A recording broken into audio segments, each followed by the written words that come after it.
Hello, everybody. Tonight we are bringing you CCA Qualifier number 5 here. We have our first matchup of the day here, which is going to be C Sharp Major, hailing from Kansas State University, versus OC Eagles, which is from Oklahoma Christian University. My name is Neptune, and I am not alone in this endeavor. Greetings. You need to introduce yourself to the fine people of Twitch. My name is Mewtwo. I am here once again. Yes, you are here once again to commentate more CCA action here. And yeah, this is going to be Division 4 for the CCA circuit here. This is the last qualifier here. It is going to be a play all three here. So each team here, they're going to be going through a Swiss stage here. So for rounds of Swiss, each of them, they can get points by taking a game off the enemy team. So every game matters here, Mewtwo. They need to get these points here to be able to make sure they're able to make it to the qualifiers here. For sure, yeah, I know, I agree, considering this is, the last qualifier before the standings get finalized and playoffs are established. Mhm. So like you said, every game matters. I think every game in all the other qualifiers mattered, but this one just holds so much more weight because this is quite literally the last-ditch effort for a lot of teams. Oh in order yeah, for to sure. get that, climb over that hill of, a little bit of uncertainty with points and, really secure that spot. Yeah, for sure. You do want to secure your spot here, especially with finals around the corner. You want to make sure you're qualified, make sure you're not having to depend on the wild card system right here. Because from my understanding of wild card, obviously teams that have not qualified as well, you're going to have to roll maybe some dice. Maybe you're going to have to go through some decision making. You're going to have to go through just the scrutiny of staff, as I like to call it here. But hey, we're going to be starting it already here. C Sharp Major in the bright yellow here, and OC Eagles in the blue. What is standing out to you, Mewtwo?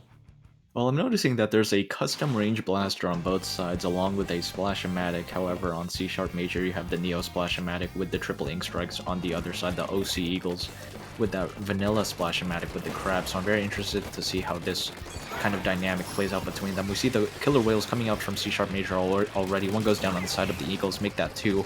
And it looks like C Sharp Major is trying to make it a wipeout, and they do. What a very strong start, Neptune. Very strong start indeed. You're going to get the first checkpoint here in the first 30 seconds, but unfortunately, you're going to have to trade both your lives to that range blaster on OC Eagles here as well.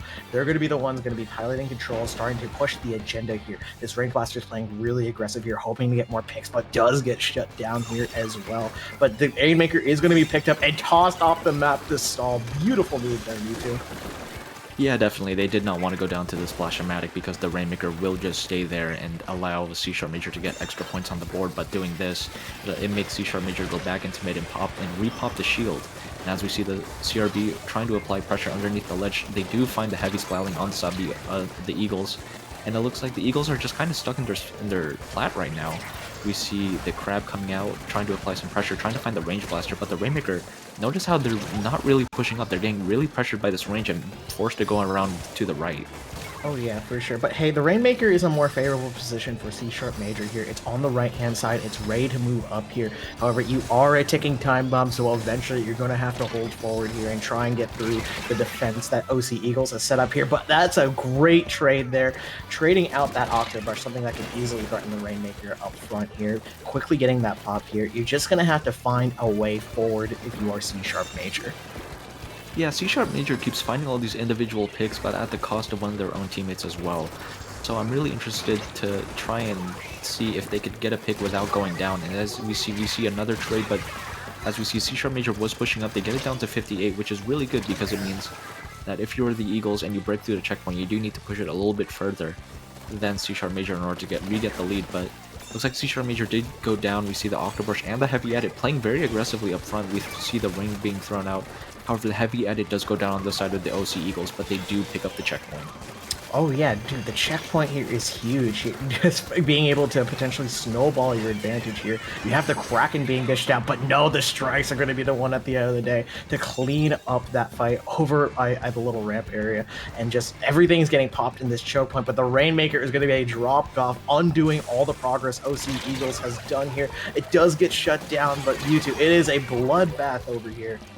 Yeah, two go down on each side. The Eagles are popping the shield. Meanwhile, C Sharp Major is kind of not really having a sort of mid presence right now, which is what I thought they would be doing. As we see the ranges in mid, they do throw down the cooler, which will allow C Sharp Major to play more aggressively. We see the range trying to take a close range fight with an Octobrush that doesn't end well 9 out of 10 times. And as we see the heavy edit trying to pressure the Rainmaker, not being able to find the pick, but they do find the pick, and the Octobrush isn't able to get the return kill back, so C Sharp Major is playing some really good defense right now. Oh yeah, for sure. And OC Eagles, I saw them with the Inkstorm over there trying to move the edit off of that snipe, that little purge area, because this edit is constantly having this charge ready to let it rip, cake down any poor soul that dares peek it here as well, and trying to move them out of place right here. That is something you're going to need to get started for your push right here. But hey, we already got one down, but unfortunately you're going to have to trade 2 other members here. The Kraken is going to end here as well, but bombs left and right here. They're just, everyone is going down here, Mewtwo. Yeah, bombs are indiscriminatory. It doesn't really matter who they find. And as we see the OC Eagles are in mid. We see the Kraken coming out from the Eagles. They're trying to push through for someone to grab the Rainmaker. And as we see 2 are down from C Sharp Major, this is a really good time for the Eagles to start pushing. The Kraken does not find anybody, and the Eagles do lose the Rainmaker. But as we see the Octobrush using the rain, trying to find the chip damage they need to find on C Sharp Major. And they find 1, they find 2, they find 3! And they can make it a quad if they find the solution. But the solution needs to stay defensive right now until they strike, and they find their own little 2 right now, make it 3, I believe. And wow, that was an insane series of events, Neptune. That was insane here. Another triple followed by a triple of your own. And okay, we are going to play this 100% safe here. We are going to go all the way to the top left here. We're going to force OC Eagles' hands here. They're going to need to find some way, somehow, a way to be able to break that Rainmaker all the way up in that spawn here. It is a literal uphill battle. 10 seconds remaining. They are still stalling it up there here. And it's already going to be a little bit too late. You're going to have to hit the go button. Wait, the Rainmaker dropped? Oh my goodness, they exploded! Oh my god! But wait, the Rainmaker got reset to mid, and the solution's coming in all the way over there. They just need to pop the shield and grab the Rainmaker, and the game can be finished. But no, they're gonna fight for this pop right here. Someone needs to grab it right here, right now, and the end splash is going to complement the other splash on the other side, holding that Rainmaker large and in charge. Wow, you know, when they started retreating the Rainmaker back into their base, I was thinking, well, I mean, there were 30 seconds left. I don't think they have enough time to fully stall out the timer. And, you know, they did explode at the 2-second mark, activating overtime, but the fact that the Rainmaker was reset back into mid, I think allowed C Sharp Major to really give them so much breathing room, because that forced the other members of the Eagles to go back and try and pop the Rainmaker, but as we saw, the Splash was already trying to contest the pop, so... You know, I think the Splash really could have contested the pop a little bit more instead of popping it straight up in order to stall out the overtime timer, but they did end up manage to grab the Rainmaker at the end, so, you know, a win's a win, but oh my goodness, that was a really close game. Oh yeah, it was really close. The thing that caught me off guard was the Octobrush living the Rainmaker pop, because I thought for sure they were in the blast radius once that Rainmaker shield pop, but no, they're just hiding a little bit under the ramp, calling a little bit of that map geometry situations I like to call, of just being able to live through that, get a triple, and then have a sploosh on the opposing side, trade back that triple, so it was a neutral state at the end of the day, and just it was just a scramble for that Rainmaker in the last like minute and a half there, Mewtwo. Yeah, you know, I think definitely there was a lot of a scramble in the the triple with the triple and triple action. It was pretty fire, I'm not gonna lie, but I think something that I noticed on the side of the Eagles was that the heavy edit was playing very aggressively for, you know, heavy edit. They were playing a bit more aggressive than some of their other, like, quote unquote frontline weapons, so I wonder if, you know, that's a part of like their natural game plan, or maybe, you know, the heavy edit just wanted to take matters into their own hands, but I think they might want to, you know, step back on the brakes a little bit, provide the cooler for their teammates, but, you know, I think the game could have really swung either way.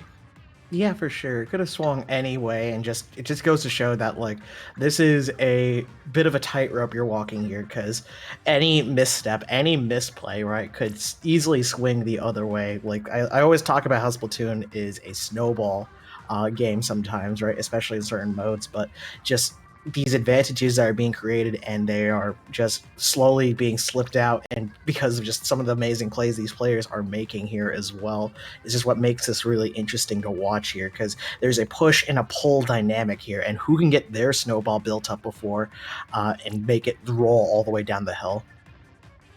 Yeah, definitely.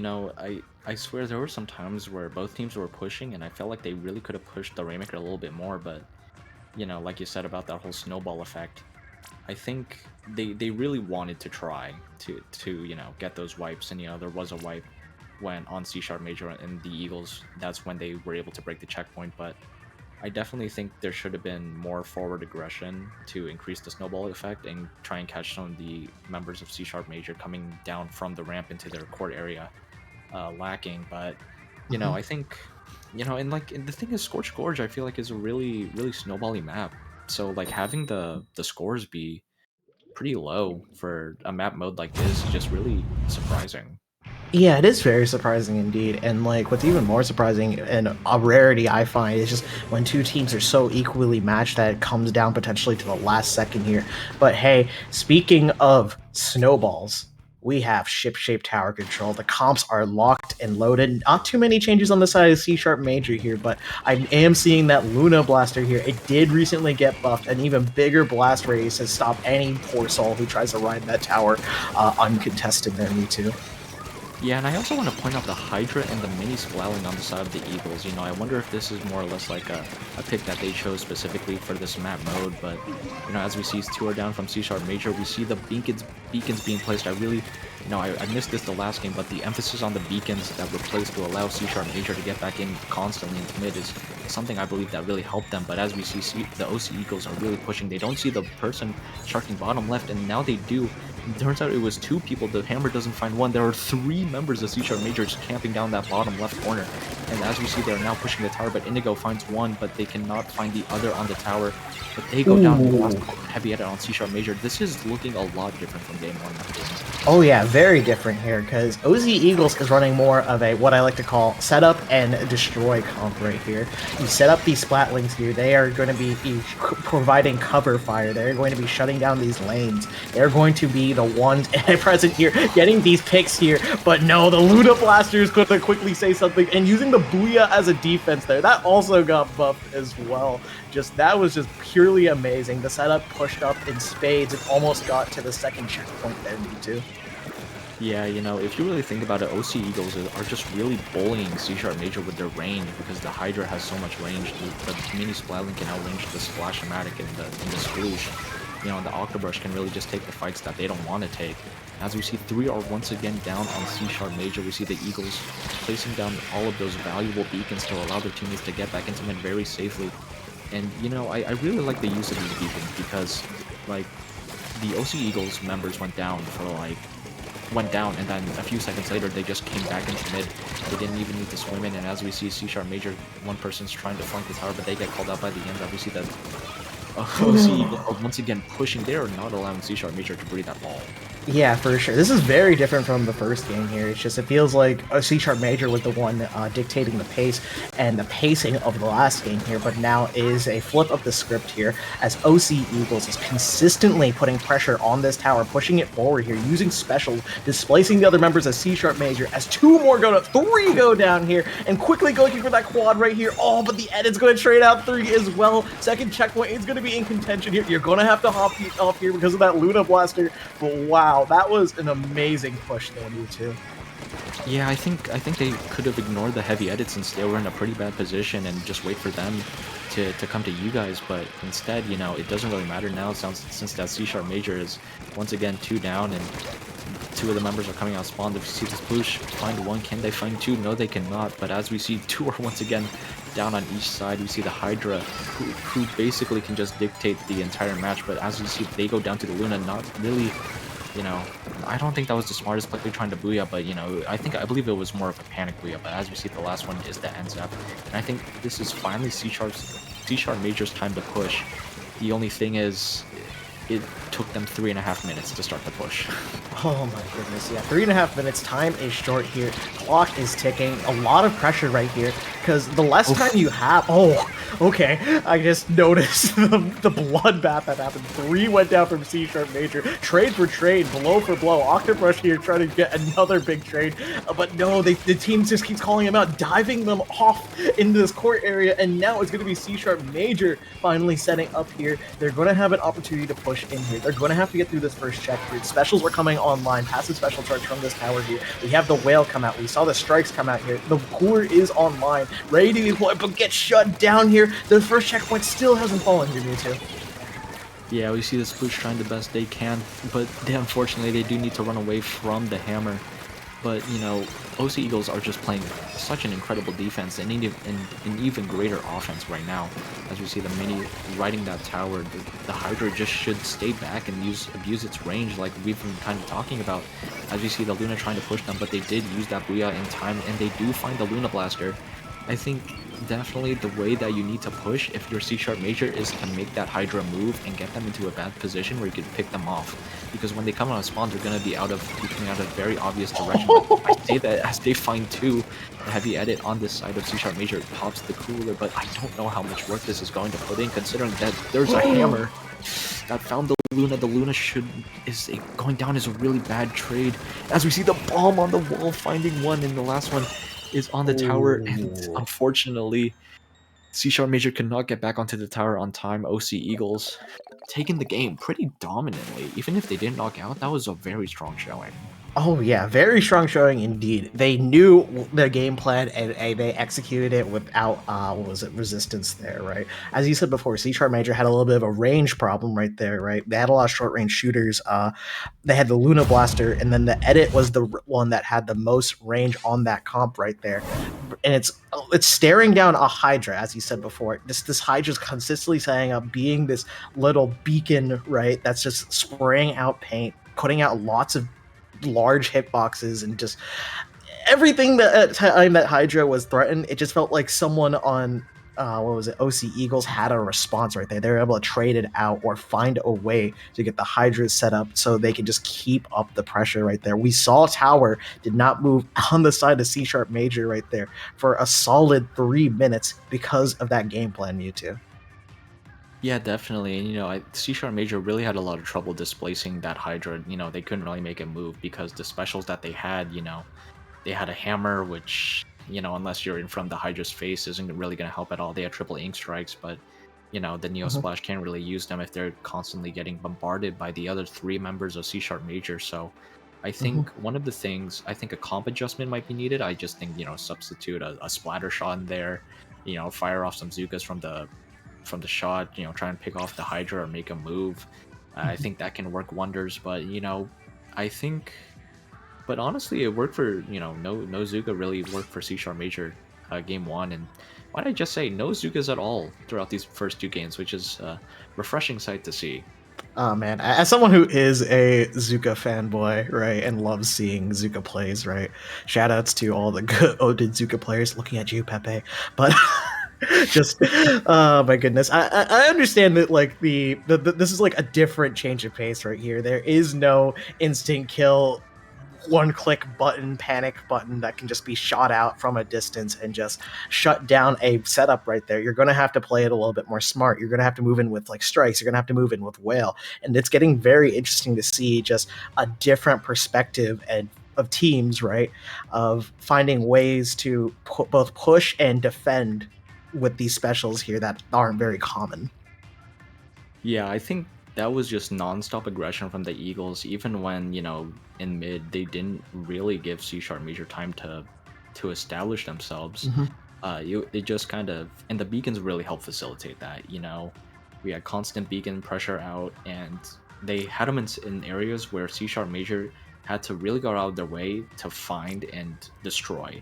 But that allowed the Hydra to pick them off if they tried to get the beacons, and, you know, if they tried to push without really caring about the location of the beacons, then the rest of the Eagles jumped in and, you know, punished them. And I think the real driving force is that tacticaler from the NZAP, because Oh, that just allows so much, you know, like holding forward, that If you trade with C Sharp Major, then that's basically a win for you because you just respawn faster than them if they didn't have the cooler themselves.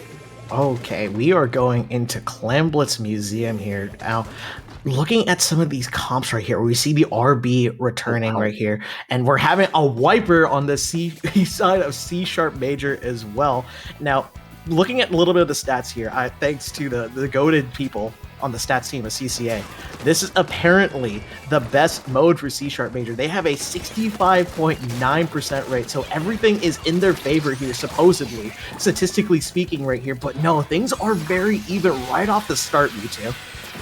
Yeah, definitely. One going down on each side. We see the Booyah Bomb coming in from the Hydra from C Sharp Major, not from the OC Eagles.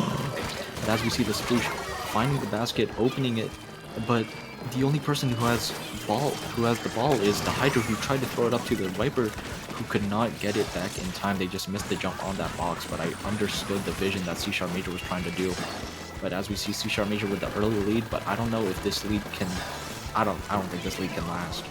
Oh yeah, for sure. You know, one clam score is one of those things. Just like, hey, we're on the board here, right? This is one way we could say. But you know what? You can also just respond by saying, I'm going to take 3 down right here, get 2 power clams ready to rush in here and find a way forward right there. They are setting up on the spinner, getting the pick desired. They have a Booyah Bomb ready out into deploy right here as the Swoosh just runs in with that Booyah Bomb, scoring more points. Yeah, obviously they realized it wasn't enough to last them the entire game, so we're just gonna get a bit more here, Mewtwo.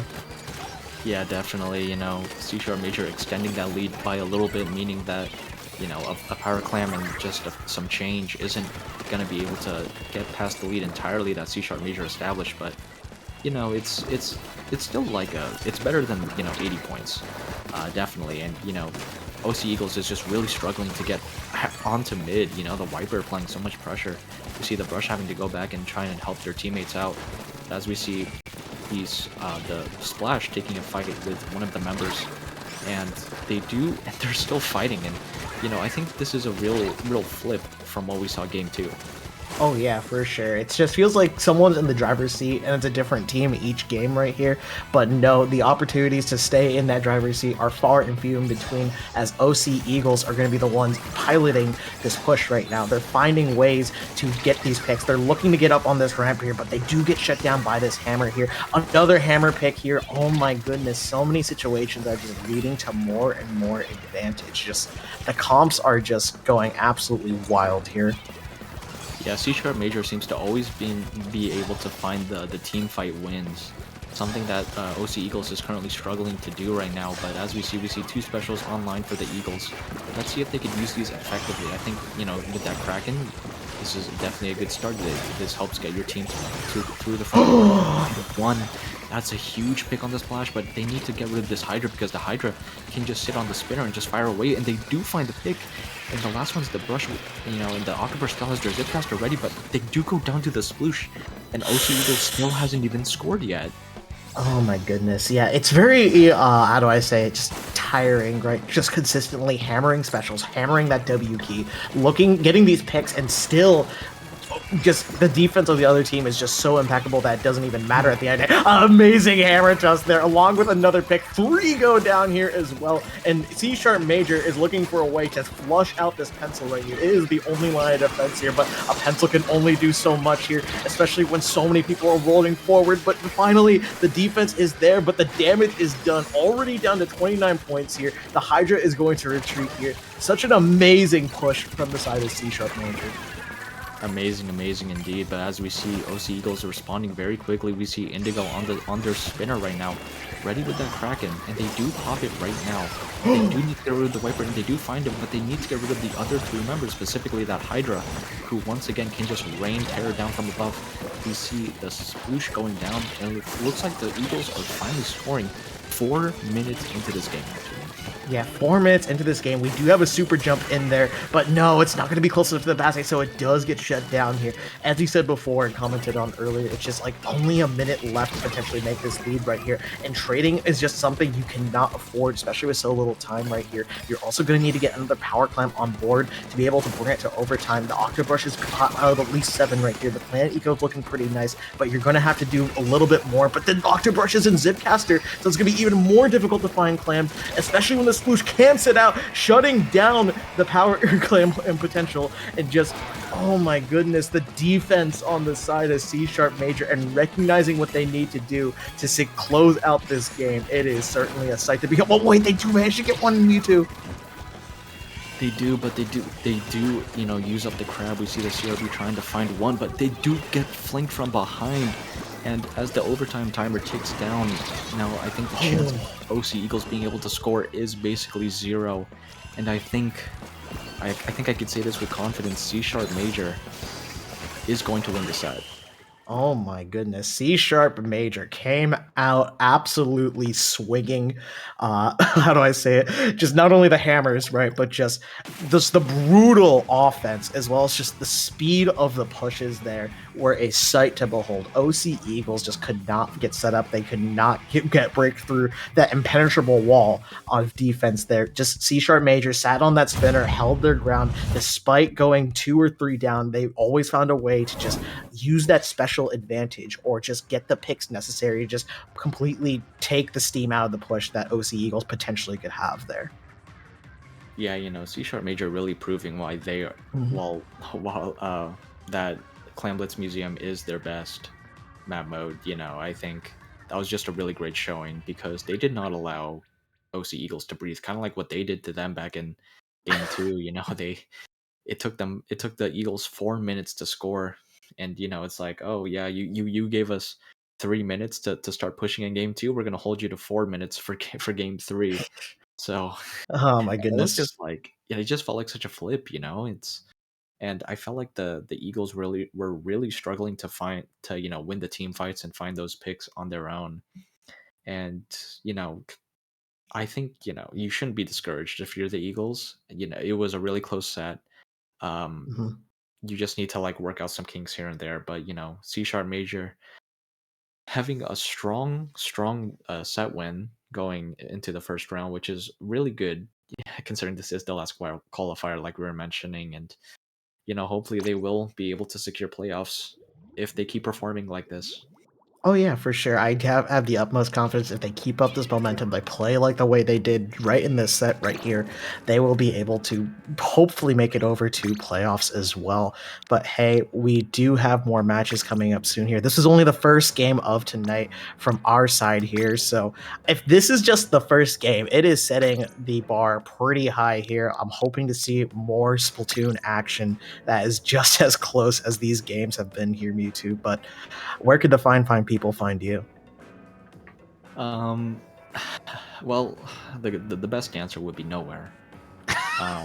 But I guess if you do want to follow me on Twitter, I Mhm. guess it's at DA Real Mewtwo MEW and the number 2.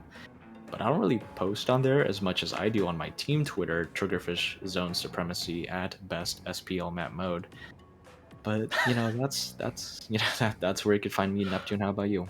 You can find me lurking around CCA's stuff as well, like at Neptune with the 2 instead of a TU and an underscore at the very end here. I do play with the Sea Cows outside of CCA as well, so if you do want to tune in for those streams or whatnot, feel free to follow me over there. But we are going to take a short break. Don't go yet. We're going to have more sets for you coming up shortly.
And we are back here for more CCA qualifier number 5 here. We are on round number 2 of Swiss, featuring division number 3 here. We have the matchup of Goomies from Virginia Commonwealth University versus Stevens, Inxecutioner here from Stevens Institute of Technology as well.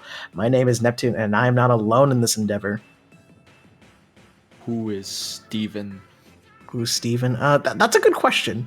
I don't quite know, but he did create an Institute of Technology that these players are attending here as well. So I'm curious to see this matchup here because you have a very iconic team with Goomies who has been in the CCA since season 3, right? They have been playing in nearly so many events, so many things. Rosters have changed, stuff has changed, time has went on, and you're going to be facing Stevens Inxecutioners here, right? They are a brand new team here. I have the document here for their stats here, and according to this, they have been around since CCA qualifier number 3 here. So I am ready and ready to see what they are going to be able to do on stream here, Mewtwo. Yeah, I am too. Both of these teams are 1-0 right now, and I think 1-0 is a very hot start to get off to, and I think 2-0 is an even hotter start.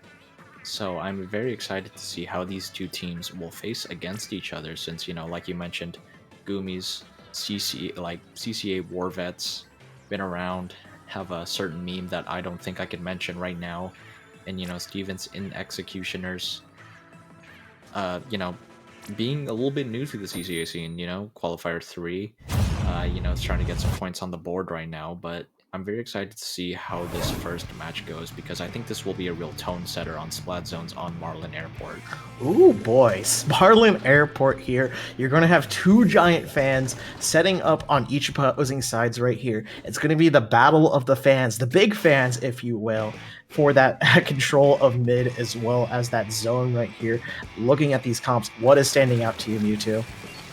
Well, I think it's a very standard comp on the side of Goomies, but I think the pencil and the heavy edit with the crab is a very interesting combo. But as we see on the other side, the Executioners with that Zinc Mini and the Tetras, the Tetras already going down, but the Zinc Mini having that bubble ready, and the Zinc Mini can just put out so much pain in such a short amount of time, and the Toxic Mist is going to be very disruptive. And as I say that, the pencil goes down, but the Gal goes down on the side of Goomies. You see the Bucket Tank fight with such a very nice pick, and they might find the pick on the Zimmy, but they raise the fan to avoid getting killed by that Bucket. Yeah, this is what makes Marlin such a unique map mode here. It's just these fans can just deny opportunities to potentially get kills here. But no, the 52 gal on the side of Goomies does not care. Bubble putting in the work here, along with JC as well, looking for opportunities to get picks to just lock out Inxecutioners. They are playing wonderfully, but a Reef Slider is going to go onto the zones and attempt to flip it along with his hammer right here. Beautiful flank right here, going to allow Inxecutioners to stay in here, getting multiple picks. This is absolutely insane here, Mewtwo. What great teamwork from the Zinc Mini and the Wiper, being able to combo into that zone. We see the Gal finding the pick onto the Tetras, but can they find the pick onto the Wiper? Yes, they can. They're going back into mid. It's almost like the Inxecutioners just didn't catch the zone at all with the way Goomies are playing right now, and we see the Heavy find the pick. Two are down on the side of the Inxecutioners, and once again, the zone is back into the Goomies' control. Oh yeah, for sure. And just they're always finding another way forward here. There's going to be situations where they push up here, especially with that crab tank, finding another one, looking for a more control of this spin of the fan right here, as we have Bubble setting up here with the splash wall, looking for more picks here as well. And they are coolered as well, so even if they go down, they're going to be back as well, as their teammates are just going in and finding these picks as needed here, Mewtwo. Yeah, the Tetra once again opening the door for the Inxecutioners to get back in. They do find the pick onto the Bucket. Can they find the pick onto the heavy edit of the Goomies? It appears that they want to, but they really can't right now. We see Chris on that Wiper getting back onto Goomies' fan, ready to use that hammer, but the Goomies did use Cooler, so I think Chris really needs to play it safe for now, but they're being pressured off of that fan by that hammer, by that pencil, but these are still holding on to special. Very nice, control over their special when to let it rip, and I think that they might want to let it rip now. Oh yeah, for sure. Definitely getting those strikes set up here. You do have whales. The hammer gets called out as well, and they are looking to move forward here and capture this zone. But the Zinni putting in so much work inside of that bubble here, but is going to get shoved out by this crab tank here. Goomies finding a way forward here, shutting down the disadvantaged state that they were in for so long here, using the specials properly, and now the what was it? It's their turn to play defense. Yeah, the in execution. I think in Executioners going 2 down is not what you want to see. We see the Zimmy playing very alone right now, getting picked off by the members of the Goomies, and as we see Bubble back on that gal on top of the Goomies fan, finding the pick onto the Wiper. Ooh. Wiper cannot use Hammer anymore. Can they find the pick onto the Tetra? They might be able to, but the Tetra, what great movement, being able to find the pick, but they need to dodge these tri-strikes and dodge the pencil, and be able to use the Refliner into zone and be able to neutralize, but they cannot cap. And game 1 is going to go to the Goomies. Game one is going into the Goomies court indeed here. That is going to be setting the tone for this set as we started here, getting this back and forth action that we are here and seeing here. And now I actually have a correction to make here, Mewtwo. I lied apparently, because apparently I checked the stats tool that we have. There is two teams called Ink Executioners here. There's regular Ink Executioners and Stevens Ink Executioners. And Stevens Inc. Executioners has been around since season 3, but the Inc. Executioners, after the name change, has been around since Qualifier number 3. So apparently both these teams come from season 3 here. So I just gotta shed some light here and just say that these are both legacy teams fighting it out here. Yeah, and they really are playing like legacy teams because the way that they're able to move as a team and coordinate specials together and know when to push back into the zone is it really just shows, how Mhm. used these players are to playing with each other. These aren't some new teams that just managed to form before the start of, this whole entire CCA circuit. These are teams that have been around. They played other teams at their similar skill level. They know what to do. They've been, refining these strategies, and the Mhm. Goomies, as we saw, their frontline defense was just so strong. Oh yeah, for sure. Just they always had a way to break through the defense that Stephen Ing Executioners was trying to set up here. There was whales, there was strikes, there were so many plays to just displace the enemy team that they were just timed well with everyone else moving in there. The space just was free for the picking there, basically. Yeah, there was just so much offensive pressure that they put out that Hmm. like sometimes, I feel like they caught the in executioners off guard because, when the gal in the bucket were pushing their fan and onto their plat, they really got to jump on some of their members, but I think Marlin Airport is just really a map where you can't really get behind them. You could try and Hmm. move from their top left, but you could get easily spotted. I know the Tetra tried doing that when they tried to get back into the zone, but it didn't really end up working out for them. I think that with the way the zone is shaped, you can't really get that insta cap that you could get on other maps. But I think it was very close. Even though it was a knockout, I think the strategy was there, the teamwork was there, but I think we just need to polish up on winning those individual fights and winning the team fight in general. And I think the in executioners can really flip this set on its head. Oh yeah, for sure. And I think with Rainmaker Humpback coming up here, right? A classic Rainmaker map mode here, and probably one of my favorite map modes to watch in the CCA because there's always just something that happens, right? I was commentating what was it, a Riptide actually, right? For the CCA bracket, and I saw basically a overtime push, managing to swap the lead at nearly the end at the very last second there. And it was all the way down to like 15 points, too. So that lead, they had to go really far. They had to use all their specials, all the power of every single kit of the weapons on that team there just to push through and just swap the lead there. I'm curious to see if we can see something similar here, Mewtwo. Mhm. Yeah, maybe, I think Rainmaker Humpback is, once again, I know we were talking about Snowbally, how Snowbally, a game Splatoon 3 is. This is Mhm. an incredibly snowbally map. You get a team wipe, you automatically get the first checkpoint, and then you could position yourselves to catch, some of the members out of their spawn. And I think with the firepower that Goomies has, if they're able to position themselves in the right position, they could probably knock this out in under like probably a minute. But not to discredit the Inxecutioners, I think they have the range advantage as we saw their comp. The pencil and the heavy added splatling with crab. I think that is something that they could really abuse because Goomies has pretty much short range style of comp. I believe that they had a pencil last match, but you could really match pencil with pencil, and heavy edit can really just pick off the shooters that try to pressure the pencil. Yeah, for sure. There's just a lot of strong fighting weapons, I like to say. And now we're locking into game number 2. We're having the Wellstring, the holy grail of a Rainmaker popping weapon here as well, going to be shining in this here. So yeah, we're going to be starting off here, already a scrap fight, already in mid, trying to get this Rainmaker pop here, but so far it's not going to win against that Wellstring Mewtwo. Yeah, my apologies for saying that Inxecutioners had that pencil and heavy edit, but that was on the side of the Goomies. And as I'm speaking about the Goomies, 2 are down on the side of the Inxecutioners. Make that 3, one of them is coming out of spawn and the last one's out of position right now. And Goomies just got the checkpoint essentially for free. We see the heavy edit popping the shield. They do have Crab almost ready that they can pop. But as we see, the bucket is getting pressured by that end zap. They do find the pick, but 1 goes down on the side of the Inxecutioners, make it 2. The zap is trying to find the pick on the rain. You see the hammer coming in, stopping the rain, but it's at 33. And I think for a map like Hump Track, you do not want to rely on a lead like 33. Oh yeah, for sure. And you still have 4 more minutes left in this game right here, unless someone is able to knock out as well. And while 33 is nice, you could certainly do better, right? You want to secure a really far Rainmaker push here as well, and that's what Inxecutioners is looking to set up now. They got the picks, they're looking to fight this pencil here, move up and get rid of these players in mid right here, but they keep going down here. It's just going to be an onslaught of weapons rushing down this Rainmaker here, barely surviving. There's still another one flanking as well as the Gal manages to trade it out and slow down Inxecutioners.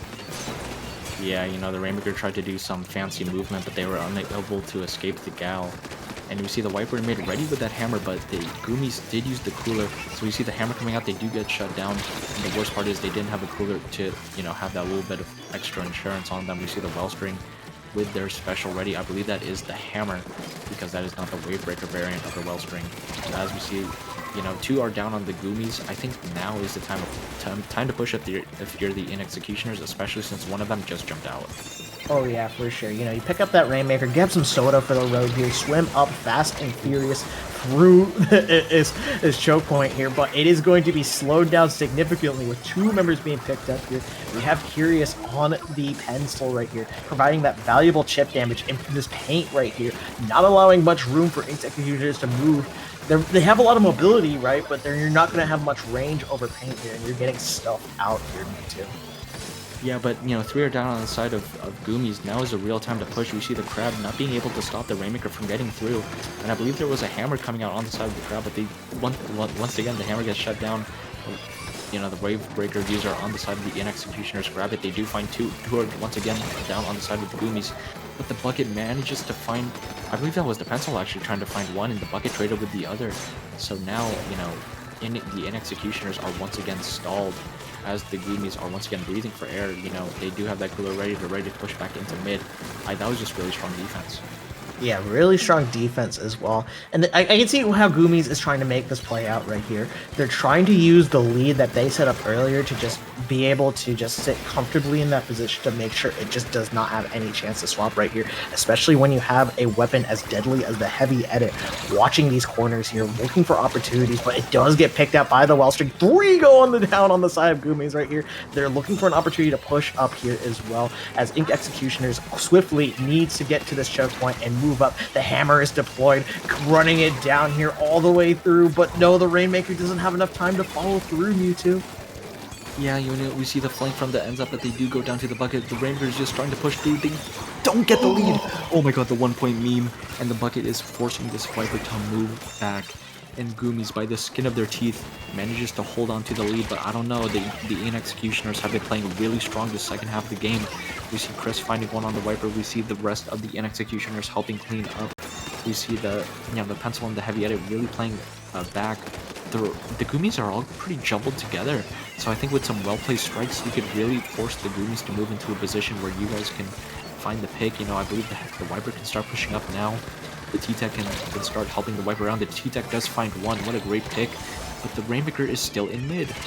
Oh, the Rainmaker's still in mid, getting chipped down by that whale and finished off at the end, stalling even more time here. We have only 30 seconds here, and Inxecutioners needs to find a way past that 34 mark to swap the lead here. We did see a hammer get tossed. One goes down here. They are living large here, trading out member for member, looking for options to a way to swim forward right here. The strikes are deployed right here, but no, focusing all your effort on the Rainmaker leads to the wipeout here, giving Goomies another win on the scoreboard here, Muto. What a heartbreaker, man. You know, the 1 point meme happening, you know, the Inxecutioners were, were squid rolling to the lead, but, you know, they just couldn't get it. And that was just such a heartbreaking thing, you know. The Inxecutioners were playing really great offense in the second half, you know, kind of like what we mentioned, but the Goomies defense was just too strong for them to overcome. And I think at the end, since it was just a Rainmaker and the T-Tech, it was really hard for just the two of them to push up, and you know, maybe they could have waited for both of their teammates to jump back in. But I think the real mistake was the Tenatech trying to go for the pencil, and you know, instead of going for the slosher, because I think you pick the slosher off, you make the Rainmaker move like out of the pencil's line of sight, you find the pick on the bucket, and then you force the pencil to look at you. You know, and Yeah. I think maybe in that situation, one of the Goomies teammates get back into their plat, but that was just such a close game, man. What a heartbreaker, for the Inxecutioners. Oh yeah, it is a heartbreaker for the Executioners here, but I gotta imagine Goomies is sweating a little bit here. They almost lost that 33 push that they worked pretty hard for in the first minute of the game right there, and they were not able to really push the Rainmaker any further than that. They were just playing defense for the entire game, and while the defense is good and they got opportunities to swim the Rainmaker, they just never had an opportunity to how do I say it, really set up, right? And while the setup was good enough to get the defense there at the time that was needed and not allow the lead to swap, you got to be just a little bit breathing a sigh of relief, like, whew, at least we didn't have to go into overtime and potentially make a desperate Rainmaker push in like the last minute or so of the game. But yeah, you know, looking a little bit forward, you know, than just this round right now, Goomies up 2-0. They basically secured the set win. They could try and, you know, move for the 3-0 if they would like to, but I think, you know, having the set win is the most important thing you could have. That is guaranteed points. Going for the 3-0 is always nice because this is the last qualifier. You could always, you know, get those extra points on the board, but yeah, you know, I think Goomies breathed a real big sigh of relief. You know, game 2 was so much closer than game 1. I think the Inxecutioners had the right idea, but the execution was just, I don't know, stopped by maybe like latency. I don't know. The 1 point meme really just it really curses us all, doesn't it? It does curse us all, and it's really unfortunate when that does happen to you. You know, you're so close yet so far, right? And it's just a little bit of a, okay, yeah, it happened. We got to go next right here. We do have the next map mode coming up and running here. It's going to be Hagglefish Market Tower Control here as well. So, you know, we saw how great both these teams are at pushing and defending as well, but how is that going to work, especially on a map mode like Hagglefish, where there are opportunities to both defend really well as find an offensive presence? Yeah, it seems like our answer is going to be question is going to be answered right now. And as we see the Inxecutioners with a very different, you know, comp, we see the vanilla bow, we see the mint decavitator, and a tri-slosher nouveau. And on the side of the Goomies, their only real change is the custom blaster in exchange for the Gal. Okay, you know what? I see the vision here. You know, it was having a blaster on this comp here, just more AoE to help chip anyone that is on tower and get them off as well. That is a great idea in theory here as well, but it's not going to be good when a decap just comes falling down here and slashing through it like a hot knife through butter here. We are going to be setting up here with Speeding Executioners, having this bubble already on this ramp here. This first checkpoint is looking to be secured here soon, you two. Yeah, definitely the bubble really taking attention away from the actual objective. You see Chris on that decav, doing great things with the wiper, but now the decav, and you see the rest of the Inxecutioners really taking advantage of this, moving up. You see the decav is still alive, and we see the pencils kind of out, like being really pressured by this tri-sloshing Nouveau, and they do find the heavy edit, which is huge, but they do go down to the pencil, but they had that extra life insurance with that cooler. And the Inxecutioners with a really strong start, and they might keep it going if not for the blaster. Oh, the blaster does find 2 crucial picks, leading to 3 down on Inxecutioners as well. The splashdown is online here, ready to rock and roll here. The fights here are going to be a little bit more patient here. You don't have a way forward right now. You need to build specials. You need to find a pick.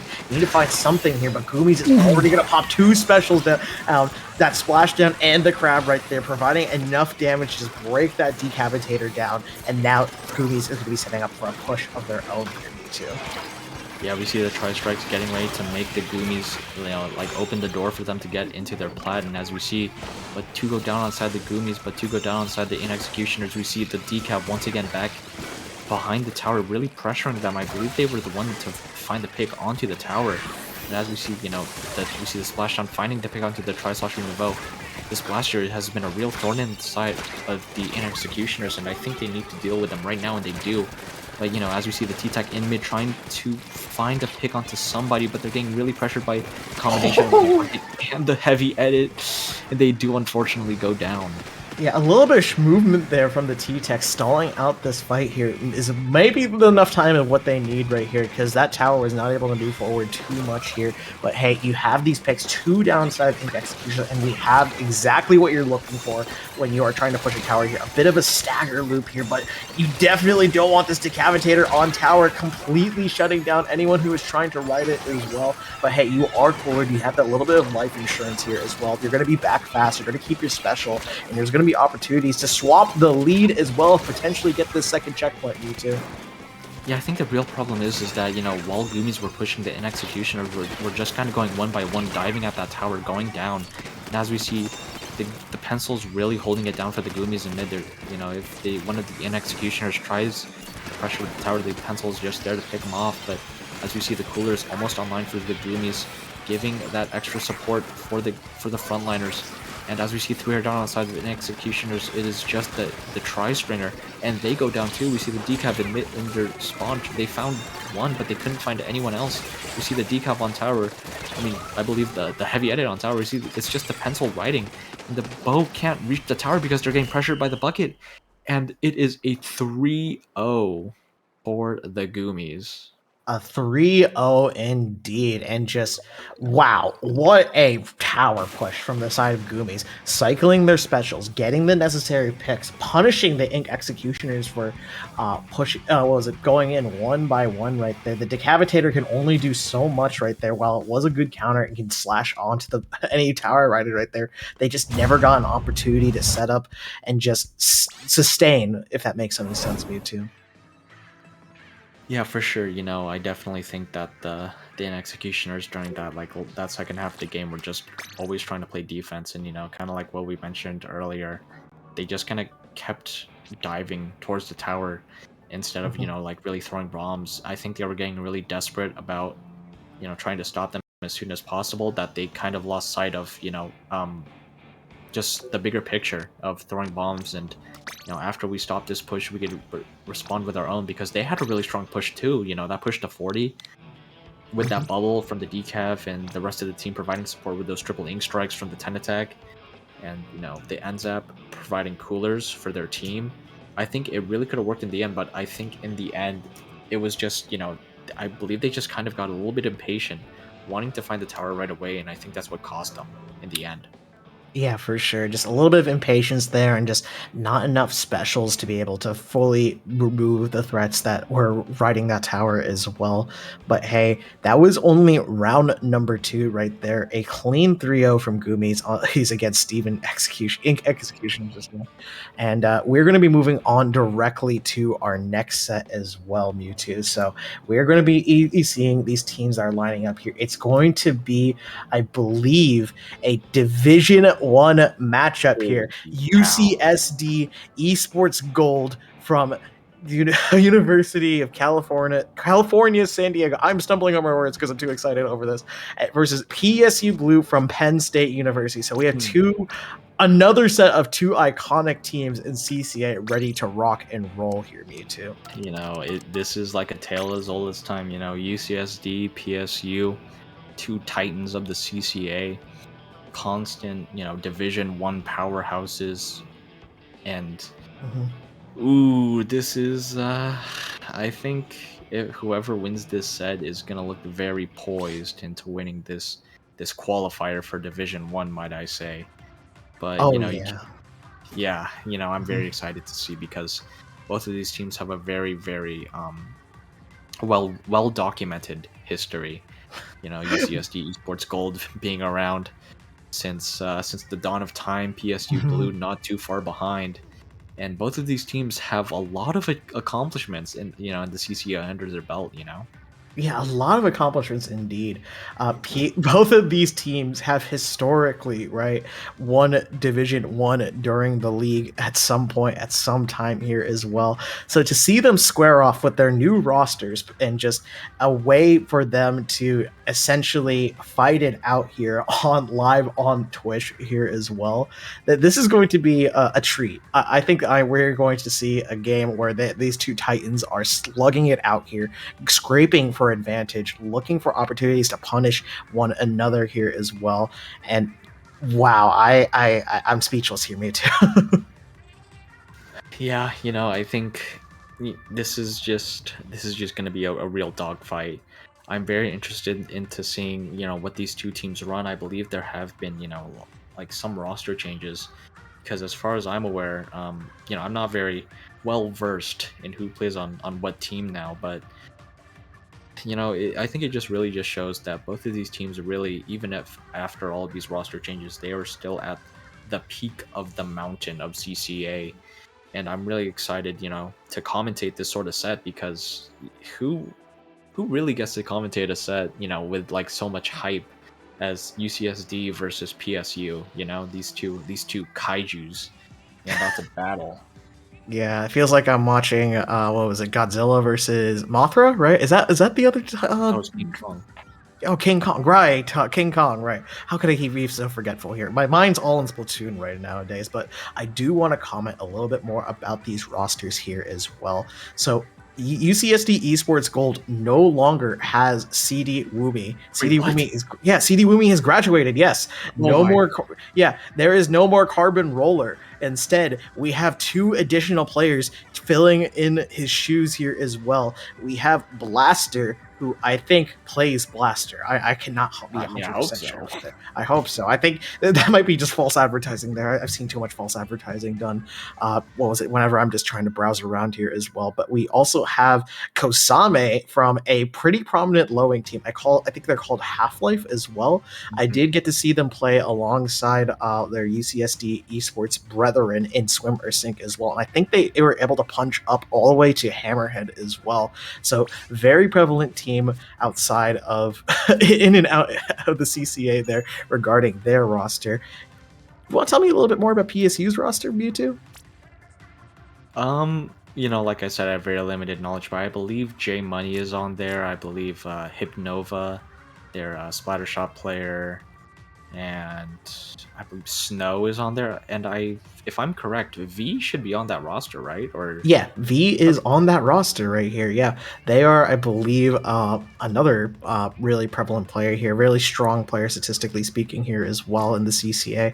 And just some corrections here from what I'm looking at and looking at my information, checking my sources, double fact checking here. Like I'm like a I don't do college that. student trying to write the research paper at the last minute right now. But Yeah. we have PSU Snow, V, J Money here as well as well as two new additions here as well. We have J13 and Kev as well. So I'm not exactly sure what they play. I haven't seen too much PSU Blue on set as well, but hey, this is as even as you can get it here. Two members new from each roster are coming together here. It's essentially going to be a battle for King of the Hill here, Mewtwo. Yeah, you talked about doing your research. Meanwhile, I'm over here using Chat GPT. Let's get into it. Clamblitz on Barnacle and Dime. UCSD Esports rocking with, Gochild on that classic E-leader. Meanwhile, PSU rocking with a pencil. These are some very, very standard comps, outside of the Tetra dualies. You would probably see these in like a mid to high level tournament setting. Yeah, for sure. Goat Child is iconic for their leader as well. So I'm curious to see if we can get to see some crazy leader plays as well. But Nerdy Adam here showing why they are a frontline menace to society here. Already shutting down Snow on the Gal already. Cooler is dished out here as well. Opal already living large here on that platform here. Trying to snowball any advantage they can get here as well. As the frontliners just looking for an opportunity to move forward. Cooler does get dished out here, but slowly but surely progress is being made on the side of Esports Gold right now. Yeah, I see the Tetras go down on the side of the UCSD Esports Gold, but they respond with a pick of their own on the Gal. And they responded with another pick of their own on the Octo shot. And as we see, we see the trip strikes coming from Nerdy Adam, and we see the ball being thrown in. By the end, they do go down. They were unfortunately not able to use Cooler at the time. We see the Kraken coming in. We see another member from UCSD trying to score clams, and they do. Getting the lead down to 71, even though it's it's a good opening push, but it's not a lead that they can count on. As we see Nerdy Adam moving and moving around Snow, and I said that the push wasn't really, something that they should, think that it's good, but 59, sneaking in some clams there. I think they could like take a little breather, because that means 2 power clams from the side of PSU Blue will not be able to give them the lead. Oh, yeah, for sure. Just an opportunity, just a beautiful push right there. It's getting a lot of points on the board as well. Blaster on this Tetris right here, shutting down another member of PSU Blue as well. We also have Nerdy Adam moving in from the side here as well, quickly and moving over into this spot right here, hardly giving PSU Blue a chance to set up right here. Storing the clamp, going straight for the Reef Slider right now. What a combo, Mewtwo. Yeah, it turns out the blaster name was false advertising on those dualies, but you know what? It's goddamn working with those Tetras. We see Nerdy Adam dancing around, playing with PSU Blue. They have the lead down to 12. Nerdy Adam found some clams on the snipe of PSU Blue, bringing it down to 6. They find 2! One with the bomb, one with the shooter, and they knock out. Holy cow, Neptune. Oh my goodness. See, when you say cow, I think of big fat sea cows, but holy cow is such a big statement for UCSD Esports Gold right here. They are making a name for themselves swiftly. 100 points down to 59 to a knockout right there. Just setting up, taking these positions, looking for ways forward here as well. And they managed to cycle the clams perfectly to be able to just knock PSU Blue off their feet and just wow, that is very convincing game one right there. Yeah, no, PSU Blue looked very like clueless on defense, they kept going down. I think the real pressure, from the E-leader making them move in a certain way, and the offense from Nerdy Adam, from Blaster, from Ocean Opal, with those NZAPs providing support, really just allowed UCSD to work like a well-oiled machine. And PSU Blue, I thought, really with like some of those aggressive weapons, you were able to get in, but you can't really get in if you keep dying. So I think, there's definitely, I think, maybe PSU Blue just kind of got caught off guard with how aggressive they were playing. Maybe they, were struggling to find the pick onto the Tetra. As we see, they were finding pick after pick, and I think that's definitely a map mode that they need to go back on the drawing board for, because that was not their strongest showing. Oh yeah, for sure. It's a barnacle and dime, right? It's some people like sometimes they get swept off their feet because it is a pretty hard map. But when people say barnacle and dime, you often think of lockouts, right? Especially on zones here as well. But speaking of zones, Robo Robin zones. Oh boy, I cannot wait to see the Charger battle that is going to be happening here, Mewtwo. Yeah, I feel like the snipe rider from PSU Blue does need to be aware of Goat Child, because they do outrange them to high hell, and they cannot afford peeking very obvious corners. And I think it's more or less a protect the president type of style from PSU Blue, because the pencil is your main painter, it's your main cooler option, and if they go down, then you guys are just kind of naked and afraid, alone. And as we're just going right into it, these teams they just want to fight. They want to get into the action. But as we see, there are some really interesting weapon changes on the side of UCSD Esports Gold. Yeah, there are some interesting weapon choices indeed. We have the custom blaster and Nerdy Adam shifting from a less aggressive strikes weapon with the Neo Splash here, going to be that painting support, the anchor there as well, complemented by the Zinni here. You got a lot of painting power here, and that zone is going to be extremely difficult to cap if you are PSU Blue. Might I just say, there is a blaster on UCSD Esports Gold, but it's not being used by Blaster, which is, once again, false advertising, but, UCSD Esports Gold, the timer for the zone is already down to 60, the coolers in zone. It seems like they're just ready to fight whenever they want.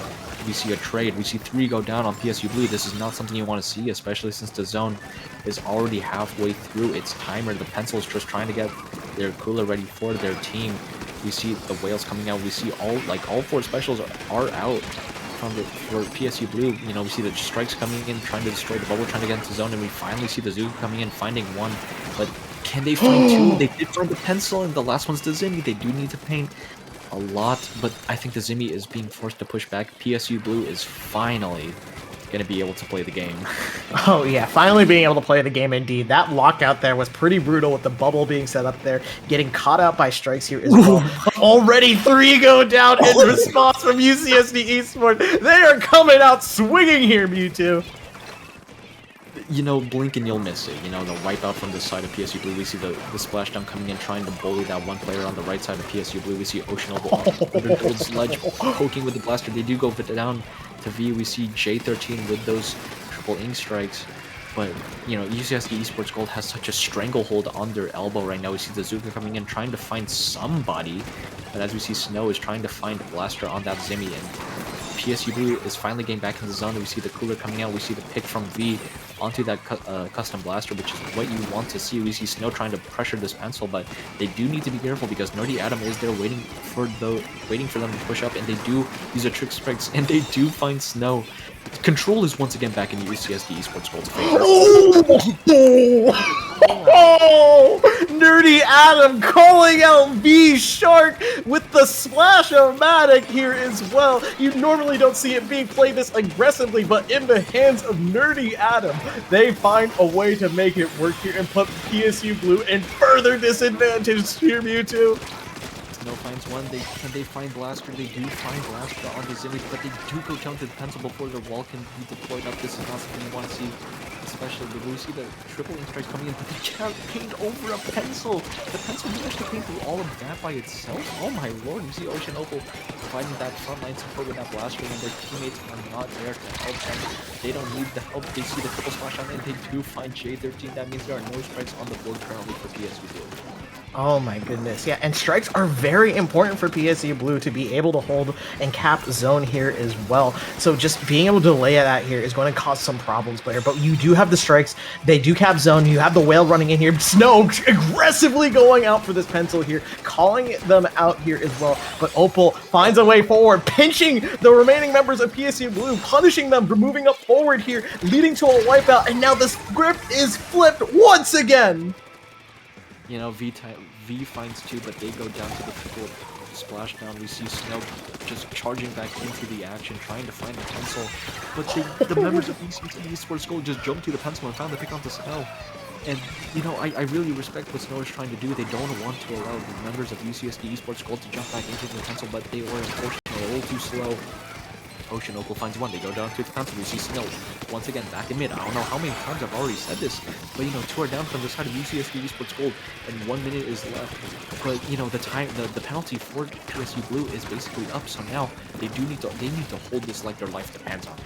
Oh my goodness, yeah, 100% here. Snow is getting very greedy. They're realizing the pencil here is one of the biggest points right here. Constantly providing cooler, constantly providing chip damage, constantly providing paint right here, and they're being snuffed out. UCSD Esports player just getting that giant net of players to prevent Snow from running in there and shutting them down as well. Kev needs to make something happen soon. We do get cooler tossed out here once more. You do have strikes for longest, but you only have 30 seconds here, Mewtwo, to make it work. We see the triple aim strikes coming up, but getting painted over. We see Nerdy Adam almost with trip strikes of their own. They're going to respond, but they do get the zone. But Nerdy Adam finds two. The last one is Snow, and the pencil goes down from the side of PSU Blue, and it's a wipeout from PSU Blue. UCSD Esports is going to basically take the set 2-0 in a very, very dominant fashion. Oh my goodness. Oh my goodness. It just, every time I saw PSU push that choke, get a crucial pick, whether it was the pencil or the Neos or the Blaster, it just always got swung back to UCSD's favor. Every opportunity they had that moved up into that choke point got snuffed out like a flame, and there was just no opportunity to really get the snowball rolling. You get zone, you get choke, but you need to hold zone to be able to score points here, Mewtwo. You know, every time PSU Blue took the zone, I felt like UCSD Esports took personal offense to that, and they wanted to do everything in their power to take it back, and oh my god, they did. You know, that was every time PSU Blue had the zone and they almost wanted to make a push. I think they just got a little bit too greedy and wanted to find the picks like we were talking about during that match.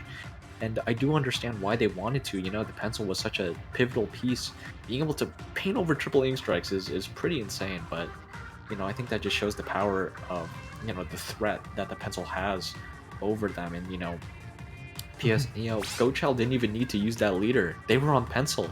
And that was just... They were like, I don't need leader to whoop your ass. I'm going to use pencil. Oh my goodness. It worked. Already Adam on the Neo Splash. Their fancy movement, you know, Ocean Opal on that blaster, being able to find picks even when the other front lines weren't there. Once again, it was such a well-oiled machine. I don't know what PSU Blue could do now besides, like, I don't know, pour water on them to try and, like, make them malfunction? I don't know. You know, they are a well-oiled machine, and water would make that well-oiled machine, you know, not work here as well. But I think what PSU Blue needs is just some sustaining power. Like, the players, they have this habit of just, like, they think they can... They're mechanically very strong players, and they think they can just walk in, right, and just, you know, 1v1 everything to death right here. But when you're getting pinched, when you're getting pushed out by specials, you need a way to just... find a way to just keep the momentum there without overextending, because that is going to be the one word I'm going to basically apply to PSU Blue here, is the overextension, getting a little bit greedy, and just not getting the setup that is necessary to essentially hold a space on the map here as well. But hey, game number 3 locked and loaded. GoChild swapping to that ball point here, and we have double Zuka on Manta Maria. Okay. They had enough of GoChild on the back line, you know. Blaster once again going onto those Tetra Dualies. We see Nerdy Adam once again making a switch onto the Vanilla Splash-O-Matic with Crab, wanting to provide more offensive pressure. We see the pop going to PSU Blue in mid, not finding any picks due to the pop. And we see Nerdy Adam assisting with the pick onto V right there. That's already one down from the side of PSU, and they did not grab the cooler. And once again, UCSD Esports hold in the driver's seat right now. They're able to almost basically, they broke through the checkpoint, you know? The members of PSU Blue were just not ready for them to move left. Oh yeah, for sure. Just quickly and swiftly, confidently too, getting to this left checkpoint right here, finding a way forward here. Nerdy Adam is going to deploy this crab right here along with this jet.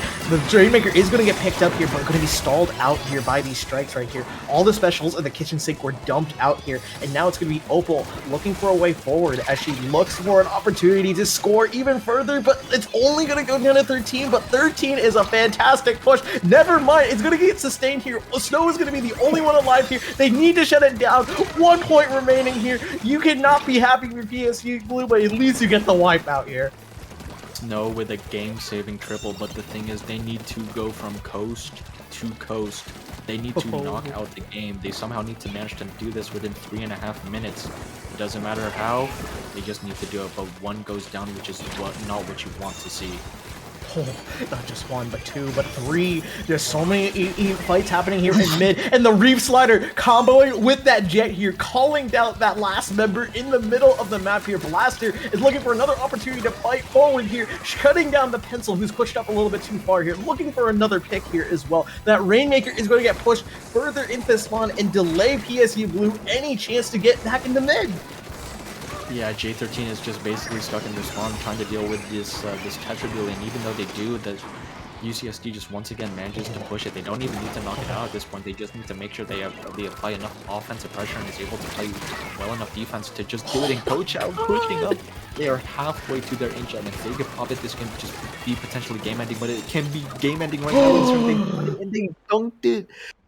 UCSD Esports Gold sending a message. They sent a message, not just to PSU Blue, but to the rest of the CCA Division 1 teams.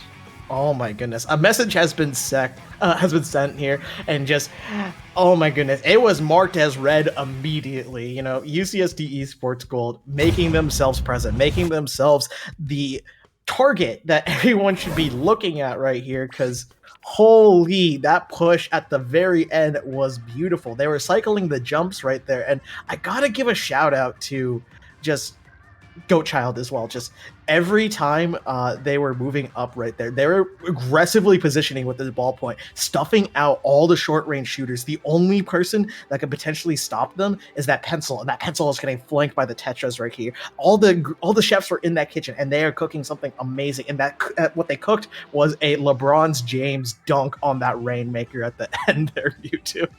They posterized PSU Blue for real, and like you said, they were cooking up a 5-star Michelin meal. I think definitely, the teamwork was fantastic. When PSU even wanted to grab that Rainmaker when they were trying to get into mid, UCSD just said, "Nah, me and my homie will just jump you," and then they just managed to snowball that into a wipeout. And I don't know, PSU Blue just kind of looked lost within all of those 3 games, and you know what? They, how we were talking about, UCSD Esports Gold and PSU Blue bringing on 2 new members each. I think UCSD Esports Gold was able to find that team chemistry, and like they were able to master it, perfect it, because oh my lord, that was, it looks like they've been playing for like years together. They looked so immaculate. Their play, their coordination, their specials, everything just fit so well together. I would be damned if this team like did not get a podium placement for this qualifier. Okay, you know what? I could see that. Maybe using my little bit of visionary techniques right here, looking at the seating here, Ace, basically, right? Just potentially, yeah, they were slotted to go really far here. Beating out PSU Blue, who is seeded number 6 with a seed 8 of their own. There are still some teams out there that are living large here in CCA, but UCSD Esports Gold consistently living up to their title, perched up on that mountain, right? That just to these teams as pedestal, right? Looking for that podium placement here as well. Just every opportunity they get to coordinate as a team and showcase this to the live audience here on Twitch, just it's a treat. It is truly a treat.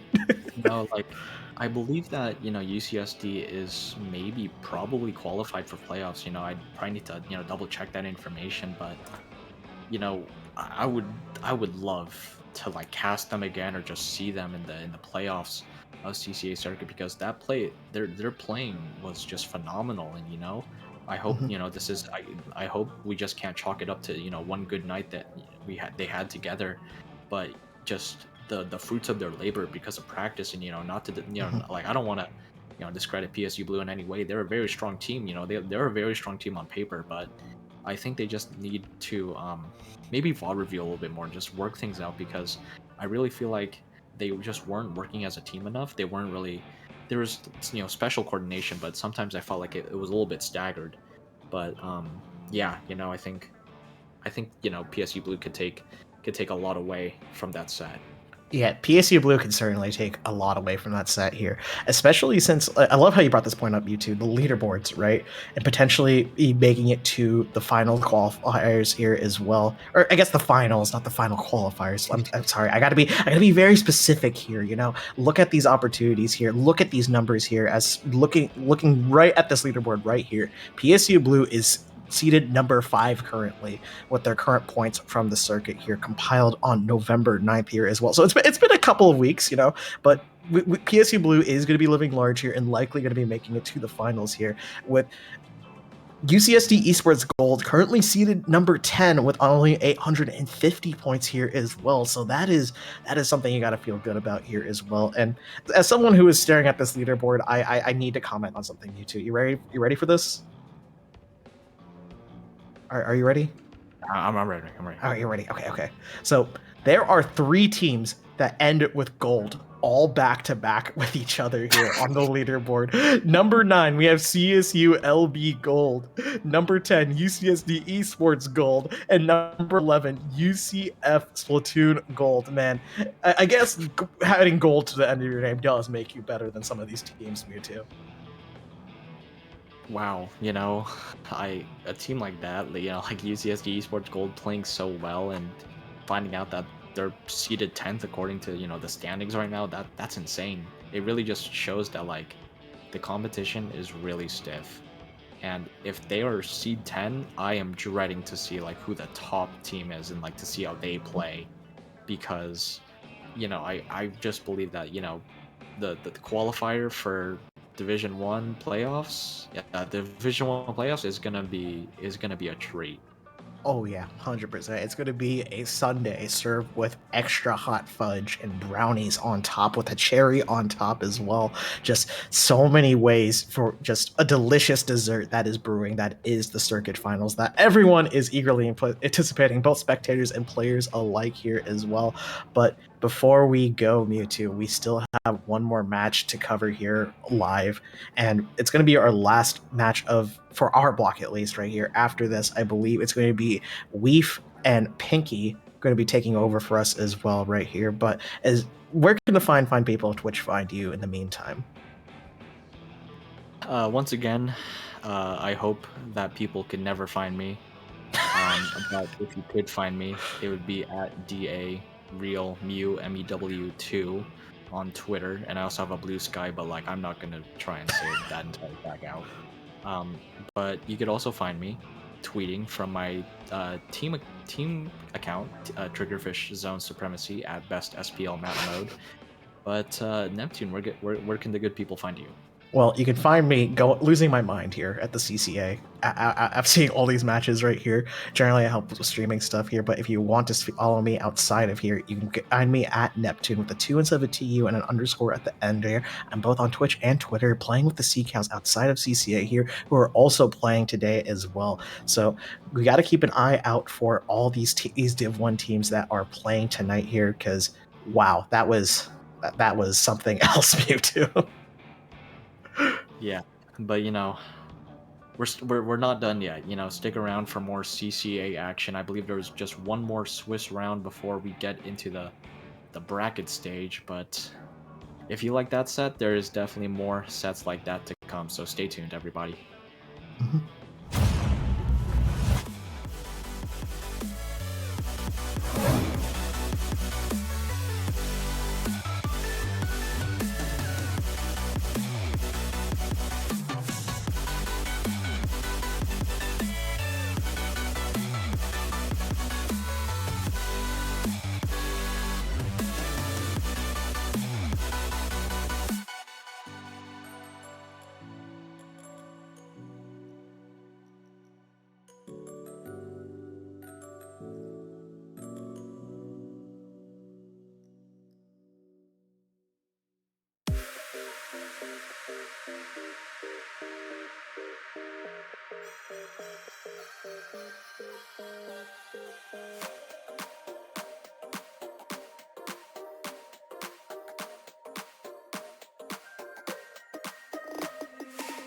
Inside lane, missing exits, glued to the pavement. Between the lines, I'll keep my gaze straight ahead as the last stop flies by.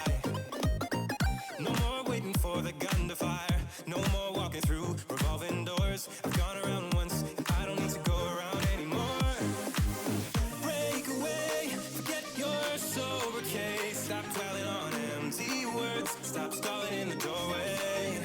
And cancel the cruise control. Switch it in the manual. Don't you wanna feel right?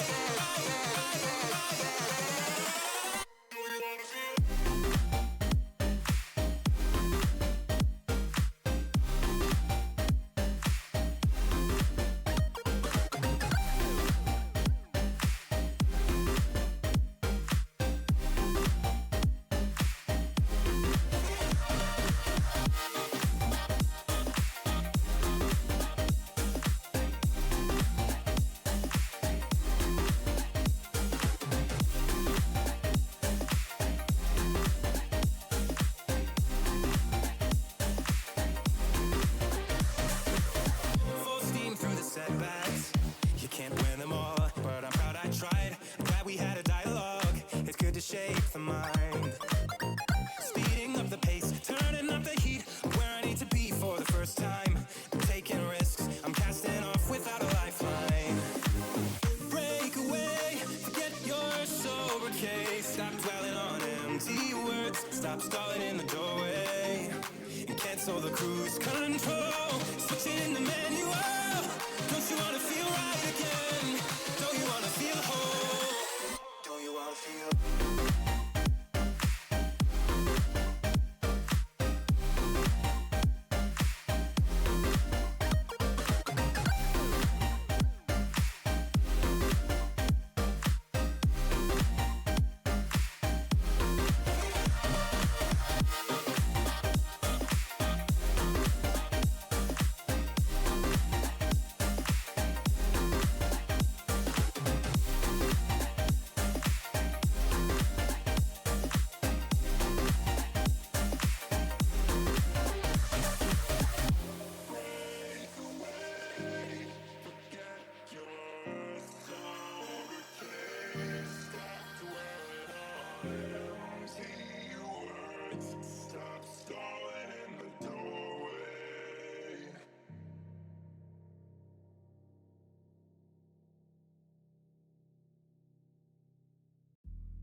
Hello, everybody. We are back here for our last round of the Swiss stage for our 5th qualifier here at the CCA. My name is Neptune, and I am joined by my partner in crime. I commit crime. Yes, you can. And now let's talk a little bit about this last match here for the Swiss stage here. We are in Division 2, I believe, here with Egg Spaghetti from UC Berkeley versus RIT Orange Kois from Rochester Institute of Technology. So a lot of smart people on that side here if they're going to be going to an Institute of Technology. Am I right, Mewtwo? I think. I don't Think. know. You don't know? Well, one thing I can guarantee you is this is going to be quite the matchup here as well. I'm more familiar with Egg Spaghetti, so I'll talk a little bit about them first here.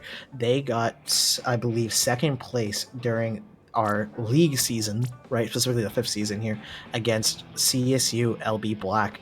They were in grand finals, and I think it went to game number 9 and a decisive game on Splatzone's Robo Ramen.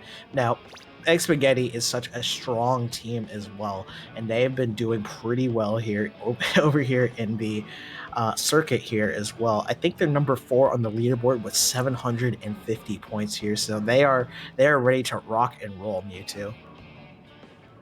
Yeah, RIT, Orange Kois. I'm not very well versed in these teams, but according to the stats sheet, they first made their appearance in the first circuit qualifier, which is very interesting. So, a pretty new team, might I say, but looking at their their top modes, it seems that Clamblitz and Rainmaker are the ways to go for this team. They have a higher win percentage on those modes than Egg Spaghetti, so I'm very interested into seeing how that works. But as we see, we're starting into game 1 on Rainmaker on the Sturgeon of the ship. Oh wait, no, it's Tower Control. I'm sorry. I'm blind. I'm bald. I'm blind and I'm bald on Sturgeon Shipyard.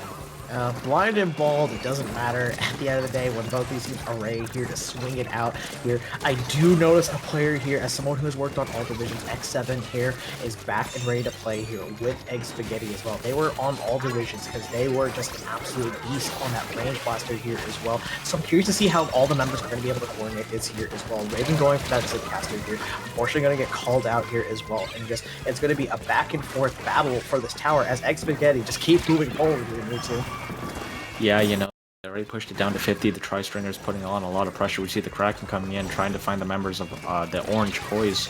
But as we see, the tower finally gets stopped. 3 are down on the side of Egg Spaghetti. The Wellstring is forced to push back, but they do get caught out by that bucket. So, it's I think the Orange Kois have a little bit of a mountain to climb, but this is once again one of those map modes where Tower Control Sturgeon Shipyard is just so snowbally, and if they could find the pick onto the brush, it could be huge to open the door for them to start moving. But no, unfortunately they cannot, and the brush does have Zipcaster ready, and they're gonna let it rip.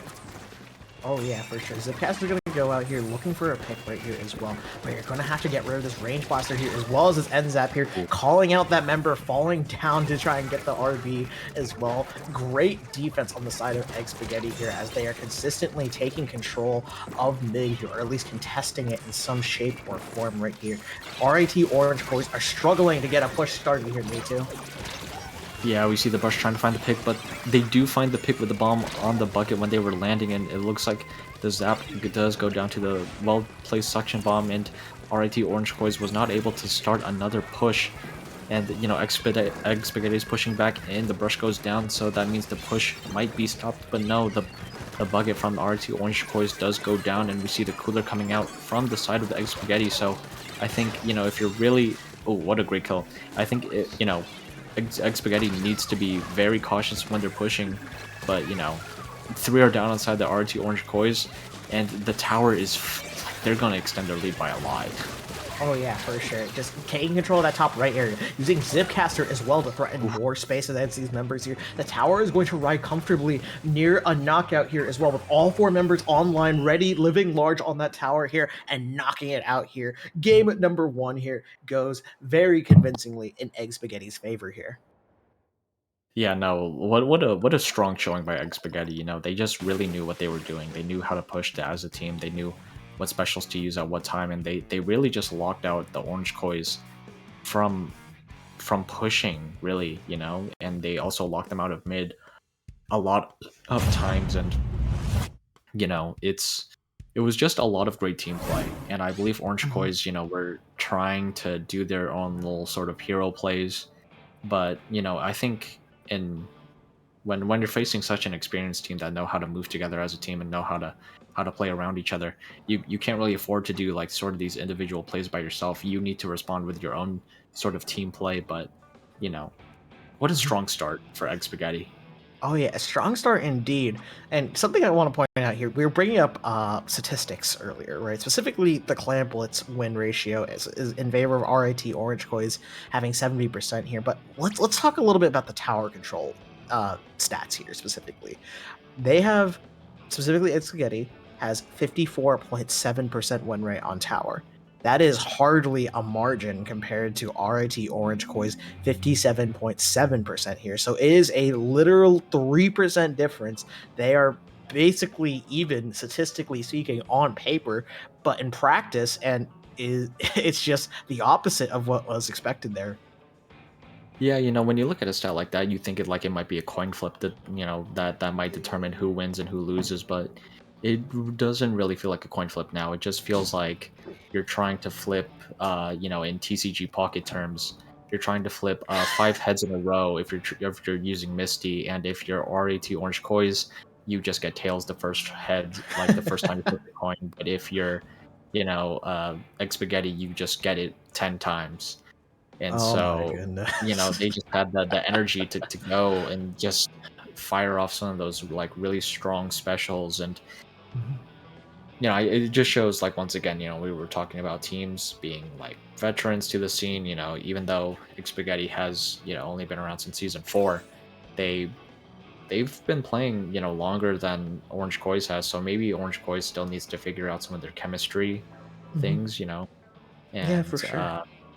just trying to just figure out what everyone does and like how they move, because team synergy is not something that you could acquire overnight, nor is it something that you could really get from, I guess, what, 5 qualifiers, considering Five that. qualifiers? Yeah, five Yeah, qualifiers. and practices and scrims can help with that, but we don't really know how much these teams practice as a team. So definitely, that synergy is just something that comes along with time. Yeah, for sure. Definitely, RAT Orange Coins was under a lot of pressure there. Just a lot of strong fighting weapons for that map mode as well. You had the Octobrush with the Zipcaster. You had the RB from X7 just consistently giving that pressure there as well. And just so much setup and just impenetrable defense from Egg Spaghetti's side that RAT Orange Coins could not get anything started as well. So I'm curious to see how they can perhaps flip that what was it, that disadvantage into an advantage with the map modes coming up further here. Looking at my handy dandy map list right here, we have Inkblot Art Academy Clan Blitz here. So this is, statistically speaking, RIT Orange Coin's strongest map mode here, or not map mode, just mode in general here, Mewtwo. Yeah, and I hope we see, why they have such a strong win percentage going into this game too. But, I think Egg Spaghetti is just really just had a really strong showing, and maybe they're gonna translate that over to a different map, different mode type situation. But yeah, I'm very interested into seeing like some comp changes. You know, uh Mhm, Maybe we won't see the wellstring anymore, maybe in favor for a pencil or another traditional backline. But mhm. time will tell. Time will tell indeed here, but I want to look a little bit more at these stats here. I'm just looking at all the stats paper today, flipping through the pages, looking at the different percentages and uh, stats that are being provided here. And apparently, I'm looking a little bit at RT Orange Coins here, and one of their weapons that can potentially be played, right, is Bamboozler. Okay. Mm. I do not see bamboo very often, but if it does get played, I think that is going to be really interesting. And I think that can be a bit of a counter of sorts. I know that's going to sound weird, but bamboo has that really good range as long as you nail those shots, tap the tap, right? It's very iconic, right? It can be very deadly in the right hands, and if you're able to have that accuracy backed up behind it, it can certainly turn the tide of battle. Yeah, for sure. And as we're going to start this game number 2 on Clamblitz Inkblot Art Academy, we're going to see if the Bamboozler does get brought out, but no, unfortunately it does not. Instead, we have a Rapid Blaster Pro Deco, I believe, and on Egg Spaghetti, an Undercover and a Dreadringer? Okay, I think I see the vision here. Okay, the splatter color screen as a special is something that is underexplored in my opinion. You know? Using it as an opportunity to shield yourself, create a bit of a smoke screen to be able to walk forward and hide potential members from where they're lurking, and just opportunities to push in are going to be pretty nice here. But RIT Orange Koi here with the Rapid Deco Pro as well. Yeah, very interesting weapon picks from both sides, but as you see, this RBPD is really applying some pressure, but they're forced to back up. You see the Undercover trying to take a fight with the Bucket. I'm not sure if this is a fight you want to take, but they do have support of the Dreadringer, so they might want to, like, try and push, but I think they're just being forced back. We see one go down on the side of Egg Spaghetti. We see the Dreadringer backing up to Plat. They don't want to go down because they have a Reef Slider ready, which can be very useful for groups like these. They get blocked by the tactical, or what is smart cooler play, but Egg Spaghetti responds with a Crab, but the Zap wasn't able to get into their bats. I think that would have really secured them a strong way to score, but we're just kind of playing a little bit forward. But as we see, RIT Orange Boys have found the opening they need to score. Oh yeah, for sure. They found that opportunity. They get 2 picks here. They're looking for ways to extend this lead here. They got the clams and they have a crab setup. They do pop the crab. Looking for more poise here. And I love this placement right here. Opportunity just zone out and potentially shut down any... Oh my goodness. The Undercover shutting down a crab. That is not something you see every day in Mewtwo. Yeah. The Crab was distracted with the 3 others on their Plat. They did not notice the Undercover ready to strike, but as we see, Egg Spaghetti needs to, not even 2 Power Clams is going to get them the lead. They're going to need 2 Power Clams and some change in order to at least start to get back into this game. We see the Bucket with that cooler effect, ready to push the Heavy. They're playing it very safe, even though they have a cooler for extra insurance, but they do go down on the left side. But as we see, the Heavy was pretty weak, but there was no sort of team members to capitalize off of it being weak. We see the splatter color screen coming out from that Undercover umbrella, really providing that shield, discouraging players like that Zap from wanting to move forward into it. And as we see the Heavy edit, what is moving with the screen, and they do find one. Oh my goodness, yeah. The movement with the screen is what I was looking for earlier, and the reason why Egg Spaghetti potentially did that. They're able to make those aggressive plays and call out people who are not watching closely as well. But hey, you do have the Rapid Deco Pro here as well. Looking for opportunities to move up here as well. Punishing that Reef Slider here is going to be a huge opportunity, but that screen is deployed here. Let's see what they can do with it, Mewtwo. Yeah, but it seems like they're not going to be able to do much. The Undercover's just kind of stuck with the ball, trying to fight the Slosher, and they do find the pick, but the Zap is pressuring them back. And, I think the screen was a good play, but they didn't really have much follow-up to go along with the screen. We see the Shooter pressuring that Crab, but they are unable to find the pick. We see the Undercover just waiting for their moment to strike. And, Egg Spaghetti is ready to push, and they do have another screen deployed. But the real question is, are they even going to be able to score it? And it looks like the answer is just going to be yes. Oh yeah, for sure. Flopsy on the Undercover belt, using this advantage that they're creating with this splatter color screen to push back the other members of RIT Orange Koi's here as well. But whoa, just a wipeout here, just shutting down any momentum in that push that was started right here. Fantastic defense from Orange Koi's as they're already on this plat here once again here. Yeah, but they were not able to score right away. We see the triple ink strikes coming in from the Slosher, forcing the members of Egg Spaghetti to move back. As we see, they broke the basket. They were able to get past the penalty and throw in 1 clam, but are they able to follow up with more? And it looks like they will. They're just going to throw in 1 extra clam in, and it looks like they are finally starting to throw all of their clams in, but they have realistically none. The RBPD has 1, but none of the other members have other clams to keep the basket open, and it's going to close. And they broke the penalty, so if RIT Orange Koi scores again, they will be able to continue their push. And look at this Heavy edit, still playing so aggressively, but they do go down. Oh my goodness, I do love the aggression coming out here from RIT Orange Coys, trying to ensure that Egg Spaghetti needs to be able to fight these uphill battles to be able to get through here. But hey, we do have the screen here, pushing up here slowly, but you're going to need a little bit more extra specials here. We have the Reef Slider as an entry tool. It gets immediately called out right here. You are able to get a power clamp in here, but Flopsy is going to be the one at last here remaining to potentially make something happen here. Oh wait, we do have the Reddit here. We try to run in here as well, but there's not enough time. It's going to end here, and you don't have a power clamp, so no overtime. Game goes to RIT Orange Coys here, Mewtwo. Yeah, and even if that Splash-O-Matic was able to get their clamps in and keep the basket open, that it wasn't going to be enough to get the lead. And considering they were already 2 down, and I'm not sure who the last member of Egg Spaghetti was, I do not think, even if they had that basket open, I think overtime would have favored RIT Orange Coys. But that was such like a, a change in what we saw in game one. Egg Spaghetti was really deciding the tone, like the pace of the game, but now it was more or less like an even fight in mid. We saw very very, I'd like to say, unusual comps from Egg Spaghetti, but I think that was just something that, like, I understand where they were coming from. The Reef Slider with the Dread Ringer being able to get in. I like what they tried to do with the undercover with that splatter color screen. But it just didn't end up working. But I think RT Orange Coys was really, they looked a lot better in that game than compared to the game one.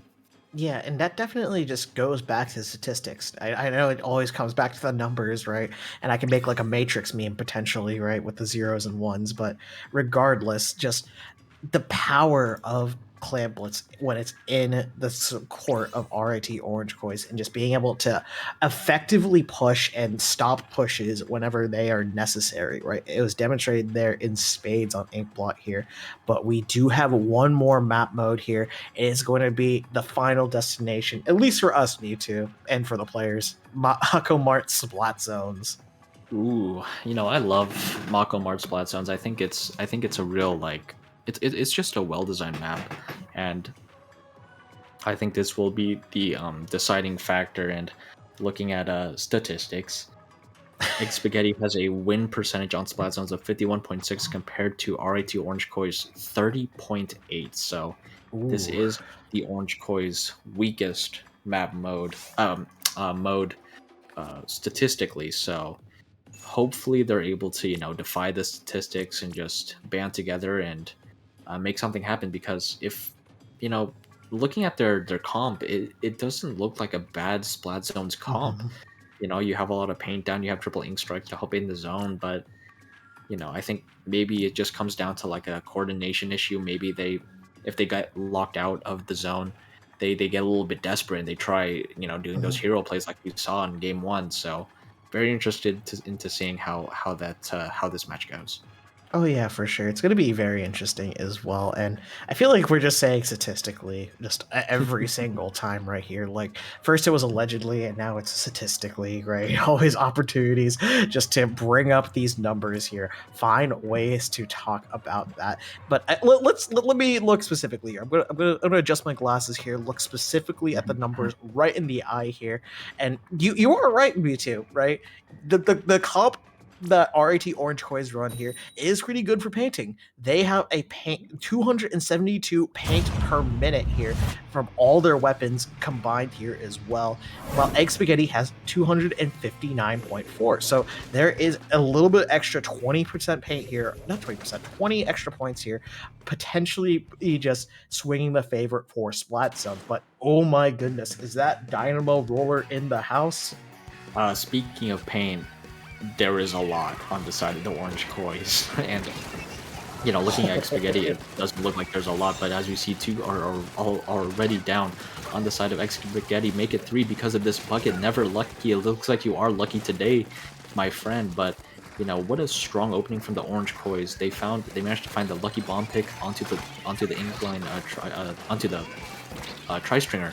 And it looks like now they are in a really good position. We see the super jumps coming out from the Inkling Tri-Stringer. I'm not sure if I agree with that play, considering the rest of the X Spaghetti members aren't really there to capitalize off of the explosion.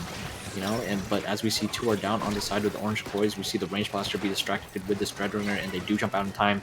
And look, the Slosher does have their Tri-Strikes ready, and they didn't even use it, and Orange Boys still have the zone. Oh my goodness, they have ticked it down. The first cap and just looking to close it out here at the very end. Cooler's going to get deployed from Xspaghetti. You do have strikes online here, but this Dynamo set up on this right stack, putting in the work right here. You're going to have to make a hero play to go into zone right here, but no, you're going to get shut down. But the zone magically gets capped here, Mewtwo. Yeah, I'm not very sure how, because, the Dynamo is able to put out so much paint, per swing, but as we see the Reef Slider coming in, trying to find somebody, but they find nobody.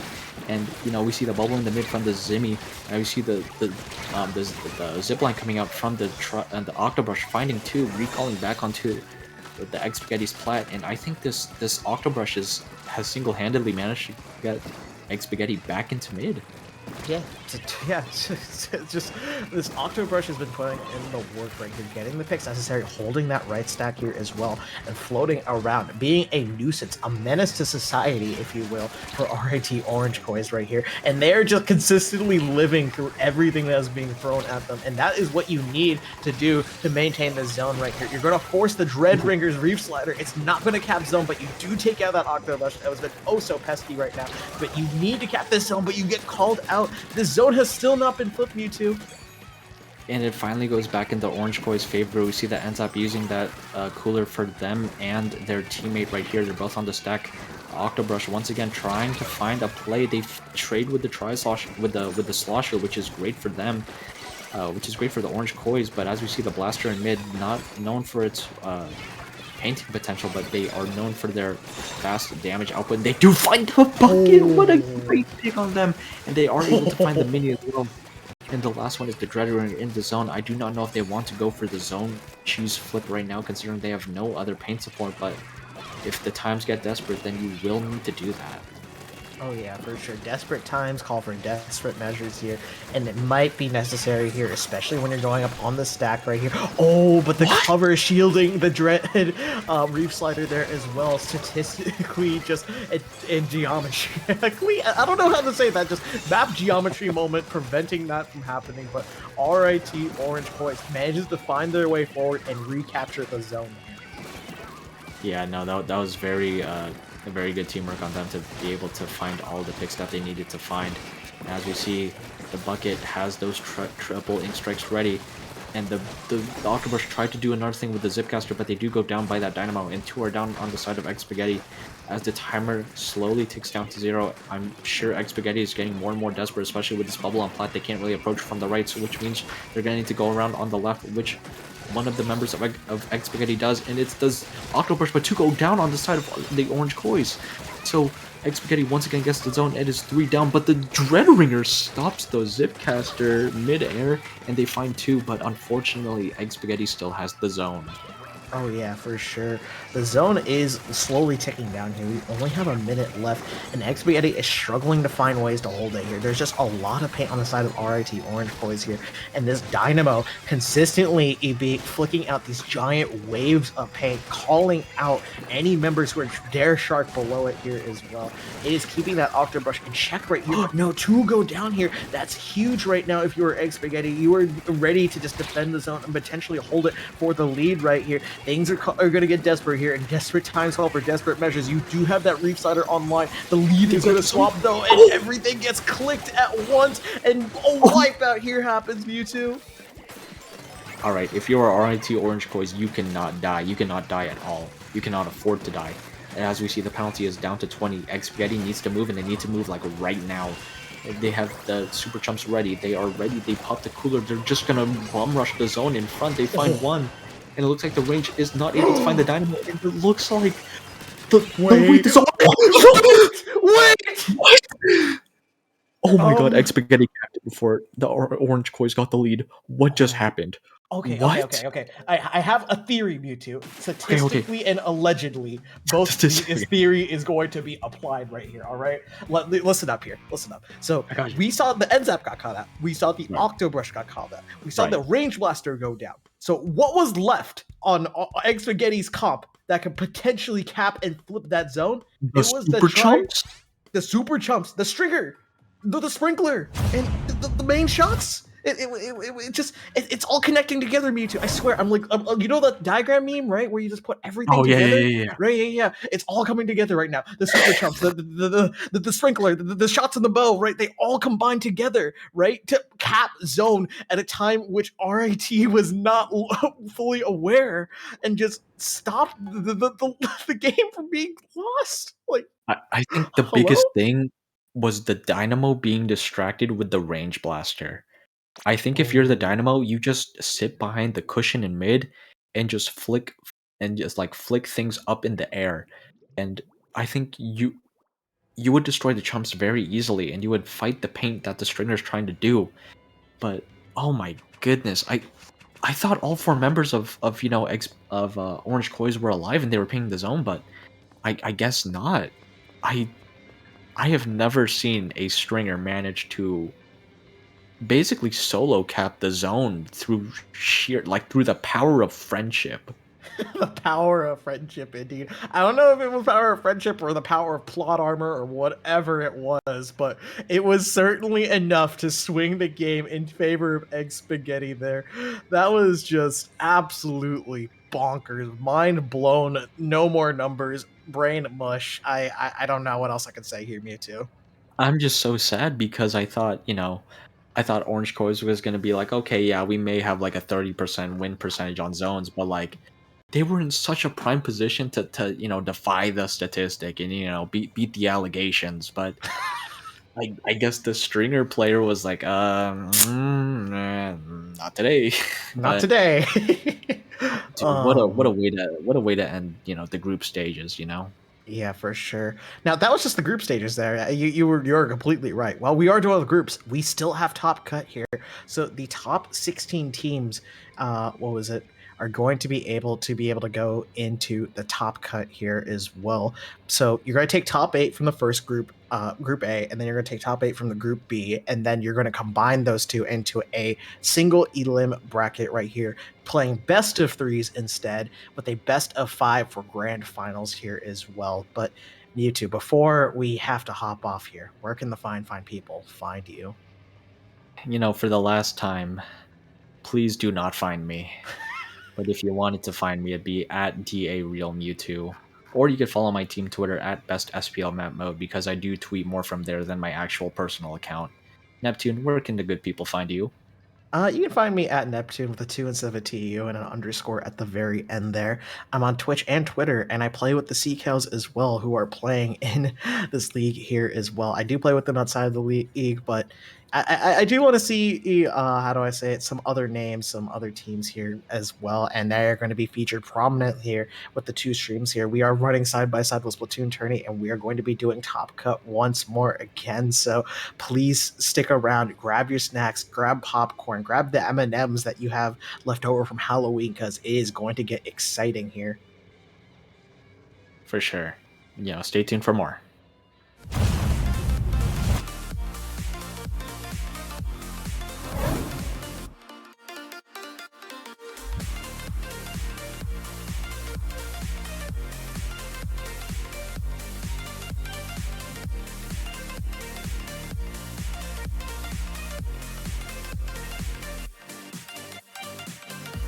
When I look in your eyes, I see the stars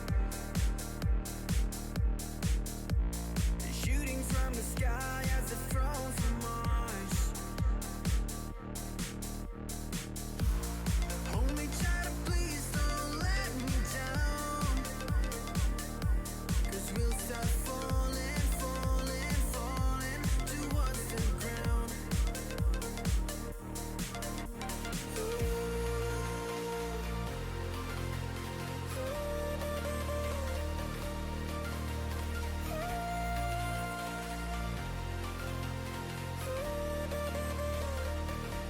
Cause we'll start falling, falling, falling. Cause we'll start falling, falling, falling. Cause we'll start falling.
inside lane, missing exits, glued to the pavement. Between the lines, I'll keep my gaze straight ahead as the last stop flies by.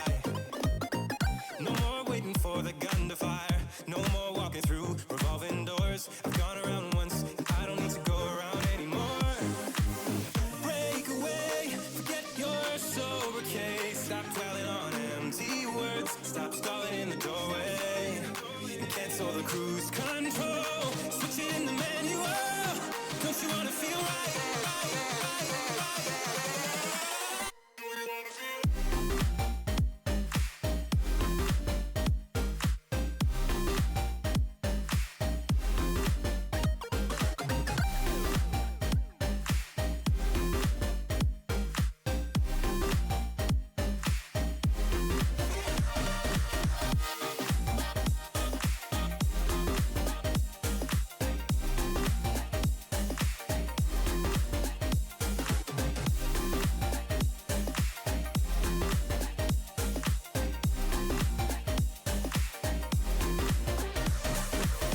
Full steam through the setbacks.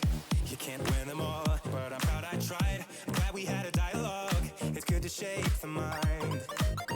Speeding up the pace, turning up the heat. Where I need to be for the first time. I'm taking risks, I'm casting off without a lifeline. Break away, forget your sober case. Stop dwelling on empty words. Stop stalling in the doorway. And cancel the cruise control. Switch it in the manual. Don't you wanna feel right again? Don't you wanna feel whole? Don't you wanna feel?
Hello and welcome back to CCA Circuit Qualifier number 5. We are live with Top Cut. We've got two teams that I am very excited about. We've got USF Splatoon Gold versus Death Roll. Vic, you want to tell us a little bit more about this match?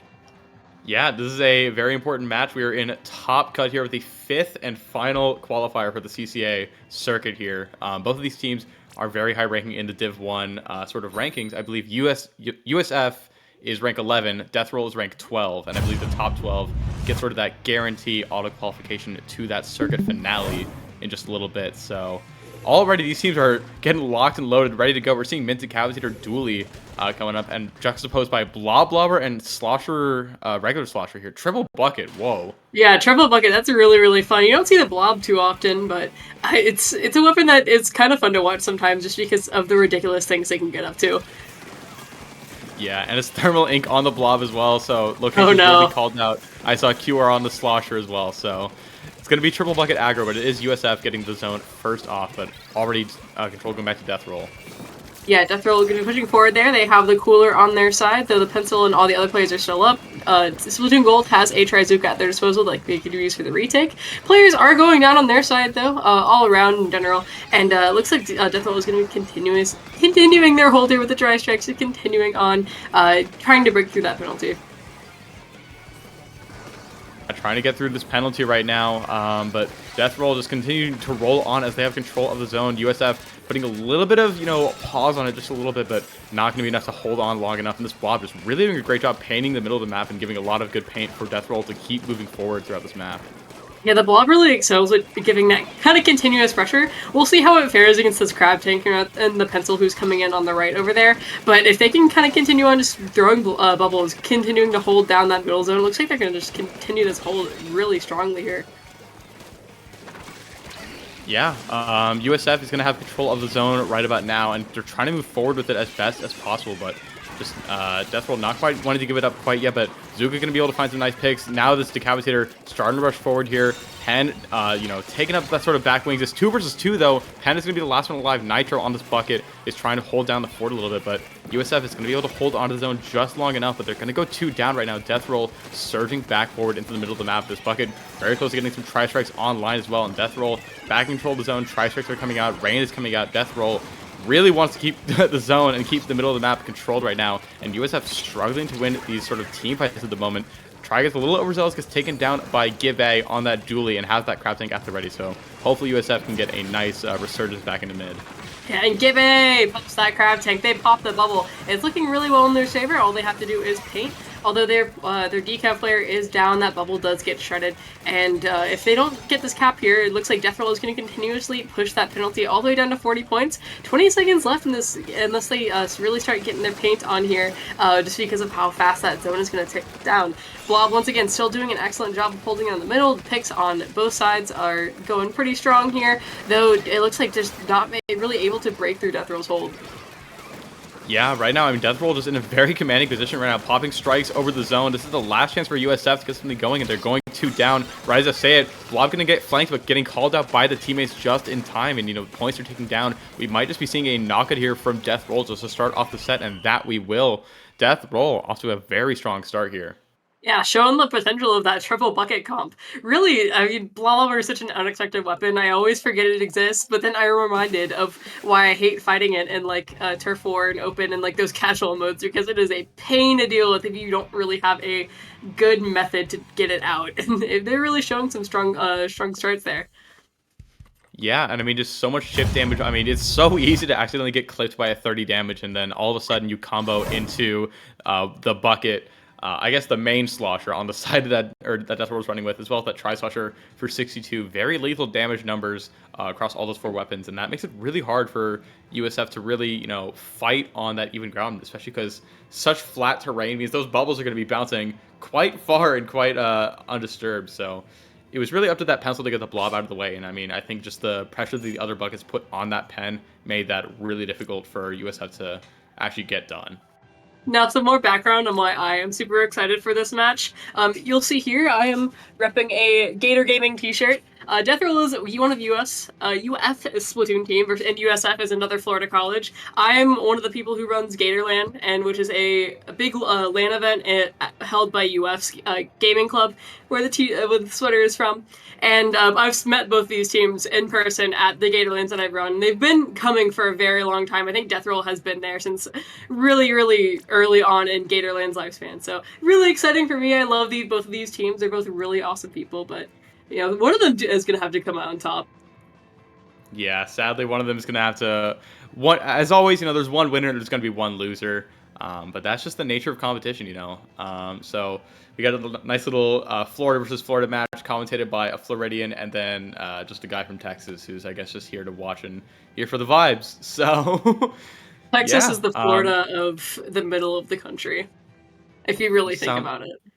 Something like that. I don't know. I feel like Florida's a little less predictable than Texas. But, we both have alligators, notably.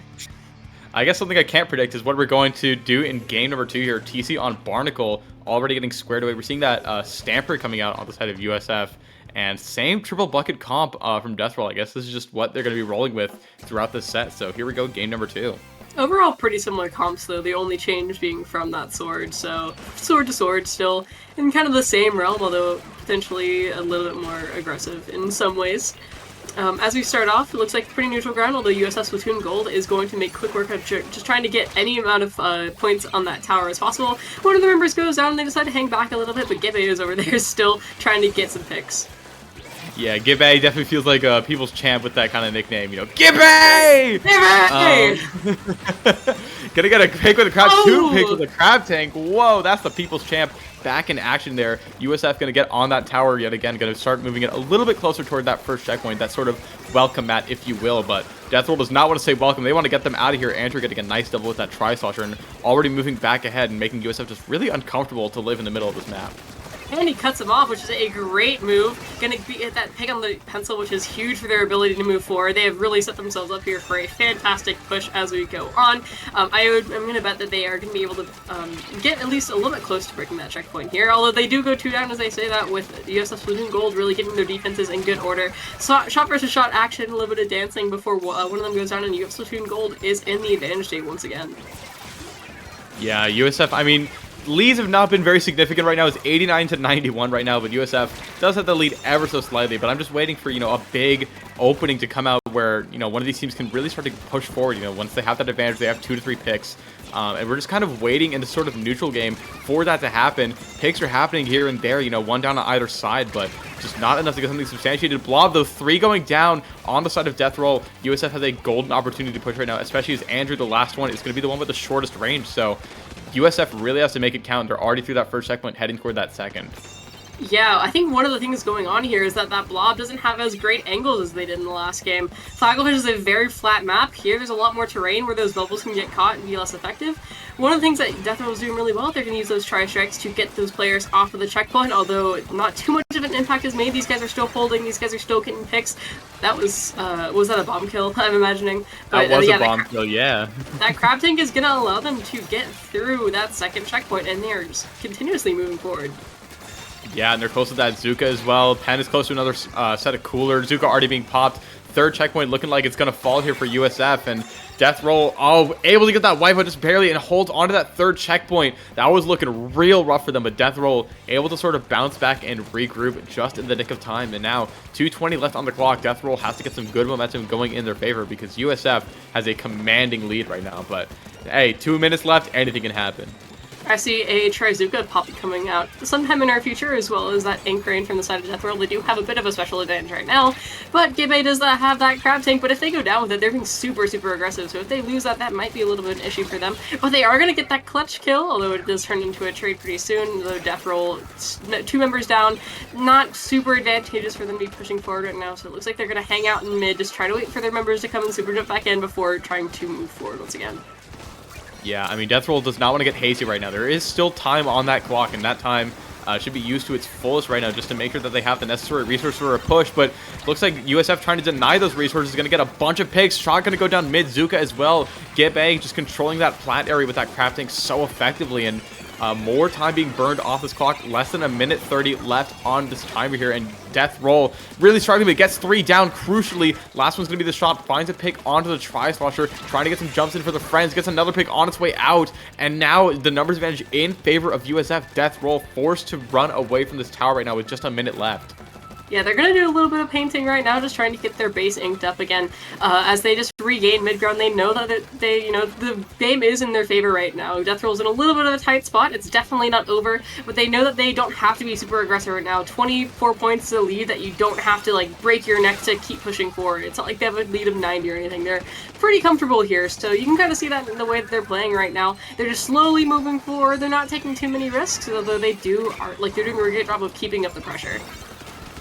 Yeah, I mean, at this point, Deathroll has to effectively break 2 more checkpoints to get the lead back in their hands. And USF doing everything they can to stop it.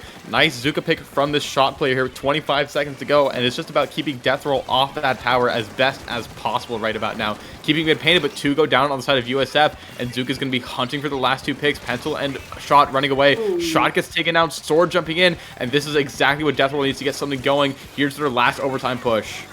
Yeah, looks like they are going to be sitting on that second checkpoint. Blob here is actually in a pretty good spot, although all the players are sitting way above their sphere of influence, so that player isn't, having too much of an impact right now. Raid is going to be providing that nice healing buff forward. They're at 30 points, and that's game. Yeah, Bucket just could not quite jump in on time. That Pencil got a crucial pick and an assist there at the very end, but just a little more chip damage, and USF going to be taking us to a Game 3 in what I believe is a best-of-3 series, so we might just get a tiebreaker elimination match here to start things off. Yeah, pretty fun here. This was a really good game. It was very aggressive. I felt like the players were just really throwing at themselves at each other a lot, which is pretty fun to watch. So, looking forward to the next one. Although, both of these players or both of these teams have been doing super well so far. I am excited to see what the next map has in hold for that blob player, because I feel like that was really a large issue. That's one of the main weaknesses of the weapon, is if you can't hit things that are above, you just can't really do that. And so that player just wasn't able to do much. They couldn't approach because they're a blob, and they couldn't sit back because everyone was out of their range, especially with that pencil. Yeah, I think the pen especially played a lot more aggressively in the second game compared to the first one. And I think that's just because, like, Hagglefish, has, like, that designated snipe area on that tent, which is a pretty inherently passive position. I think having sort of that less focalized snipe area forced that pencil player to play more aggressively. And more aggressive pen play has really been showing itself as, the dominant strategy with that weapon. And I mean, that was a crucial ploy there for that game too for USF. I mean, getting so many crucial picks on that blob and a lot of big chip damage on the other front lines the Death Roll was trying to throw at USF. And I mean, ultimately led to their success, especially when you have something like a Splatoon Stamper, which comfortably outranges all the buckets and, has great chip damage with everything else. Yeah, so as we go into our game 3, it really looks like it could go either way. Both of these teams have been looking incredibly strong so far. We are going to Clan Blitz on Scorch Gorge. Yeah, Clan Blitz on Scorch Gorge. You know what? You love it, and you are ready for it here. Same comps on both sides. We know what we want to run here. Game 3, I believe it's a winner-take-all as well, so this is a crucial match to determine who is the best team in Florida in this bracket. Well, UCF is still in this bracket, so I wouldn't count them. They're a very strong team. So anyway, looks like, beginning of Clan Blitz, standard fare, neutral ground until we're starting to get some clams up, starting to get some specials up. Cooler going out from USF Splatoon Gold might allow them to play a little bit more aggressively, and they already have a power clam, so I think they already have their game plan in play. They know what they're going for. They just have to get the execution right. Yeah, but I can only imagine just how awful it must feel to push on this map against a Blobber and 2 other buckets accompanying it. This is not going to be a fun game for USF by any means. Both teams already have a power claim at the ready, but I mean, you can build as many power claims as you want. It doesn't matter if you don't make it to the enemy basket, and that is the struggle that I feel like we're going to be seeing a lot in this game when we have Pencil and Blobber as the anchors on both sides here. But 2 are going to go down on the side of USF. Stanford going to go down as well. That's 3 dead, and Death Roll trying to push forward as best as they can. Andrew really spearheading this offense on that Tri-Slosher, and the strikes are going to clear the way for B3 to score that power clan. Yeah, that was really good. And now, once again, you said, like, pushing against 3 buckets. These guys are on the offense now. Once they have mid established, it's going to be a nightmare if these guys play their cards right to get them out of mid. Although they look like they've been doing great, it's only that blob left on the stage, so, looks like these guys are doing a pretty good job of putting the pressure and not getting picked off themselves. Although, it doesn't look like they have too many claims for the name. As I say that, they get their pity. It looks like they're going to be making a gamble for it and trying to get a retaliation score.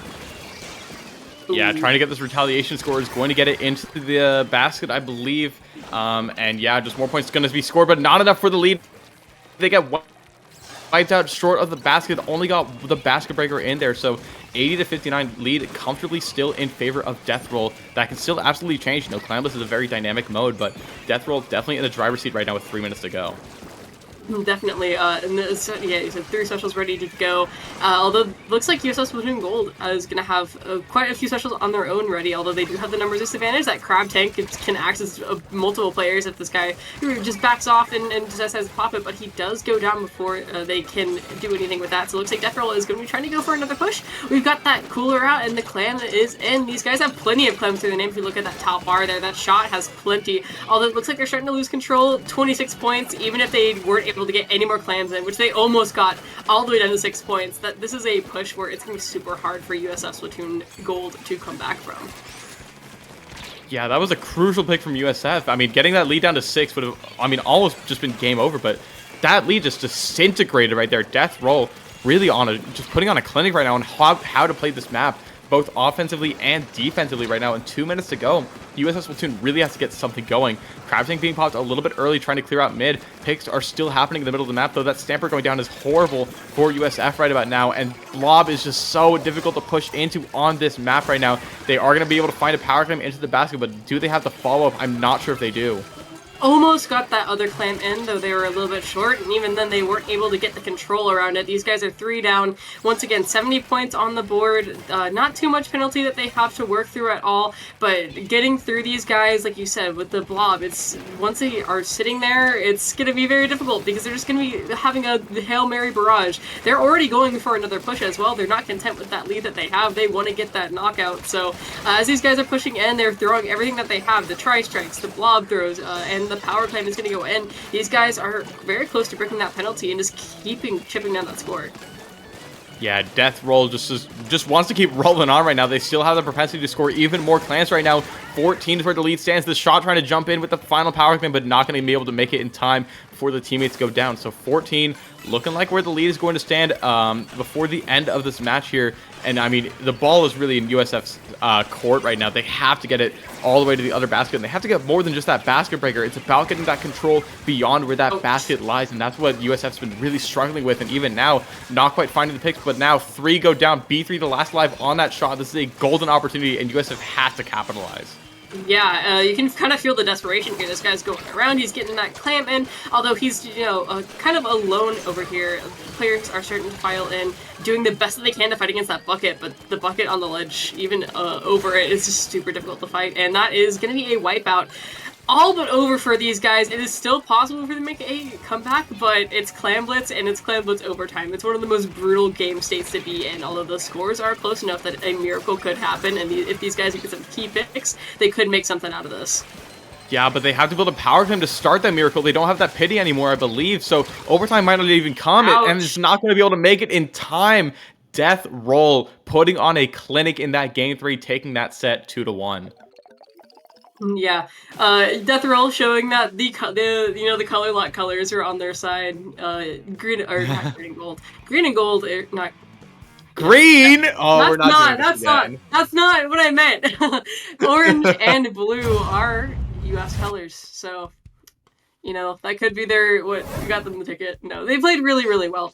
Especially, like I said, I love seeing that blob blobber because it's like so unique to watch how it interacts with its environment. It's not a type of weapon that doesn't really have a match in terms of like watching how it interacts with the other weapons and with the stage geometry and things like that. Yeah, a lot of the sloshers are like that, where like there's no other weapon that's like quite like Explosher, or quite like Bloblopper, or quite like Dreadringer, even Machine to an extent. It's a very unique class when you think about it, when you boil it all down. And I guess Death Roll really reaching into the pockets of what all the buckets can do. I mean, triple bucket comp, you normally see it kind of scoffed at, but hey, they made it work. They got the win there, and they're going to be moving on to round 2 of Top Cut.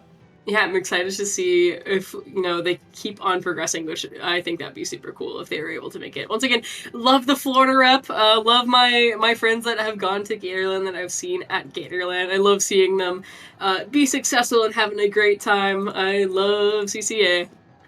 Shout out. I'm interested to see in the Start GG if these guys have ever fought each other at Gatorland, because that would be super fun. I'm actually going to pull that up right now and see if... I can find that. Yeah, we can see the light beckoning off of Weef's face as they furiously Google up the Star GG. My second monitor. Yeah, but that's going to be a wrap on that said. Death Roll, Further Trouble is going to be going up against the UCSD in round 2 of this Top Cut. And I believe we're going to be going to a short little break here. We'll be back relatively soon for... Oh, never mind. Weef has something to say. They went up against USF Green, not USF Gold. Different team. Anyway. Anyway, we'll be back after a short little break. We'll see you guys in just a little bit.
Hello, everyone, and welcome back to the 5th and final qualifier for the CCA Circuit this season. I'm Broken Pinky, joined by the one and only Weef Slider.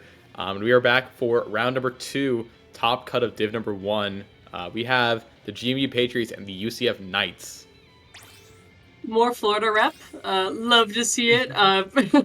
I've interacted with the Knights a lot more than I have a lot of the other Florida teams. They're great people. Once again, love my Florida teams, love my Gatorland goers. But I know historically they've also been really strong CCA teams as well. So exciting to see. Yeah, exciting to see indeed here. We are in this round 2.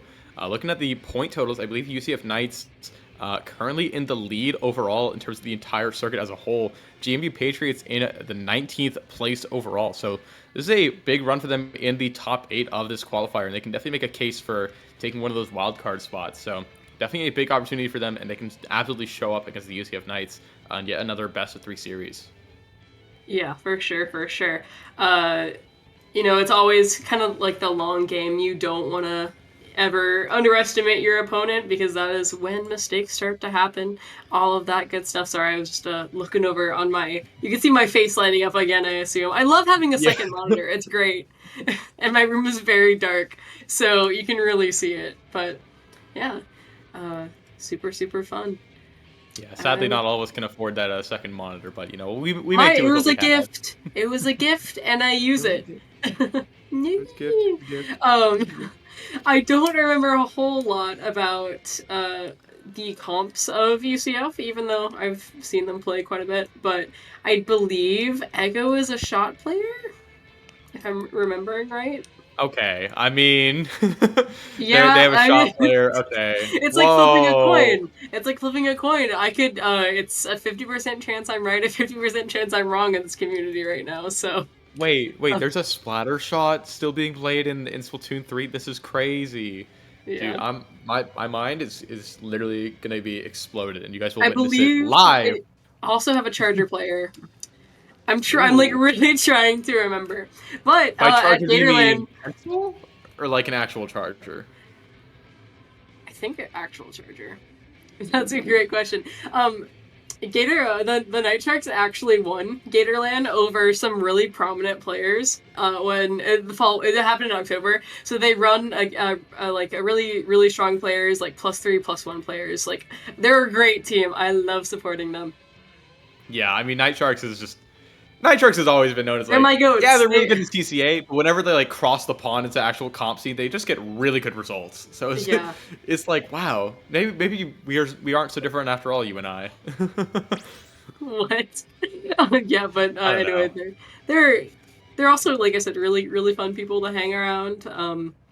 Even, you know, there's been a lot of, because of the, you know, the nature of CCA, there's been a lot of turnaround on the players, but I've hung out with quite a few of them. I went to breakfast with a few of them in the spring Gatorland, so that was fun. But yeah. I guess if you go to any Florida colleges and you go to Gatorland, look out for Weef. That direction. There we Gatorland go. is not restricted to just Florida colleges. Also, if you are a Florida Splatoon player, even if you don't want to participate, there's a lot to do. It's really fun. All different types of games. Sorry, this is turning into me plugging the event that I run. I mean, I don't have anything to plug. Cosplay contests, all that kind of stuff. Yeah, it's super fun. There's Smash tournaments, a rhythm game room, whole lots of stuff. Yeah, and the Hungry Box wasn't Hungry Box at one of them. Yeah, Hungry Box was at one of them. I think he goes pretty consistently, actually. I don't really know a whole lot about the other part. There's a Beyblade tournament also, which is yeah. I gotta pull up. I've heard enough. I'm sold. I'll be making that 20-hour drive. Of course, I was peeking over the chat. Of course, you can come, Falco. Yeah, it's open for anyone. It's and it's also free to enter. So, but at the last Gatorland, it was. I'm looking here. If I remember, we're going to a match, but most of the teams, like over half the teams, are CCA teams. Which once again, I love the CCA. I love to see that kind of stuff. So we've got GMU Patriots versus UCF Night Sharks on Splat Zone's Mahi Mahi. Yeah, we talked about Florida. We're going to the, tropical resort right about now. We're seeing the custom range blaster. And you know what? There's an actual charger, the ZF Splatter Scope. Both these teams rocking that blaster. I'm also seeing the newly buffed Forge Pro. So, I mean, I'm excited. That's really fun. Yeah, the blaster as well. Just a lot of really fun picks here from both sides. And we're going to see how this goes as we're going into it. We already see a cooler being popped out by the pencil, although they do get promptly picked off. Pick for pick over here as the range blaster goes down, although GMU Patriots is slowly being whittled down. It looks like they're going to have to back off here and, relent UCF Knights to that advantage state over here just for briefly until they're able to respawn and get those specials up, etc., etc. You guys know the drill. You know the vibes here on Zones, Mahi, and that water is about to drop right about now. There we go, that water level dropping at that 60-point mark. In the first 40 seconds, I mean, UCF already in a pretty commanding position, already have another set of tri-strikes on the way to go towards the enemy lines here. Just extend this hold even more, and GMU Patriots in a rough spot, kind of stuck in a stagger right about now. Those strikes are not going to help right now. Splashdown being popped, not going to find a pick from there, but GMU Patriots, they have to go now. Law is going to be popping that Kraken, trying to make some magic happen in this zone, but GMU Patriots, they need more. The Kraken is not going to be enough to paint it on its own. They need to find some picks, and they're going to be able to get all the paint they need to get that zone cap.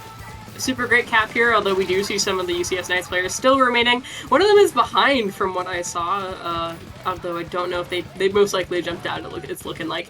We're looking at a pretty good hold so far. They're going to be able to progress a little bit forward, although, looking at some specials here from UCF Knights that might be making it a little bit difficult for them to come back in. All of them, except for the one player who happens to be down, have their specials out. That Booyah Bomb is, the recently buffed Booyah Bomb is getting popped, and it does get a player as they pop it out along with the tri-strikes. Looks like the range also popped their thing as well. That's not a range, what?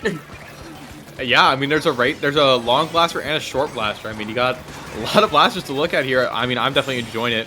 But paint battle happening in zone right now. GMU Patriots absolutely breaking this back in lead contention right now. UCF Knights has to sweat a little bit. They have to get this zone capper. They're going to be losing lead very quickly here. Strikes are going to be coming out though. Ego painting at the front with the Forge Pro going to be enough to get that cap. So UCF Knights barely able to hold onto their lead here, but GMU certainly showing capable and showing signs of life in this game one. Yeah, and as GMU Patriots does have that cooler to pop out, looks like they might be able to get a retake going here if they play their cards right, which is my favorite phrase of all time, if you guys didn't know.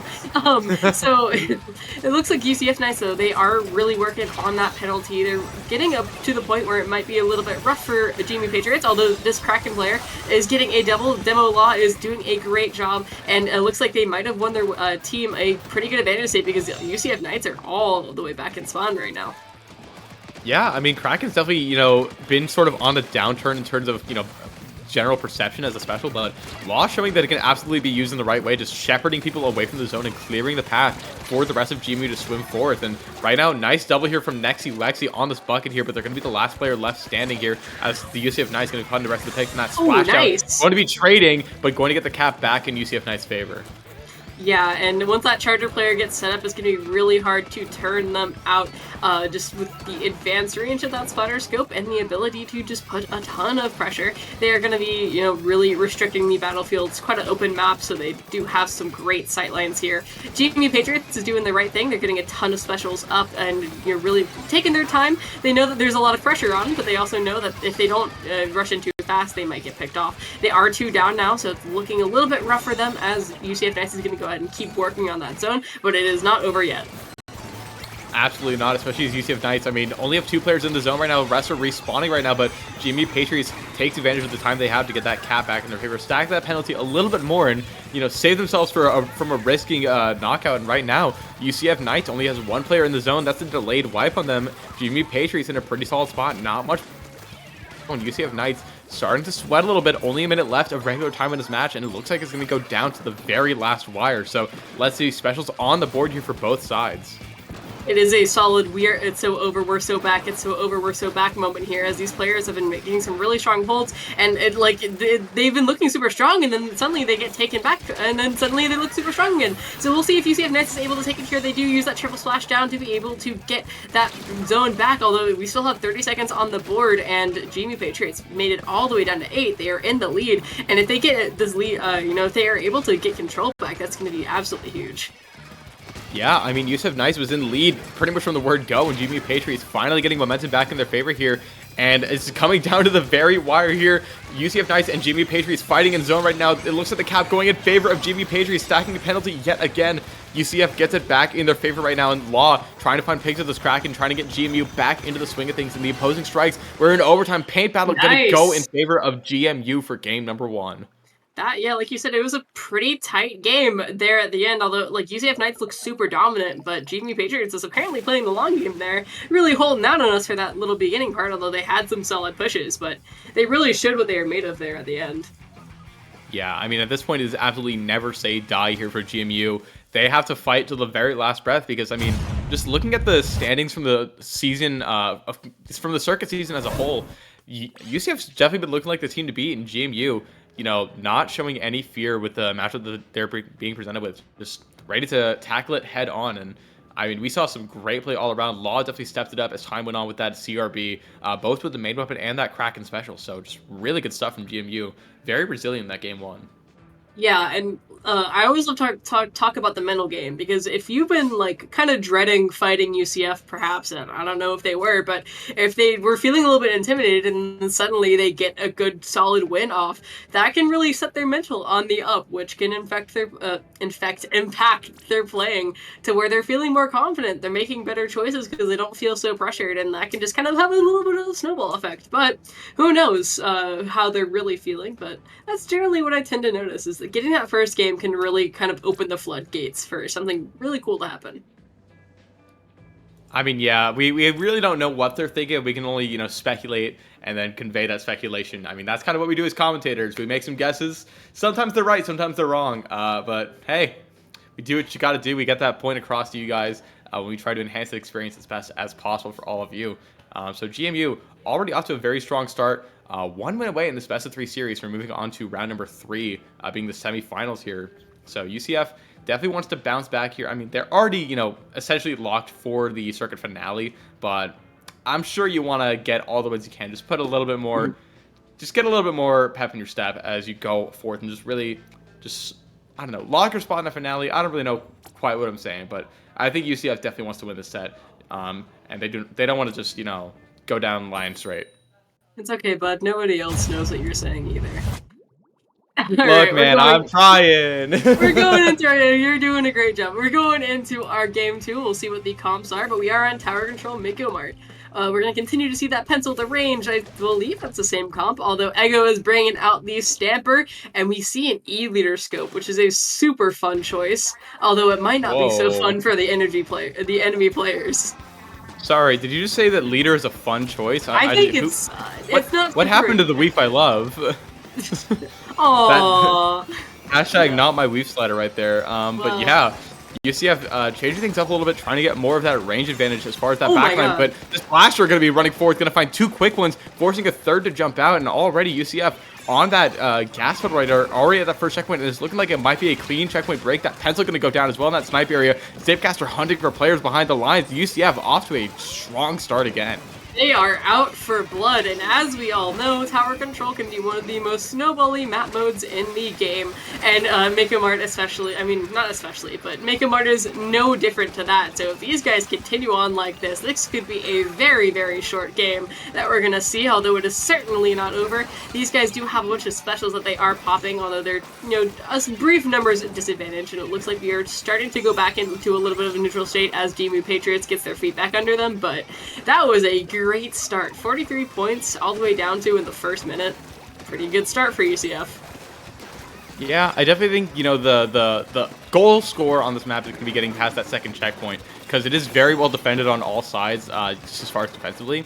So, I mean, UCF probably not excited that they couldn't get that checkpoint broken, but they have a good lead, but they're not going to keep it for long if GMU keeps on pushing. But there we go, 3 go down, just going to be that bucket fighting on that stack with JAL Dizzy there, and a minute and a half burn on this clock. This is a very competitive game. Both teams already through with that first checkpoint, so it's really going to come down to where we get, you know, by that second checkpoint, by that defensive stack position, and already UCF looking to be on the aggressive yet again.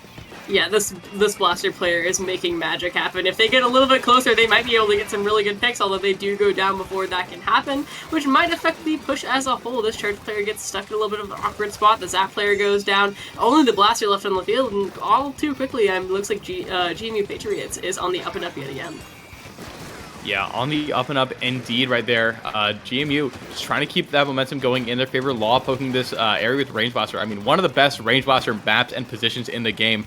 Law knows it, and Law is taking advantage of it here, as well as that bucket, you know, with the Tri-Strike on the backfire. But the Blaster coming in from the left side as well, going to be potentially crashing those plans. Dizzy trying to hold on the front with that zap, but Ego coming in from behind with that Stamper as well. This is just an utter bloodbath at this point in time here, trying to find all the picks they can. Either side but GMU pushing this tower even still so close to that lead. That Stamper forced a change course there. Splash going to be popped in the middle of the map, but just so tense right now by this checkpoint, but tower returning back to mid.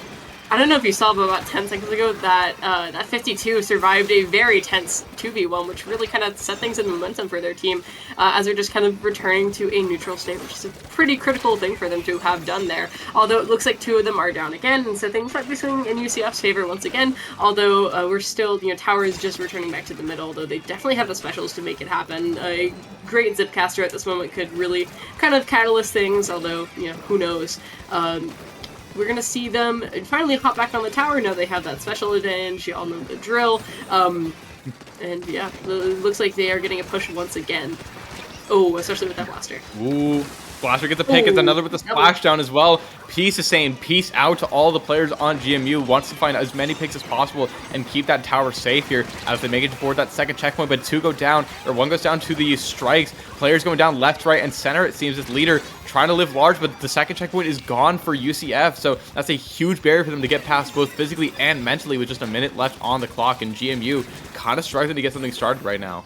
Yeah, and they made it all the way down to 22 points. Even if they didn't make it past that checkpoint, that's a really, really good push, and that's one that it's very difficult to get past. There's kind of like that little corridor there where enemy defenses can be kind of strong if the enemy really knows what they're doing. So, with 50 seconds left, it does, pressure is on. These guys know that they can beat UCF, but it's in the execution, it's in the pressure of the exact moment. You're going to see a Kraken go out and try to get some picks, but they are 2 down, and they're a little bit separated over there. The Law over there is kind of a little bit separated, so we'll see if they're going to be able to kind of regroup up in mid and make something happen in the last 25-ish seconds of this match. Yeah, I mean, it really is do or die. They have to get some feet on that tower now, but they're going to go 2 down. That's going to make it easier said than done, especially as that Blaster still alive, still patrolling the area with that massive hitbox, and still has that splashdown at the ready. So, I mean, it feels like just a ticking time bomb right now for the UCF Nice. GMU really running out of resources, but force that splashdown to be popped early there, and they have control of this tower. We might be able to see an overtime push here. Peace does not find their bearings. They get taken down, but it's just the pencil left alone, and UCF tying the score at 1-1, taking us to another Game 3. Yeah, with those hyper-aggressive pushes, those great picks from the Blaster, all of the great special uses, all of the marbles, we are seeing with that match why UCF is currently at the top of the Division 1 leaderboard. So, we are down, or is it Game 3 or are we going to best of 5 now? I can't quite remember. I believe we are still in best of 3 territory here, so this is another elimination match. I mean, winner is going to be taking the set, moving on to the top 4 of the 5th and final qualifier here for CCA. Loser going to be out at, I believe, 5th place. So it's an important match for sure. You definitely want to get some more points. You want to score into that, top 4 echelon, as opposed to, being locked at a 5th place. I mean, those extra points, they could be big, especially, a win for GMU definitely would help their chances at wildcard over UCF. So I think that's definitely what they're going to be playing for. But yeah, we are in another Game 3. A very tense set all around. Yeah, UCF's probably still feeling pretty good. I mean, even if they don't win this one, they still are very solidly in first place. They might drop, but there's probably very little chance, if at all, that they wouldn't make it into, But regardless, they still want to win. You still want to really show your stuff. It's doesn't ever feel good losing, even if the loss is inconsequential. But yeah. Yeah, I mean, I believe UCF is in first place by 275 points, and you get 250 points for winning a qualifier in Division 1. That's what I thought. I just wanted. It's looking pretty locked for them. I mean, I think they're pretty solidly going to be one of the higher seeds, one of the teams to watch out for, especially in that finale. So tune into that one. Absolutely, for watching this one, you're like, what's going on? There's going to be some big stuff going on in just a few weeks, so stay tuned. But before then, we got a game 3 to get to between UCF and GMU, Oh, yeah. and we have our third map, Clamblitz on Umami. I'm interested to see what these teams bring out here. It looks like these guys are going to stick with old, reliable GMU Patriots, sticking with the comp they've been playing. And we're going to see the return of the custom blaster from, I believe that's Peace on the blaster there. Astral sticking with the E-leader, which is going to be really great with these sight lines on Umami, and Ego sticking on that Stamper. Yeah, Stamper, I mean, pretty much same comps on both sides here. GMV really liking all this chip damage they're being able to rack up, and UCF, I mean, just preferring that more aggro blaster to be paired with that Stamper, it seems, going to be what they're going for here. But the paint advantage looking in favor of UCF pretty handily right now, but not going to be able to find that pick. That Stamper is on that pencil, so definitely going to be able to push back. GMU pushing forth, going to be able to find 3 picks. Zap is going to be the last player alive for UCF. Forced to retreat in the face of the aggression of GMU right now. And a rough start here. I mean, definitely back and forth to start things off with picks happening left, right, and center. For sure, and as this Kraken goes out, it looks like you might see a little bit of a change in the state of the battlefield. Just pushing players around, although it doesn't end up having too much of an effect. We're still kind of in a nice neutral ground. Clamblitz, you know, you can stay in neutral for a very long time until you suddenly get a pretty explosive breakthrough, and UCF Knights definitely, if they got their chance to push, would make quite a splash right now, as they have plenty of power clams, plenty of clams ready to score a ton of points, and their window of entry might be right now, as GMU Patriots was only down to their pencil player, although everyone's respawning. Might be a little bit more difficult now, but they're starting to slowly creep on up. Yeah, I mean, it's definitely easier said than done to push on this map. Not quite as difficult as something like Scorchboard against a Blob Lover, but I mean, you got to make it to that elbow, and that elbow is a very condensed choke point there, especially when you have Tri-Strikes at the ready very often here. 2 picks going to go down, definitely going to, you know, sort of end the potential of UCF pushing here and now, dead in the water, and GMU trying to have a good response. They don't have a lot of clams at the moment, but it's about getting that control first and not getting sniped by that leader while in mid. So, I mean, we're looking to be in just more of that good old-fashioned Clamblitz neutral game right about now. For sure. What? Triple Slashdown going down, not having too much of an effect. The UCF Knights does get the first score of the game, but they do trade it for a wipe, which in the end may not have been quite worth it, as these guys have made short work of moving on in. They are going to get picked off at least once, but that does mean that they are already down to where UCF Knights were, with a little bit more opportunity to follow up. We'll see if they're actually able to follow up, but it looks like they might be able to score. Not quite. UCF Knights is still in the lead. Yeah, still lead in favor of UCF. I mean, just barely. Not really a lead, but I mean, enough for where the game were to end now would be in favor of UCF. So definitely can't feel safe if you're either team, but GMU definitely on, you know, the pressures on them to score and, you know, just get that lead in their hands and get some sort of good momentum going in game number 3 here. 2 minutes to go on the clock. GMU definitely has more of that clam economy and a bit more of that pain control in mid right now, but UCF fighting back and fighting back strong right about now.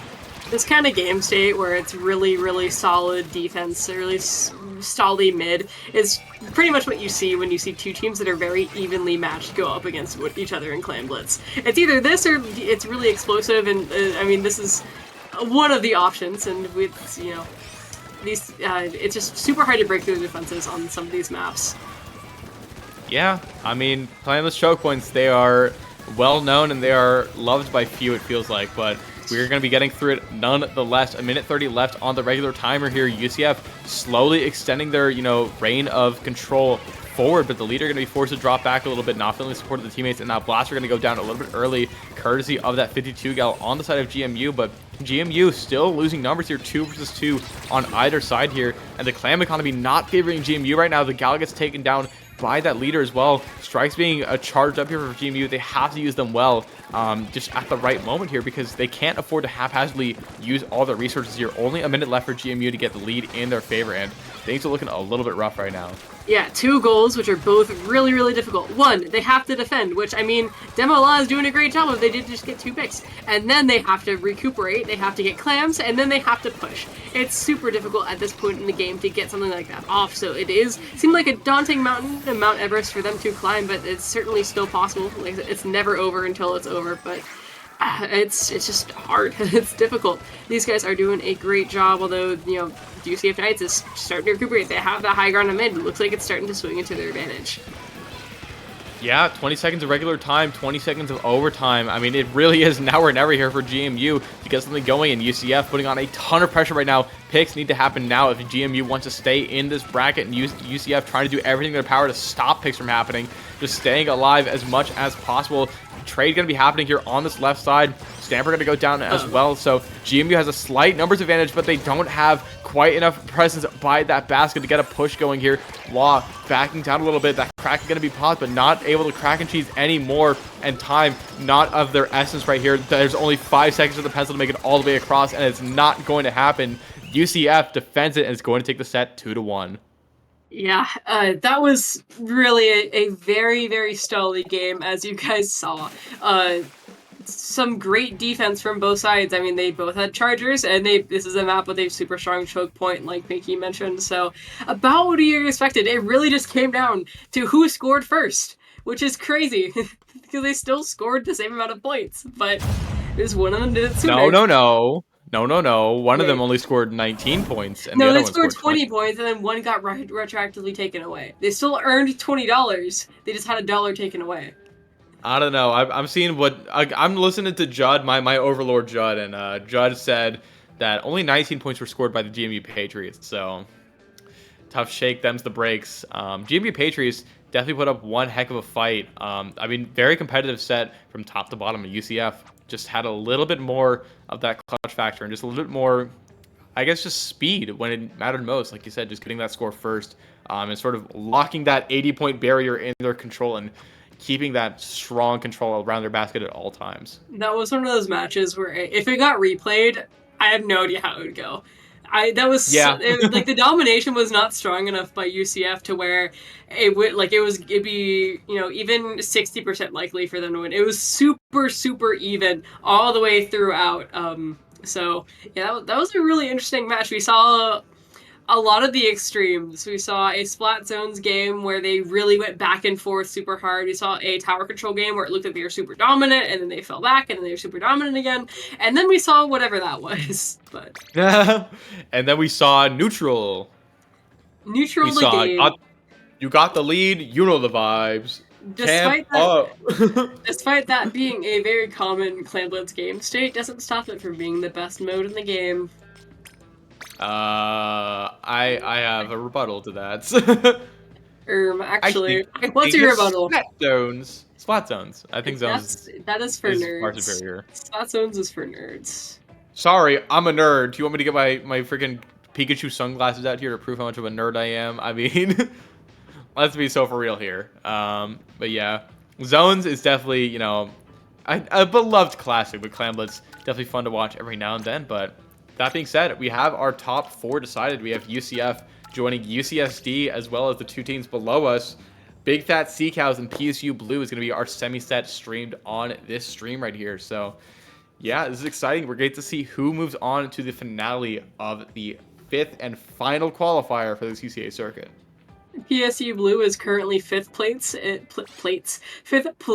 in points, and I'm looking to see VCU. They are in 8th place, so it's a 900 points versus 1,000 points. They're very similar in terms of their standings, and VCU is I don't know, they're a little bit lower, and I mean, but very similar. The difference between 4th and 2nd is 100 points. I mean, you get 100 points for 4th, 150 for 3rd, 200 for 2nd, and 250 for 1st. So we can absolutely see that standing, just flip around a little bit, just depending on the set. I mean, if the Big Fat Sea Cows are able to get this W and able to, get 1st or 2nd, we could be seeing, a little bit of a shakeup in the standings a little bit. So definitely a big set for the Big Fat Sea Cows, and PSU Blue wants to stop that from happening however possible.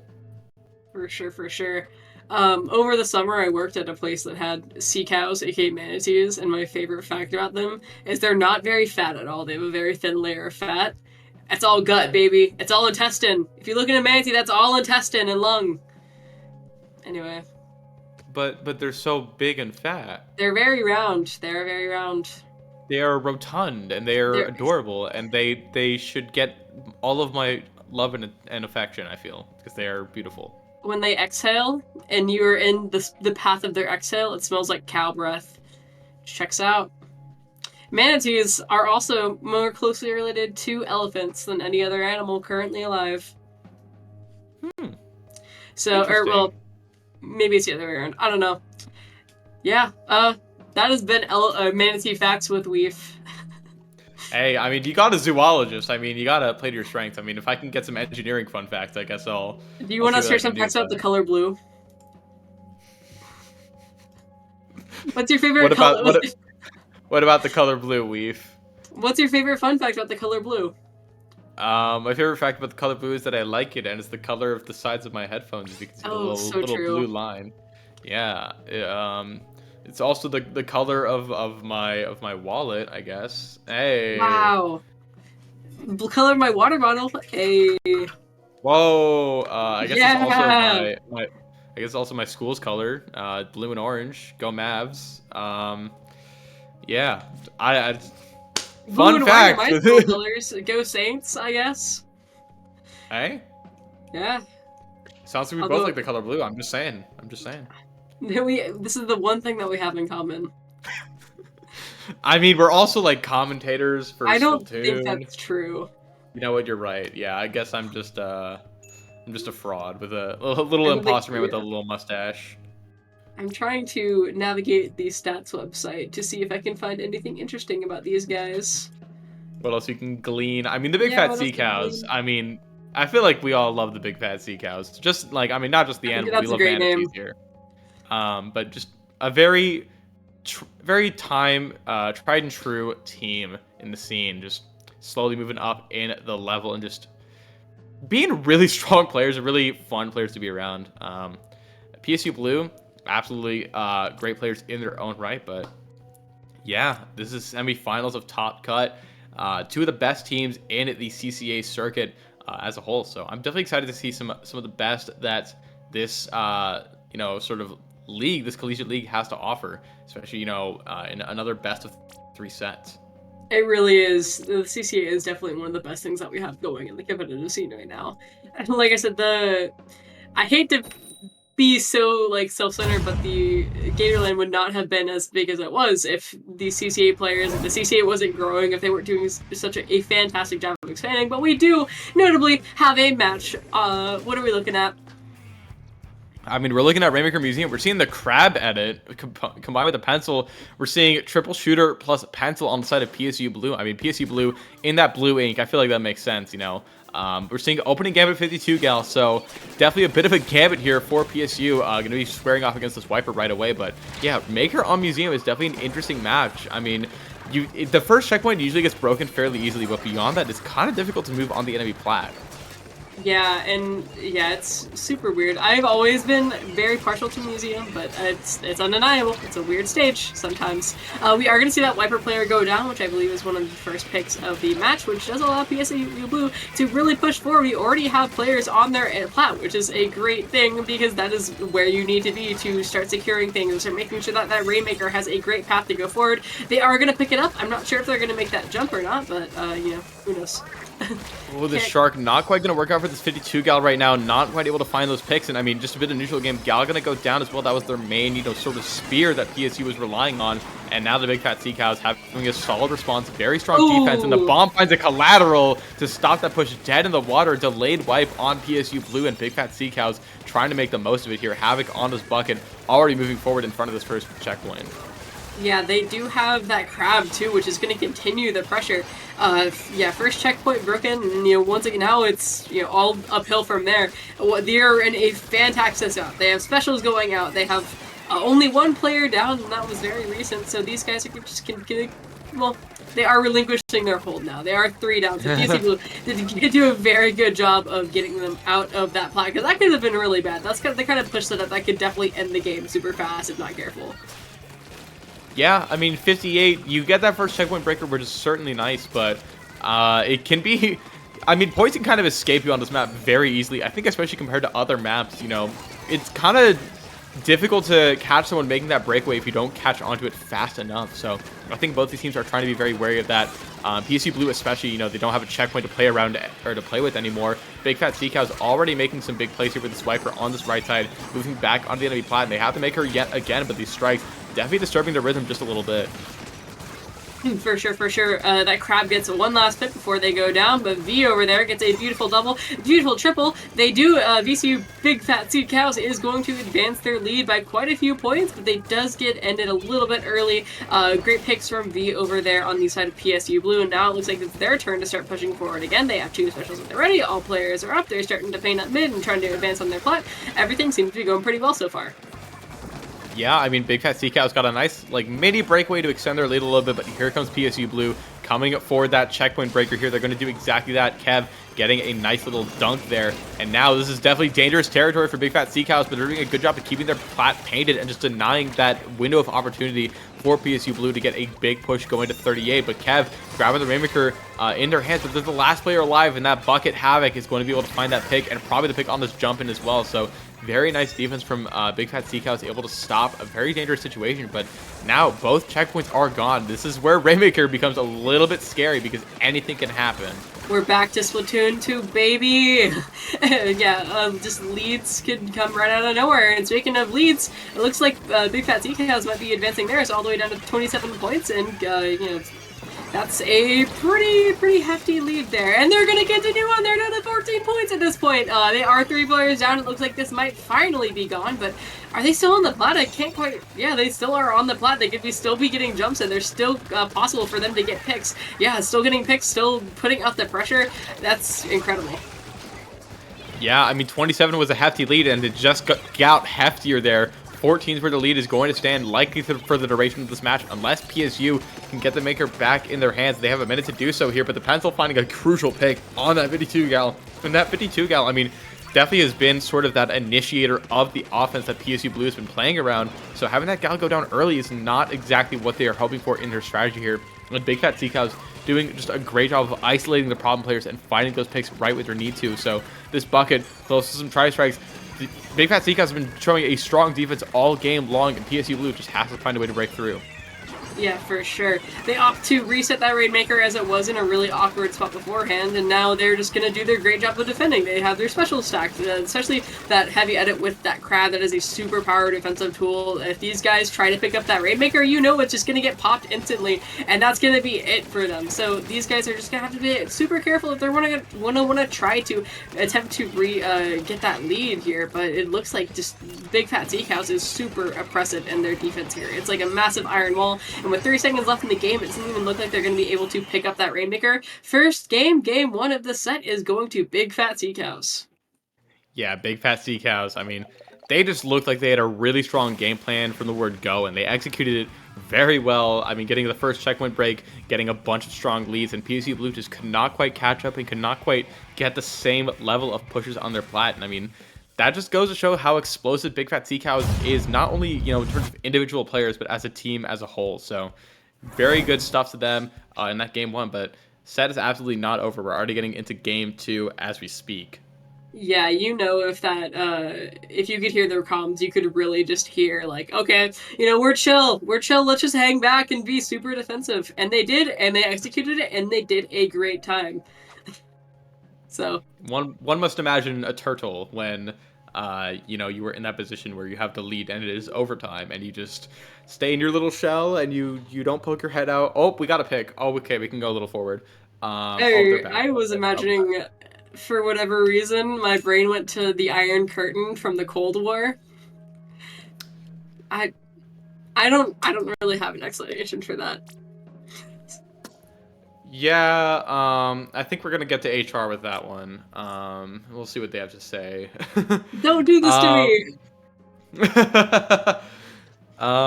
But yeah, I mean, just really good defense from Big Fat Sea Cows and really good offense. I mean, having that Wiper as a sort of initiator, pairing with Bucket, just good damage combos. You love to see it. Having that heavy edit and that Pencil, very strong defensive pairing that can also just turn into a very aggro pairing, with Pencil being able to just move up very quickly, and of course Edit being able to spawn a Crab Tank. So very good stuff to them. Ooh, we're seeing a bit of maps. We're seeing Inkblot. Yeah, Inkblot, the vanilla ice cream of the Splatoon world. Or I don't know. Hey, I don't know. I see a lot more hate for it recently than people actually liking it. I think people are just sick of this map, sick of that guy. It's Wayne. I don't know. It seemed like I know.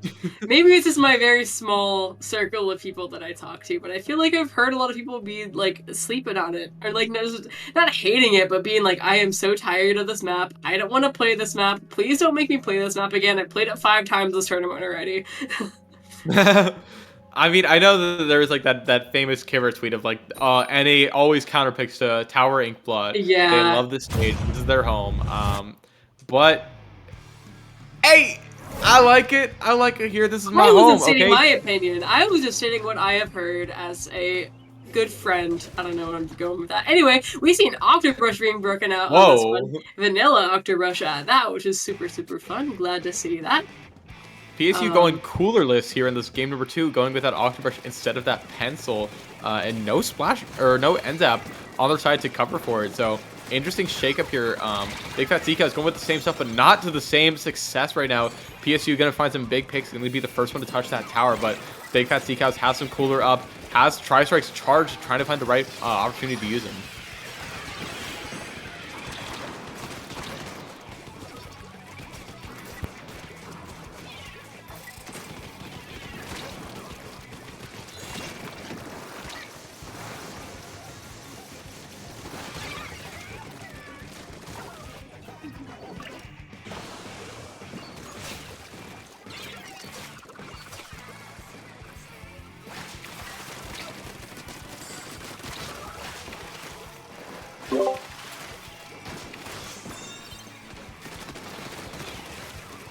And it looks like we are in a one-on-one scenario here, and PSU Blue just moving right along here. 3 go down on their push. Some technical difficulties, I apologize about that, but PSU Blue definitely making a statement here in this game number 2. Snow still living large here in this spawn area on the side of Big Fat Sea Cows. Finally forced to retreat 5 points where that lead is going to stand. So PSU Blue in a very commanding position, and Big Fat Sea Cows definitely going to be on the back foot for the rest of this game 1. I mean, they probably felt good going into this one, but PSU Blue just kept getting that good momentum, and now Big Fat Sea Cows essentially have to get that knockout, has to get all 3 checkpoints done, and then work on it some more. So here we go, 3 down on PSU Blue. Just going to be that Octobrush coming back in from the spawn area, and Mini trying to set up by this first checkpoint, but this Octobrush going to be so annoying in their walls at all times, and PSU Blue certainly in a very commanding position right now. And I mean, Big Fat Sea Cows just trying to find some sort of momentum, but they keep getting taken down, losing these little 1v1 skirmishes. And I mean, that's just going to pile on more stress. 3 go down is just going to be a Neo Splash, which can't do much on its own. Especially, you see the Octobrush and the 52 already rushing the enemy plat, but staying safe in those battlements, because I mean, PSU Blue, they know that their lose condition is getting wiped and getting, reversaled here. So they're just trying to stay alive, put pressure on Big Fat Sea Cows' area, and just make it so they don't feel comfortable moving forward. And that's exactly what they're doing. Big Fat Sea Cows still, I mean, mostly locked on their plat. Now they're starting to move forward a little bit right into PSU Blue. So let's see if the picks can come from either side here. It's looking like a scrapper. This Viper just sitting on this bottom right area, trading out with this this shot as well. I mean, just very awkward spot. Bucket gonna find a pick, gonna be traded out though. And I mean, it's just neutral game right now, which is only gonna favor PSU Blue as time goes on, because Big Fat Sea Cows, oh, they're gonna get the wipeout though. Gonna be sort of trying to breaking out this neutral. They have to get some good work on this tower though. Only 2 minutes to go. Only now getting some work done on that first checkpoint. But this brush here in the bats going to be defending things, finding a pick and an assist, and that's a crucial help there for PSU Blue as Big Fat Sea Cows continuing to push up Havoc, trying to find some picks. Going to be taking down the 52 with the help of the teammate. Shot going down as well. So Big Fat Sea Cow is able to find these little one-off picks, but it's going to be about converting these small singular picks into a larger push as a whole. And I mean, they got their work cut out for them in order to do that. They have to get it down to 4 points, but V finding the pick on that hammer as well. 2 go down on the side of Big Fat Sea Cows. This push is looking a little bit dead in the water right now, and they're not going to have many more chances with how little time is left on this game timer here. PSU Blue just has to worry about staying alive and just staying cognizant at all times here. So, yeah, I mean, it feels like their game to lose at this point. PSU Blue just in such a strong spot. VCU, though, going to be through that second checkpoint. The snowball is starting to roll just a little bit. That passive special charge working its magic, but the bucket goes down just short of strikes, and the pen goes down as well. Fox hopping on the tower, on that newly minted Neo Splash. Going to be popping it. The strikes, trying to clear the area as best as possible. Another round of strikes coming in from the Slosher. And this awkward trading with the Splash. This is a very high intensity situation here for both teams. Big Fat Seacoast has to stay alive with all they got, and PSU just trying to find these picks wherever they can. B finds a pick on the Viper and still living alive on this battlements area here. And I mean, just so much is happening on the enemy plat right now for PSU Blue. But 3 go down. It's just the Brush. Finds a pick on the Tower Rider, the Viper, and just the Brush just able to stay alive for just long enough. It's all about stalling this push here for Big Fat Seacoast, and they go 3 down. Viper going to be jumping in to no avail, and PSU Blue barely going to be holding on here in game number 2 to force another game 3 tiebreaker. So, yeah, I mean, it was a little bit scuffed at the beginning, but these teams just want to keep on fighting, keep on battling to the very end of this tournament here. I mean, because it's not quite for all the marbles, but it's for a considerable portion of the marbles here. And these teams do not want to let those marbles drop without a fight here. So game 3 is all around it. We might just see a game 5 in the finals. So this has just been one crazy tournament, one crazy set after another here. And Big Fat Sea Cows and PSU Blue pushing each other to the limit. But yeah, we are going to be going on to game number 3 here, Humpback Pump Track, on what is very likely going to be Rainmaker. That's the main mode you see on that map. But yeah, I mean, Humpback, it feels like anything can happen. I really don't know what's going to be going down. I feel like each team has, you know, their standard comp and their Humpback comp. So it's just going to be weird. It's going to be weird. It's going to be a little bit crazy. We're going to see some unorthodox picks on both sides, I can only imagine. And it's just going to be the kind of fun you only see on Rainmaker Humpback.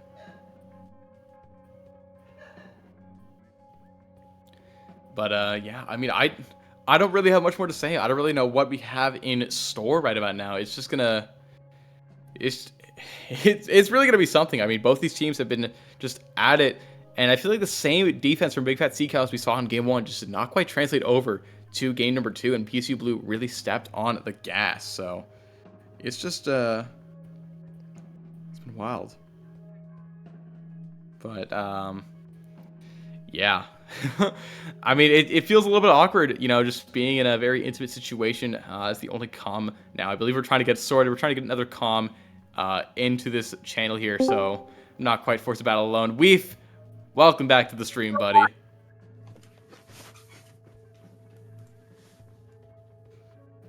Oh, God.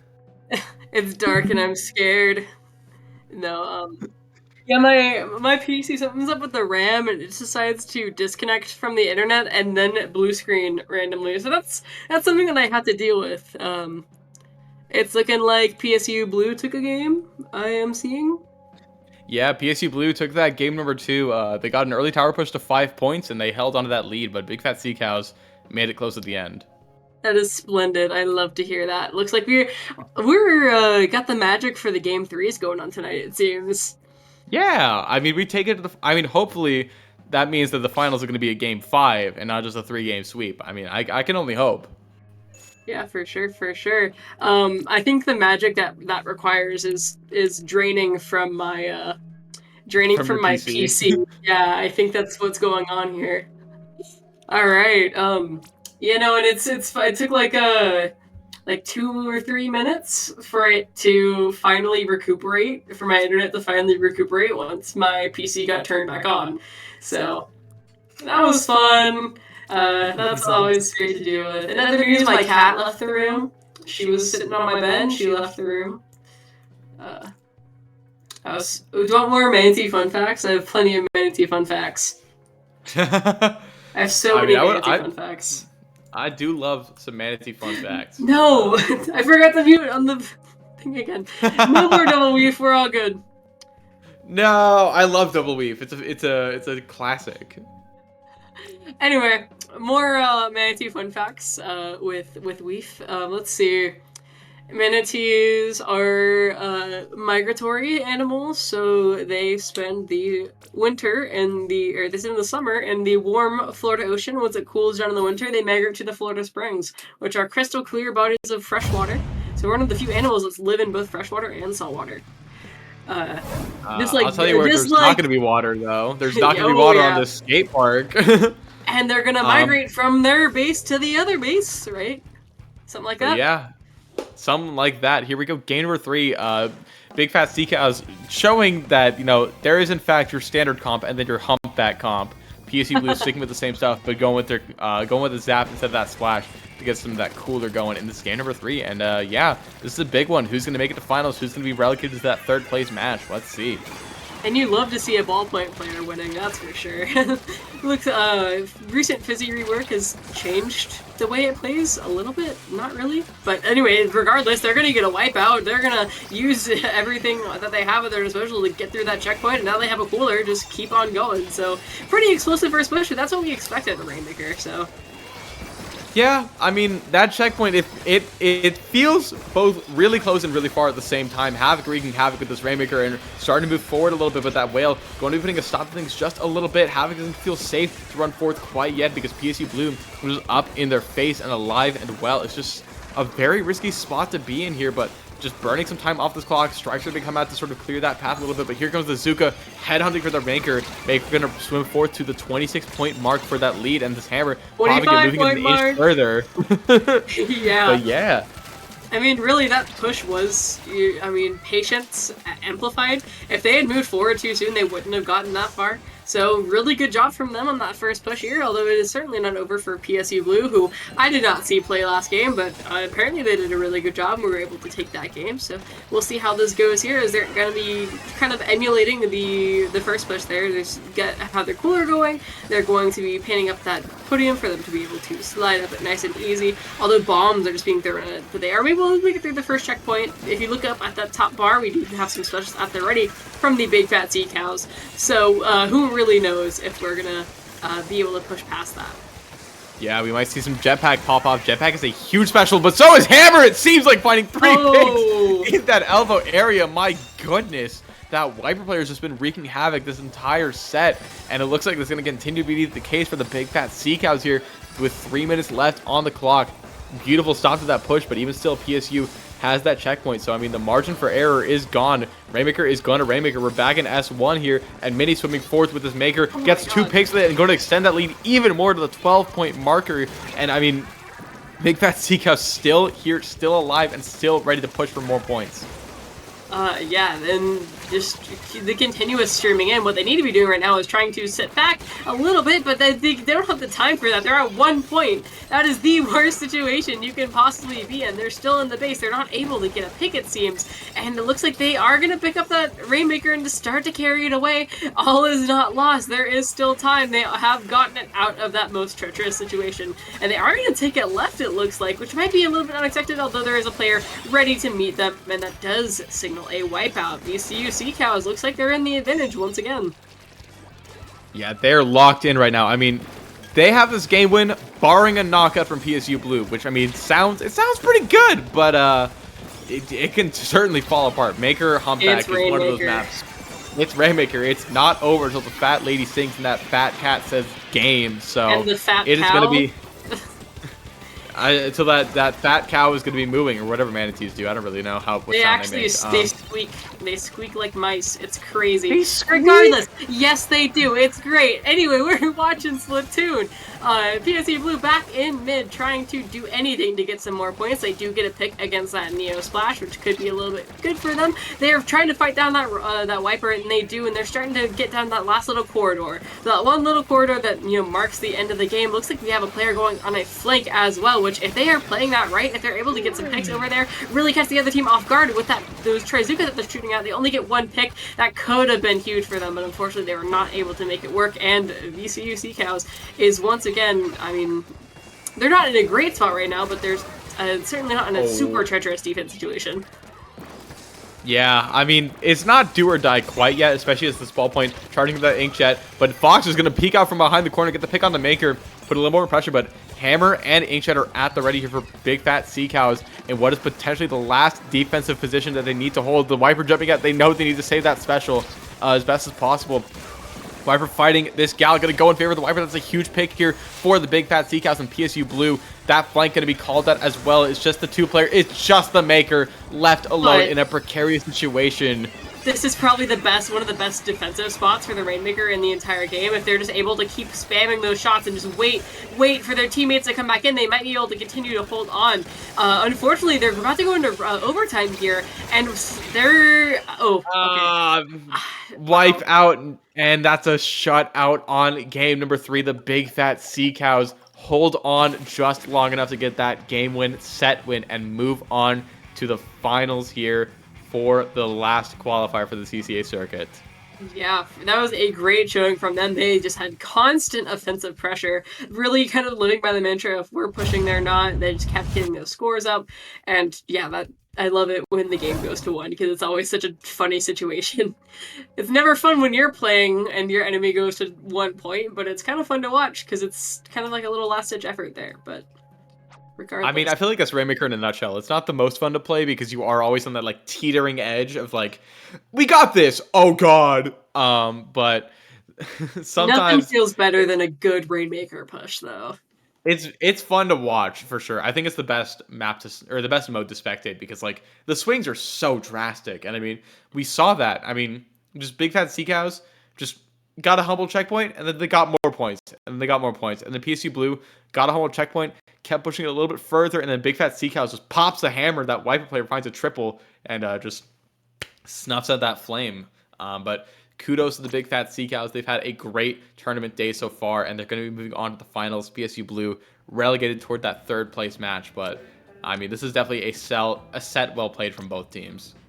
Last Manatee fun fact for right now, unless we end up seeing them. Well, I don't know which one we're going to, but if we end up seeing them next. Last Manatee fun fact for now is that manatees don't have traditional eyelids. They don't close like ours. They close like a camera shutter.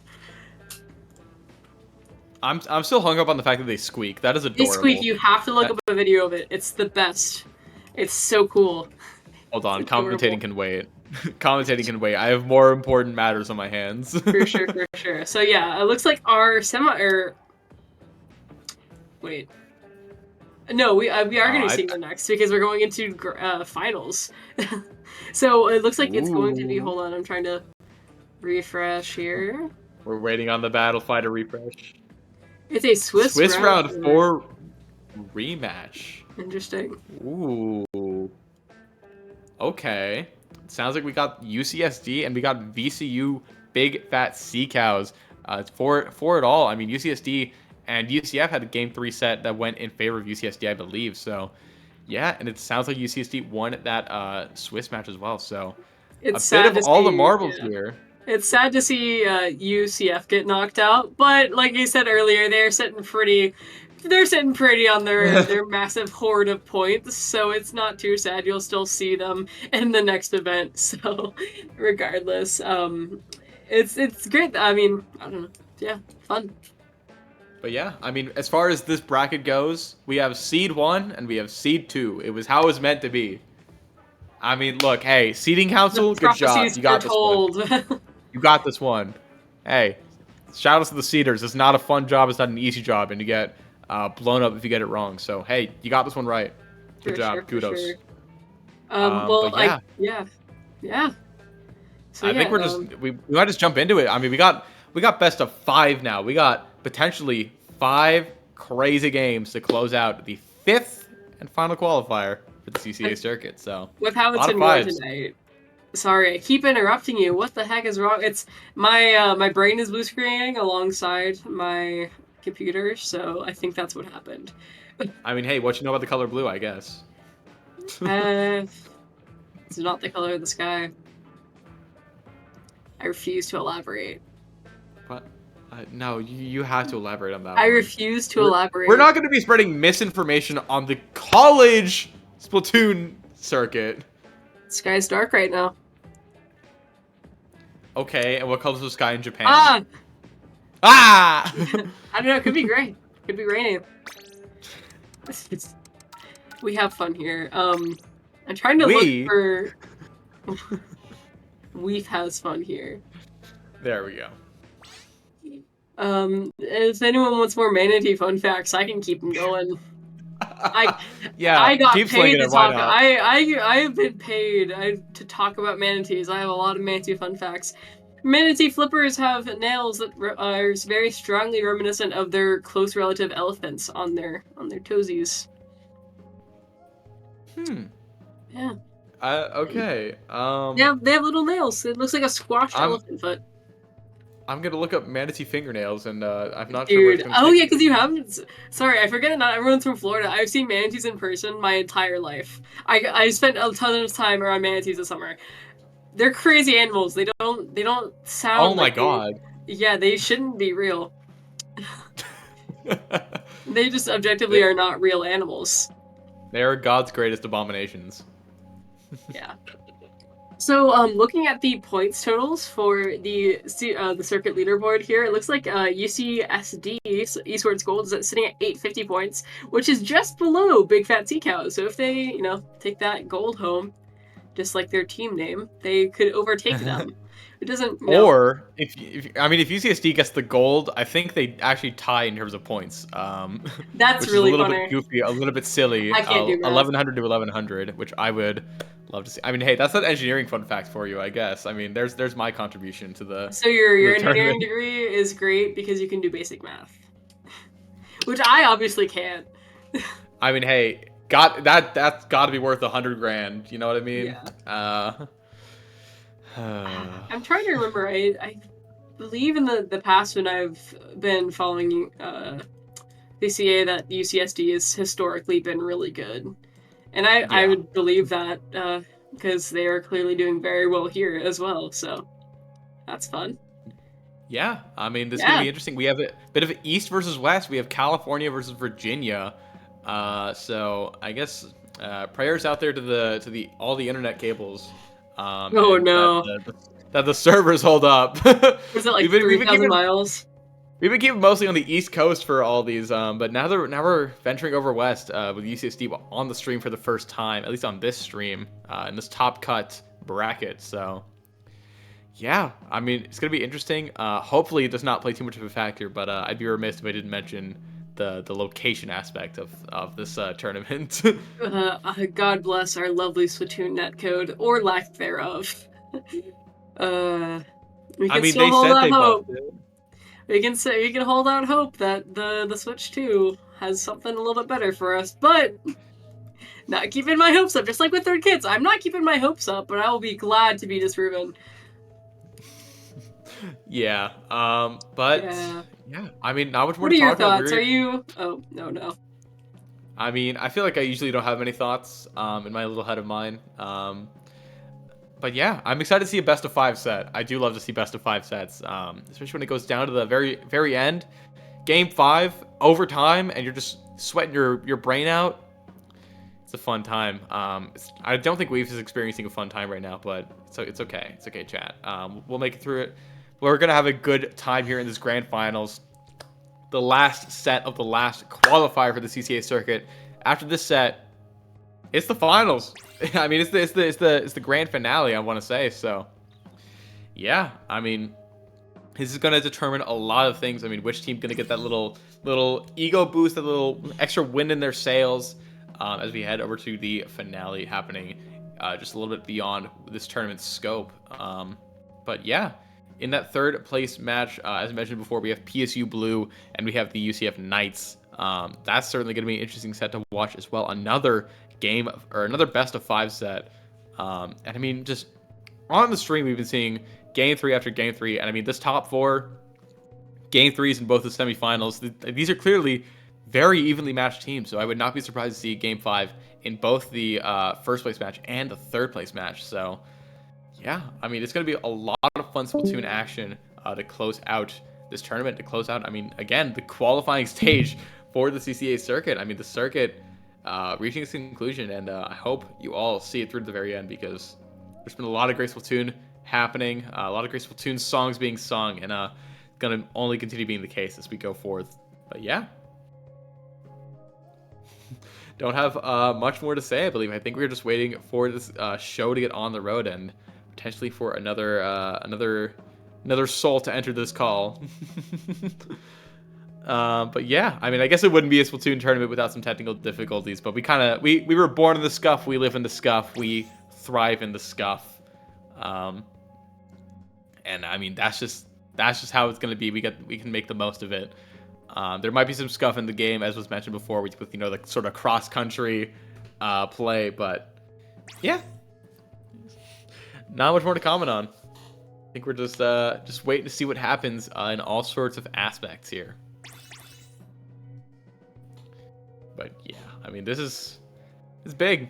It is big. I mean, definitely some of the more prolific names in the scene, the CCA scene at the very least. But yeah, I don't know. I really don't have much more to add. I think we're just gonna be kind of waiting and seeing what is going to be going on as we enter this. I mean, again, best of 5 series. We've been seeing a lot of best of 3s, a lot of play all 3s, but now endurance really going to be tested. Taking I mean, I don't know. If you're used to best of 3 sets and you get into a best of 5, it's kind of awkward to sort of shift that mindset to like, oh crap, I gotta, endurance is a factor. You can't burn it too early. You have to make sure you have enough to last till the very end. But also go for that win whenever you see 4th, because if you have a 2-0 lead, you want to stop. You want to stop it at 3. You don't want to get to 4 and 5. You want to stop it at 3. And I think that's certainly what these teams want. They don't want to go to that 5th game, because that 5th game, a lot of pressure on both sides, and getting a nice game 3 or even game 4 win, certainly a lot easier on the mind.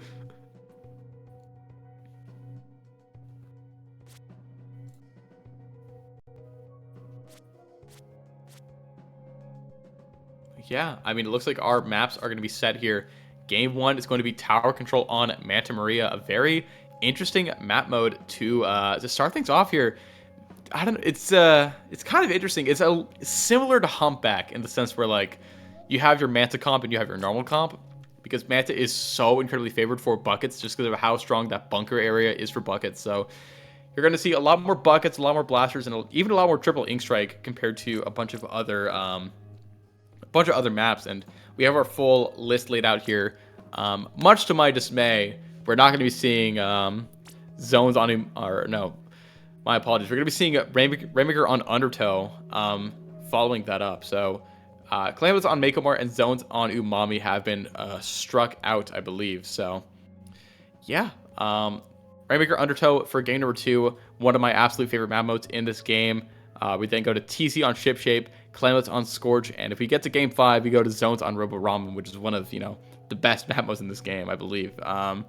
Assuming I have all of my information correct. So yeah, I don't know. I feel like I'm saying yeah a lot. I'm just kind of big chilling, kind of waiting for the gameplay to make its way onto the screen so I can convey that information to all you lovely people.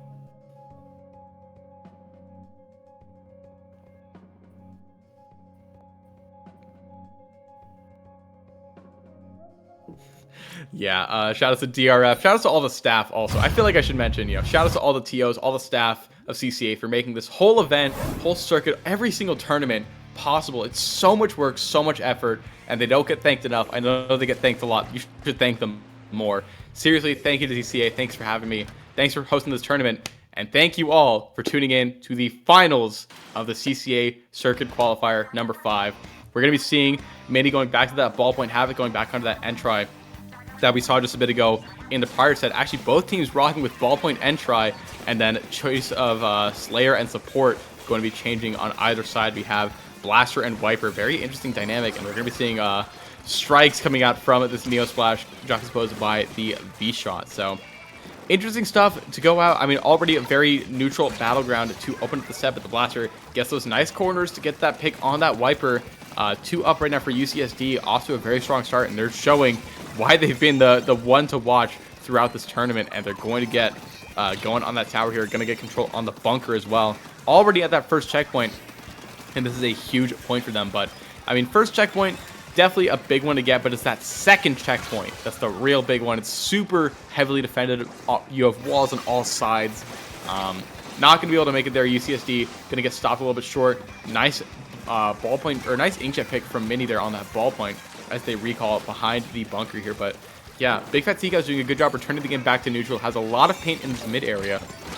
And they're going to be hopping on the tower, going to be ready to get their own push going, but they go 3 down, courtesy of that Entry getting a lot of picks and getting a lot of, help from the rest of the teammates thereafter. And UCSD already back in the driver's seat, stepping on that gas pedal and going to be moving forward toward that second checkpoint, it seems. And Big Fat Seacow's not quite in a strong defensive position yet, especially that Zuka going to be really compromising things, but strikes from Fox going to be giving them a bit more stability here around the second checkpoint. They need to find a pick on the bunker, but the Blaster able to find the direct on that splash. Ocean Opal just showing their strength on this weapon right now, but the Entry from Havoc, really strong defense with that huge hitbox, and looks like Big Fat Seacow's slowly starting to regain composure here, but UCSD has not been letting them breathe very much for the first 2 minutes of gameplay. Welcome back, Weave. Wow! What's been going on? I just took a nap for a second, and I'm back. Good morning. How's it been going? Who's in the lead right now? It looks like Fat Cows is at 97 and Esports Gold's at 60. Yeah, UCSD definitely in the lead right about now. We're seeing ballpoint on both sides, so I'm glad you're back able to watch this. Wow! I know you love your ballpoint Splatlings. It's also on the map that I fall off of a lot. This is true. This is true. Change your Twitter profile to be just Weef falling off the Manta map so we can all see it. I'm okay. But yeah, Big Fat Seacow is getting some stuff going, trying to get some work on that first checkpoint here, but just not feeling safe on this tower. UCSD has really been doing a good job setting the pace, and Big Fat Seacow is struggling to adjust so far. Yeah, for sure. And like I said, double ballpoint, super fun. At that checkpoint, we see that inkjet go out. Sorry, I'm a little bit frazzled after my PC blue screen for the second time, like 30 minutes. So forgive me as I get cut up to speed. Looks like Esports Gold is in a great position to further that lead of theirs. They had a bunch of specials that used them. They have the Trizuka now, and Nerdy Adam is now at the point where they are in kind of the enemy's comfort zone there. A little bit too close, and they're going to get chased out or actually splatted. So.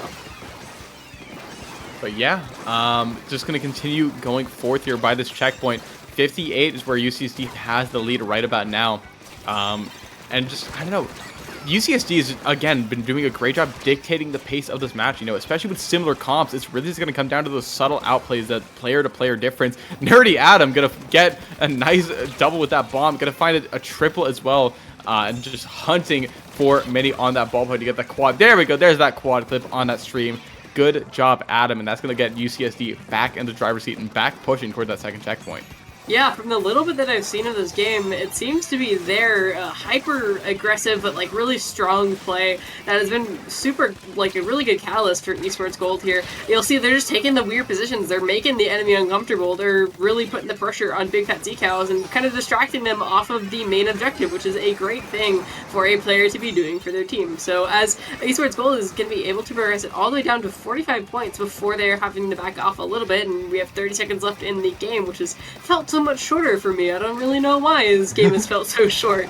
But as I mean, you blinked and you missed about 2 minutes of it. That's I don't know what happened there, but yeah, 15 seconds left of regular time. UCSD in a commanding position so far. Big Fat Seacows just struggling to get some work going right about now. 10 seconds left. They got to touch the tower to even get to overtime. Mini popping that jetpack, but Trius going to go down. Wiper popping the hammer, trying to make a miracle happen here, but no one is on that tower as the clock runs out, and UCSD off to a very strong start here in the set, taking game 1.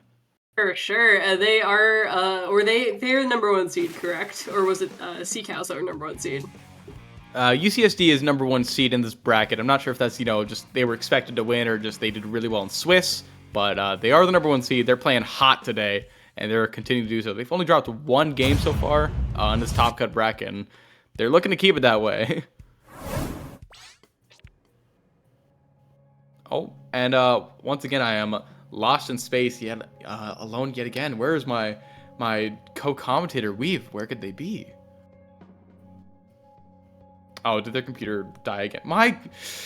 Okay, you know what? Maybe we need to send Weave some money to get a new PC, because this is getting a little ridiculous, it seems like. But yeah, very strong game 1 from UCSD Esports Gold, going for that gold. It seems like getting that game 1 under wraps. and already in a strong spot, but not at set point because, again, best of 5. Even if we have 7 maps in front of us, I believe we're only playing 5 at most, and it looks like the next one going to be Rainmaker on Undertow Spillway, which, a little bit of peeling back the curtain, my personal favorite map mode in this game. I always love to see this map. I think it's so much fun. And I think it's just such a fun Rainmaker map because it has the best decision making of like, do we go for the fast checkpoint on right, or do we go the long way on left for the easier checkpoint and the more sustained push thereafter? And I mean, left is where you get your big pushes, right is where you get your power plays, and you get, even people flanking and just going a little bit crazy on those unequal slicks. It's one to watch for sure. I feel like it's always a good litmus test of how teams play Rainmaker. It's kind of just the most balanced Maker map in this game. So if you're good at Rainmaker, you're good at this map. And if you're not great on this map, you might want to put a bit more effort into Rainmaker because it's a very just snowbally mode, and you cannot afford to be off that gas pedal at any point in time, or else the Maker is just gonna zoom right past you. You lose the lead, and you feel very sad about yourself. But yeah, hello chat. I feel like we're getting to know each other very well, you and I. I hope you guys have been enjoying this tournament stream. I guess again, want to shout out all the wonderful staff members here. Shout out to Neptune, shout out to DRF, shout out to our wonderful streamer Oma as well. And shout outs to these players for putting on some wonderful Splatoon gameplay for all of us to see. We're going into game number 2. We're going to be seeing a radically different comp from Big Fat Sea Cows, more of what we're normally used to seeing. And we're seeing custom leader coming from the UCSD Esports Gold roster. Interesting pick, but I mean, this was sort of one of the early leader maps back when leader was, shutting down absolutely everything.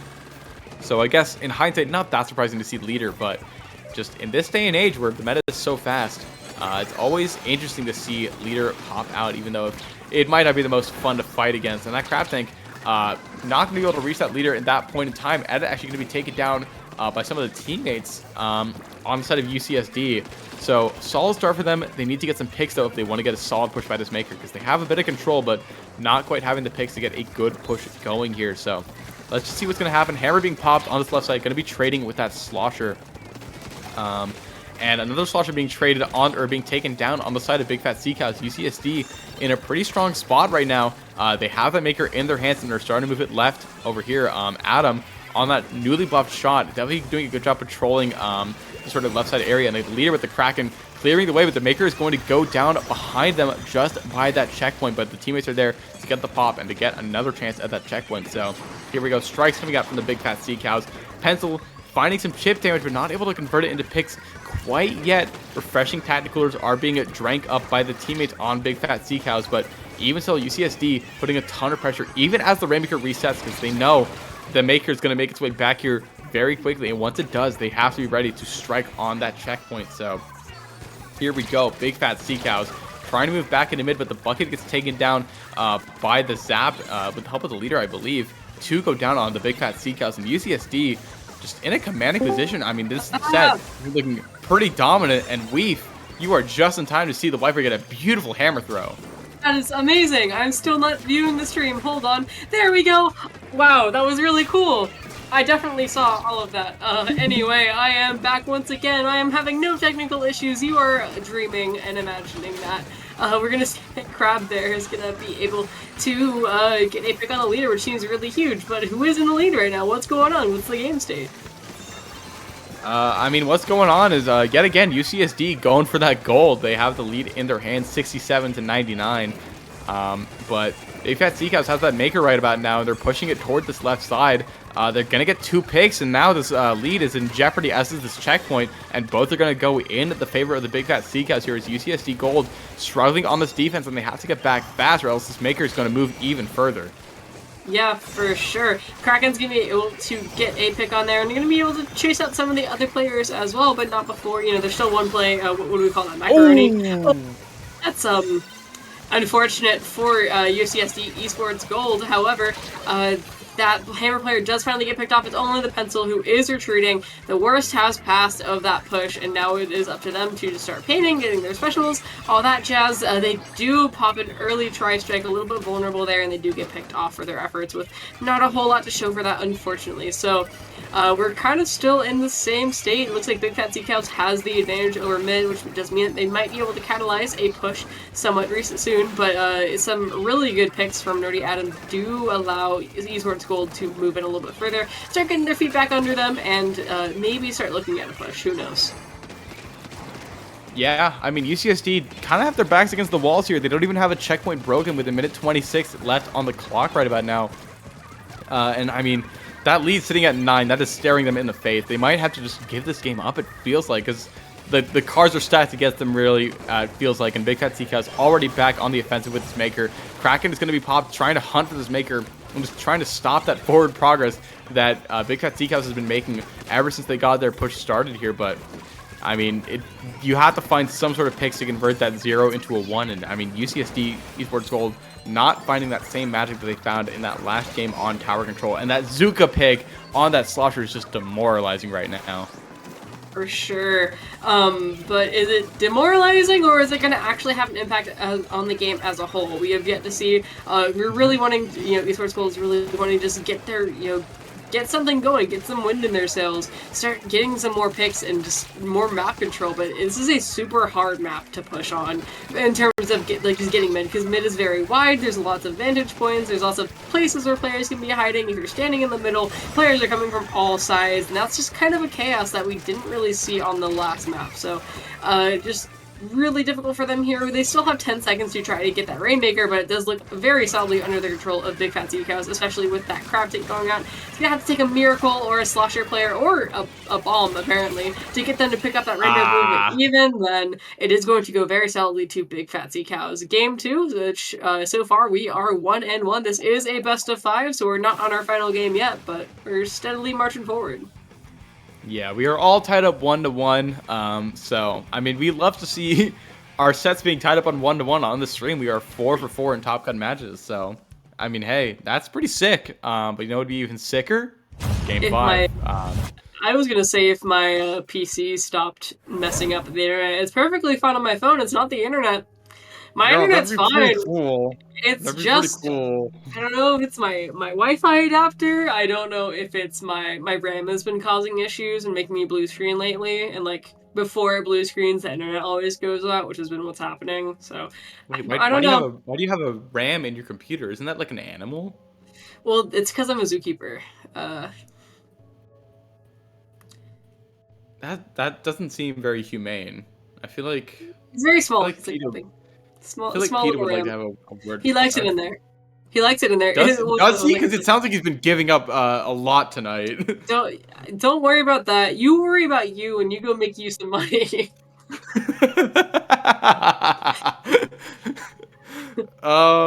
But yeah, I mean, shoutouts to Weef's Ram, one of the many pets that they have in their household. Snake. Bird. My cat was in here earlier. She left after the first. Wait, that's sick. Yeah, it's my mom's cat. She's like 18. She's super old. Dang. Yeah. That's a trooper. She's she's gonna live to be really old, I think. And I have mice. I have mice in a big old bin. But do you have Big Fat Sea Cows? I don't have Big Fat Sea Cows. I do have somebody I have a friend who works with them now. It's pretty cool. I mean, what's the point? Hey, look, if you come to Florida, you can come see some Big Fat Sea Cows. True. I haven't been to Florida in like a lot of years, so I'd be down to hop on down. What's it? So yeah, if they're cold, if you're cold, they're cold. Bring them in your house, but it's a 3,000-pound manatee. They're legitimately the size. If you've never seen one in person, they're about the size of a car. I could lift the weight of the sun for a manatee. Are you kidding me? They're adorable. I love them. They're so cute. I feel like manatees were like. Cool. Was manatees like everyone's favorite animals when they were 8, or was it just me? Because I'll be the first to say that I love. Well, in Florida, I don't know if it's just a Florida thing, but. What's it? But like everything is manatee themed down here. There was a newspaper you could write into called Manatee Matt or something, and if everyone would get people one person from your class would always get featured in the manatee newspaper, and you see, I don't know, very Florida thing. I mean, There's I a guess spring so. north of Orlando. It's called Blue Springs, and every year around 500 to 700 manatees will come. So it's like one of the best ways to see them. Oh, it sounds like your cat is making its presence known. Yeah, she's really loud. I think we think she's starting to go deaf because she's so old. She can still hear a Aw. little bit. Like I know but she's never been this loud. But yeah, she's already been I fed. mean, hey, I already fed her she tonight. has she has things to say, and you know Yeah, what? we have We a are going to game. listen. We are going to listen, and we are going to watch She game can number commentate 3 with of me. the finals. She can commentate for you. Maybe her PC will be a little bit stronger, but let's see. Let's get right into it. Ooh, Ooh, machine Neo, something you don't interesting. see every day. I mean, you used to see it every day. Not Neo, but it's something that has been on the up and up in quite a while. So it's kind of exciting to see now.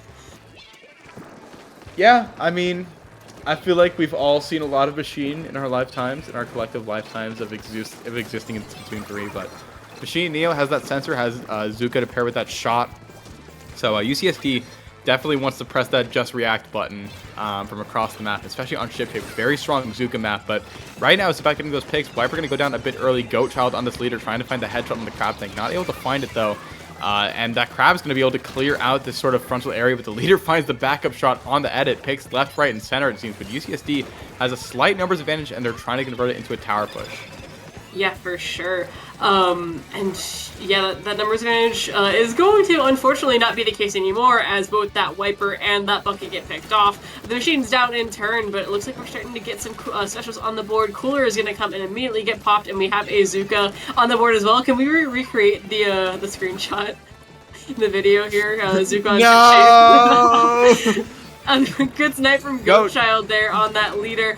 Continuing to march forward. Really good push from these guys so far. Yeah, continuing to move toward that second checkpoint. I mean, both checkpoints are important on this map, but the second checkpoint definitely more important. I mean, so much defensive high ground that you really have to account for while you're pushing. Lead at 25 right now. It looks like the tower is going to be staying there. Never mind. Lead is still dropping a little bit more courtesy of that V-shot, and that's going to be a lead, or it's going to be a checkpoint being broken. UCSD, also a phenomenal start in game number 3, and a very strong lead of 18. For sure. Big Fat Sea Cows does look like they're going to have something going for them on this return. Oh, wonderful snipe. Love watching from the perspective of a leader. The snipes are always great, but I was gonna say they had something really good going for them before they got sniped down, but they did have a bunch of specials at the ready. Not the case anymore. It looks like UCSD is almost they're getting ready for a push on their own. Crab Tank is gonna come out, but who knows how much that's going to affect things, as these guys are playing really nice and patient right now, just waiting, biding their time. They know when to push and when to hold back, and that's been much to their advantage this game. Yeah, I mean, it's going to be a bit of a slow burn for Big Fat Sea Cows if they want to get something going here. I mean, UCSD showing to have really strong defense yet again, like they did in that first game, and I feel like that would play really well for them on this map mode here. So, I mean, who's to say what is going to be happening here? Back on tower, I mean, tower control, that seems to be a good map mode for them, just given the set, especially on these sort of weirder maps. But yeah, Kosame hopping onto that tower just for a little bit. Has that sensor as well. Has eyes everywhere with that machine. Crab's going to find that pick, though, but at least getting that intel. But the Crab finds another pick onto that zap, and that was a really good exchange for Big Fat Sea Cows, and they're starting to march forward just a little bit. They have a good amount of control. It's just about getting bodies on that tower right now, but Nerdy Adam finds the pick on the Fox, and 3 go down on Big Fat Sea Cows, and that push dead in the water yet again. Yeah, they just really can't get their feet under them, which is so much different than what we saw briefly in the game that they won, and also with the games that we saw in the last set. So it's really interesting to see. I'm like wondering what the confounding factor here. What's making Esports Gold so strong, and what's making these guys struggle? Because this is not the team that we've really seen so far. Regardless, they are really just kind of fighting for minutes. A little bit of chaos right now, kind of somewhat of a neutral state, although Esports Gold is kind of advancing. They do get picked off for that kind of risky push that they had there, one of those players going off on their own, but yeah, nobody's really in the advantage here, so it's getting interesting. I mean, certainly UCSD is in the advantage in just how significant of a lead they're at. Finally, Big Fat Sea Cows scoring their first point in the game with 1:10 left on the clock, but they're going to have to make this push count. This is really their one and only shot to get something going here. They cannot afford to waver even for a second, or else it's all going to be over. And that leader, just a Goat Child, living up to their tag, going to be sniping down a torpedo and just trying to get all the picks they can from such a safe distance away. Yeah, maybe that's the confounding factor. That leader player is doing super excellent right now. Anything that they try is just shut down immediately, which is, something that is so frustrating about playing against the leaders. That's just what they do. It's the point of the weapon. Surprise, surprise. Regardless, it looks like they might be on the up and up yet again. They might get a little bit further this time. They are starting to break new ground in terms of their points. A very well-placed Crab Tank as well is going to lead them, get some picks, and it also might, it's going to get them to checkpoint 1. Yeah, it's going to get them to checkpoint 1, and it might just get them past checkpoint 1. So, all right. I mean, things are starting to happen a little bit. Big Fat Sea Cows coming alive here in this game number 3. UCSD has to be careful right about now. They cannot afford to let this lead split from them. And that might just happen, but the bucket gets taken down. We are in overtime here. It is now or never on the second checkpoint, and just so many shots are flying at this tower, but 3 go down, 4 go down. So close. UCSD gets the defense and gets game number 3. That was incredible. They were really holding out until the very last second, although it wasn't quite enough. Unfortunately, UCSD does take themselves a brief lead, gets themselves 2-1, and once again, the set is not over. We do have a few more games for us to play, but that does put them a little more comfortable spot. I mean, pretty comfy. They are at tournament point right now. If they win this next game, we are done and dusted for this qualifier number 5. So this is a big one, and they get that little little extra, or they get to tie with Big Fat Sea Cows in terms of the overall score rankings, which is absolutely very nice. Just get a nice little 250 point boost to your score, get to that 1100 threshold, and comfortably sit yourself among the highest echelon that the CCA has to offer. For sure, you also get the ego boost of winning, which I always love. Like, I love talking about the mental effects. Once you're on that upswing, it can do really good things for your mental. So if you win and you're feeling good, you might think you have a little bit more of a chance. You might play more. Most of you guys are also players as well, so I don't know. Oh Maybe God, is it happening again? No, what happened? We've. It's still on my. What? We're going to get number 4. We're going to Scorch Gorge on probably Clan Blitz, I believe, if the modes are any indication. But yeah, game 4. I'm still here, by the way. I'm not gone. I just my webcam, I guess. I don't know. Oh. Yay! That scared me deeply for a moment because if I think if my PC messes up one more time, that might be my limit. Yeah, we're gonna old yeller you if it messes up one more time. No. But game number 4 is underway. Last chance for Big Fat Sea Cows, and UCSD is saying we're gonna take our player named Blaster and make them play Tetra. Let's get into it. That one Pokemon VGC image where it's like Arceus Steel, Arceus Flying, or whatever. I love that image. I love that showdown image so much. Regardless, we're gonna see how these Tetras do. I mean, we've seen Clan Blitz Scorch Gorge before, at least in our little version of Top Cut that we've been commentating, and it was a very stally match. Not a whole lot happened. It was both teams scored exactly 1 power clam. So, or no, that's the different match. I don't know. Yeah, that was on Umami. On Scorch was a bit more active. Yeah, but regardless, we've seen that's more. We can see if it's a different game. Those Tetras are going to be bringing the aggression, and the rest of their team is hopefully going to back that up. We are going to see the custom E-leader as well with that Kraken, hopefully bringing some fun things over here. We're already going to see a Reef Slider going down just for these Tetras getting a weird spot, and that weird spot does ultimately lead to their demise.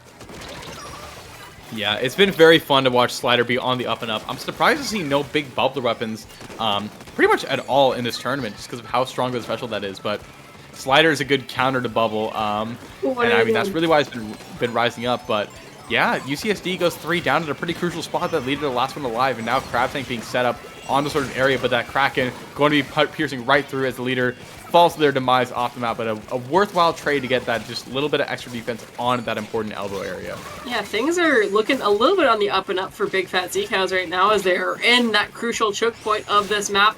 Only player left to deal with is that leader, and I mean, it's hand-to-hand combat with the leader. It's not going to go in the leader's favor 9 times out of 10. They do break the basket the first time in the game. We're a minute and a half in, and they do it all the way down to 51 points, and even though they don't have too many clams, they are looking on collecting them, and they are going to continue getting that timer up. They're going to continue scoring on those points. It's looking great for them. Yeah, keeping on getting that money up. It seems 36, 30, 27 is where that lead's going to stand. and UCSD still in a stagger right now, and that Pencil swimming back to get more clams, the Bucket swimming back to get more clams, and I mean, Big Fat Sea Cows just wants to keep this push going. They have enough for the knockout right now. Fox making sure they don't die to that bomb, Wow. and yeah, 100-0 KO, Big Fat Sea Cows taking us to a Game 5 winner-take-all. I looked away for 1 second, and the score had gone down by a significant amount. That was incredible. That was very different to what we'd seen earlier. There was no back and forth at all. It was just back, and that was it. All back, no forth. All back, no forth. Yeah, I mean, just what? It was a wild swing, that was for sure. I mean, because we've been seeing UCSD take very methodical games, you know, thus far. And Big Fat Sea Cows, they just run at you and they punch you in the face. And they say, deal with this. And either you do or you don't. And in that case, UCSD did not. So we've familiar territory, but a little bit different. Game 5. Game 5. Yeah, no, we've had both the blessing of having some really close games this stream. All of them, all 4 sets that we have watched so far and Top Cut have been gone to the very last game, which always ups the ante, raises the stakes, makes the storyline a little bit more exciting. So that's super fun. Love that. A little bit sweeter, it seems. We have the Big Fat Sea Cows and we have UCSD battling it out for those last little points. I mean, both of them, let's be honest with ourselves, they're already locked into that final. They're already going to get a boost to their point totals no matter what. But it's going to be about, can UCSD manage to tie things up with Big Fat Sea Cows on the point total, or is Big Fat Sea Cows going to be pulling ahead by 100? And the map to decide that ultimate outcome and decide who gets that bragging rights as we head into the circuit finale. Zones on Robo Ramen. Classic. I really Robo Ramen was the point where I had gotten out of the competitive scene a little bit, so I still haven't had a really. I'm sorry. What do you mean you have better things to do with your life than play Splatoon? I can't personally. Guy like me, I can't understand it. A guy like you, yeah, so I still haven't really gotten a good feel for how it plays all that much. I vaguely know I've played on it a lot, just casually, but when it comes to competitive and when the stakes are high, I just don't really know what to expect, so that's always really fun for me. So, thumbs up, Yeah. excited, fun. As someone who's been recently picking up the Dreadringer and just Reef Slider in general, this map is not fun for Slider, I can confirm, because that zone is massive. But aside from that, very important choke point is that elbow. Just that little like right angle there by the zone. You're about to see it. We're going to get right into it. Game number 5, the last game of the qualifiers for the CCA circuit between Big Fat Sea Cows and UCSD Esports Gold. Pettit returning once again. Pencil, I mean, that's just given. And we see a Zimmy. You were talking about the lack of bubble, and here it is. Asking, you shall receive. Oh, I was asking, and I am receiving. This is a bit of a weird time, though, because Big Fat Sea Cows, funnily enough, has a pretty good comp into bubble, but this is what we're going to be rocking with here. Cosmic Blaster making a return, Neosplash making a return, and that leader being benched for a Pencil, because as much as things change, they always end up the same. Bubble already popped right out of the gate, but it is going to get shredded pretty immediately by that crab. Technical are coming out from the side of UCSD Esports Gold right as this head player does get a pick. They're going to be able to move forward quite a bit and already taking the lead. Very narrow lead, obviously. We're still in the first 45 seconds of the game, but Tri-Strikes, Hammer, all of the specials going out are going to give ECU, Big Fat Sea Cows, quite a bit of a lead, and if they're able to hold this, I can see this push going quite far. Yeah, I mean, this is a very good start for the Big Fat Sea Cows, similar to what we saw in that last game here, and now UCSD kind of crumbling under the pressure, but the Splashdown going to get the zone, but they go 2 down in the process, and Big Fat Sea Cows back in control of the zone already here, and I mean, they're going forward, they want to wrap this tournament up as soon as possible here. Strikes coming out from UCSD and trying to have some signs of life here. They're going to get the cap on the zone, but picks have to happen here and now if UCSD wants to stay in this game. Yeah, we are going to see That zone gets stalled for just a little bit. Looked a little bit scary for Esports Gold, but it is going to go in their favor once again. Stalled once again. I mean, you can't talk fast enough for this to be this kind of match, right? But that crab is going to go out. The hammer is going out. All of those specials, once again, just like they did the first time, are going to allow them to move further. And hammer is going to get 2 picks. That is exceptionally rare. That does lead it right into a wipeout, and now these guys are getting just the right positions to be able to hold. So I expect another big push out of these guys. Yeah, I mean, this could be the knockout punch the Big Fat Sea Cows need right now. This is, it's looking rough for UCSD right now. They have not been able to make it to the zone in quite a while here. And I mean, 35 points left on that point total, and that point is going to be dropping fast. UCSD has one final chance, it seems, and they don't have any specials at the ready. But here comes the bubble. Here comes the splash being picked off, though. Splashdown being popped at the ready. Bubble being popped. They're going to rack up a penalty, keep themselves alive, but they have to get a good sustain. It's not enough to stack up that penalty. They have to find some sort of sustain afterwards, and they just have not been able to. Yeah, this is probably their most substantial push so far. They've been using their specials incredibly well, just staggering them just the right amount to put a ton of pressure, but not going through them too fast, and that has been allowed them to get all the way from what they were in the 90s to all the way down to 60 at this point. So it looks like they're not really showing any signs of stopping either, although Big Fat Sea Cows does have a bunch of specials at the ready. Tri-strikes are going to go out, shred that bubble, so I mean, who knows how much longer they're going to be able to hold it, but this lead that they've given themselves, or not lead, but this point gain they've given themselves has been really good so far. Yeah, pick on the wiper going to be coming out courtesy of that blaster, but that is going to be all that UCSD is going to be able to find. And Big Fat Sea Cows back in the driver's seat, back in that position by this elbow area. Such an important position to hold on to, because now UCSD is literally fighting an uphill battle. And they have to continue to fight that good fight. They want to make it back into mid. They want to win this tournament here, win this qualifier, and win those points, baby. And there we go, that cap going back in their favor. A minute 30 left on the clock. And this might just be a buzzer beater of a zones map.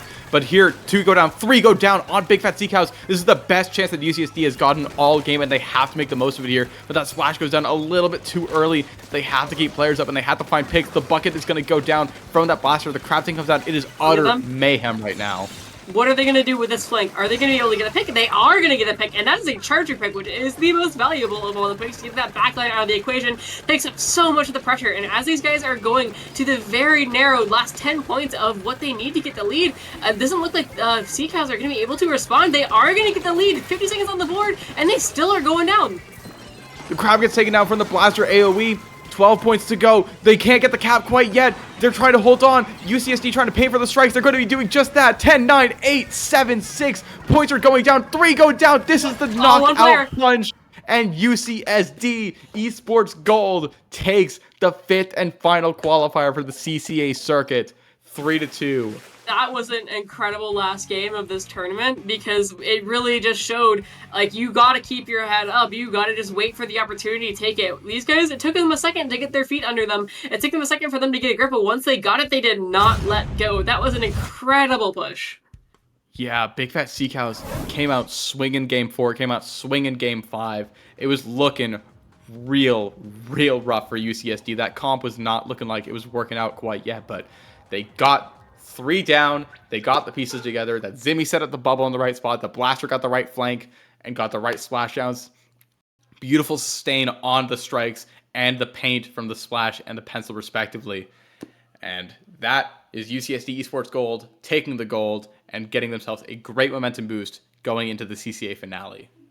Looking here through all of the past Division 1 winners, the first one was won by Arcali, the second one was won by UCF Knights, the third one was won by our very own, the ones that we just watched, the VCU Big Fat Sea Cows, the fourth was won by Old Bay Brigade, and the fifth one is won by UCF Esports Gold. So all 5 of the division qualifiers, at least in Division 1, were won by different players, which does mean that when you guys are looking in that Division 1, the finals, or the other tournament, it looks like the competition is going to be incredibly stiff. It's going to be super difficult, and that's definitely something that you guys are going to want to watch out for, because I mean, it's looking heated in here. If this tournament is anything to go off of, it's looking heated. Every single game on stream went to the bitter end, to the brink of it. So I'm just glad that we got to close out the qualifying circuit with just more graceful Toon gameplay, and I hope you guys tune into that finale, because things are only going to get hotter from here. But that being said, Weave and I, we are signing off of our block of our contractual obligation for the CCA. But before we go, Contractual. Weave Slider, I gotta know, where can we find you? You can find me on both Twitter and more actively now Blue Sky. I'm Weef Slider on Twitter and just weef.bluesky.social, whatever, on Blue Sky. You can also find me at Gatorland, Florida's largest and only Splatoon LAN event. Next one's going to be occurring in the spring. I love promoting that because I know the CCA is super active in that tournament. So I've talked about it a lot so far if you guys have been with us since the beginning, but I gotta promote it. It's super fun. But anyway, hope to see you there. Pinky, where can we find you? You guys can find me on Twitter at brokenpinky_, or you can actually find me on Blue Sky at brokenpinky at bsky.social. There it is. There we go. With that being said, thank you guys so much for watching, sticking with us even throughout all the tactical difficulties. And Blame the tiny rams that lived in my computer. hope you all had a good time. Shout out to the TOs. Shout out to Omazen on the streamer. And have Oh yourselves a yeah. wonderful night. Peace. Have a good one.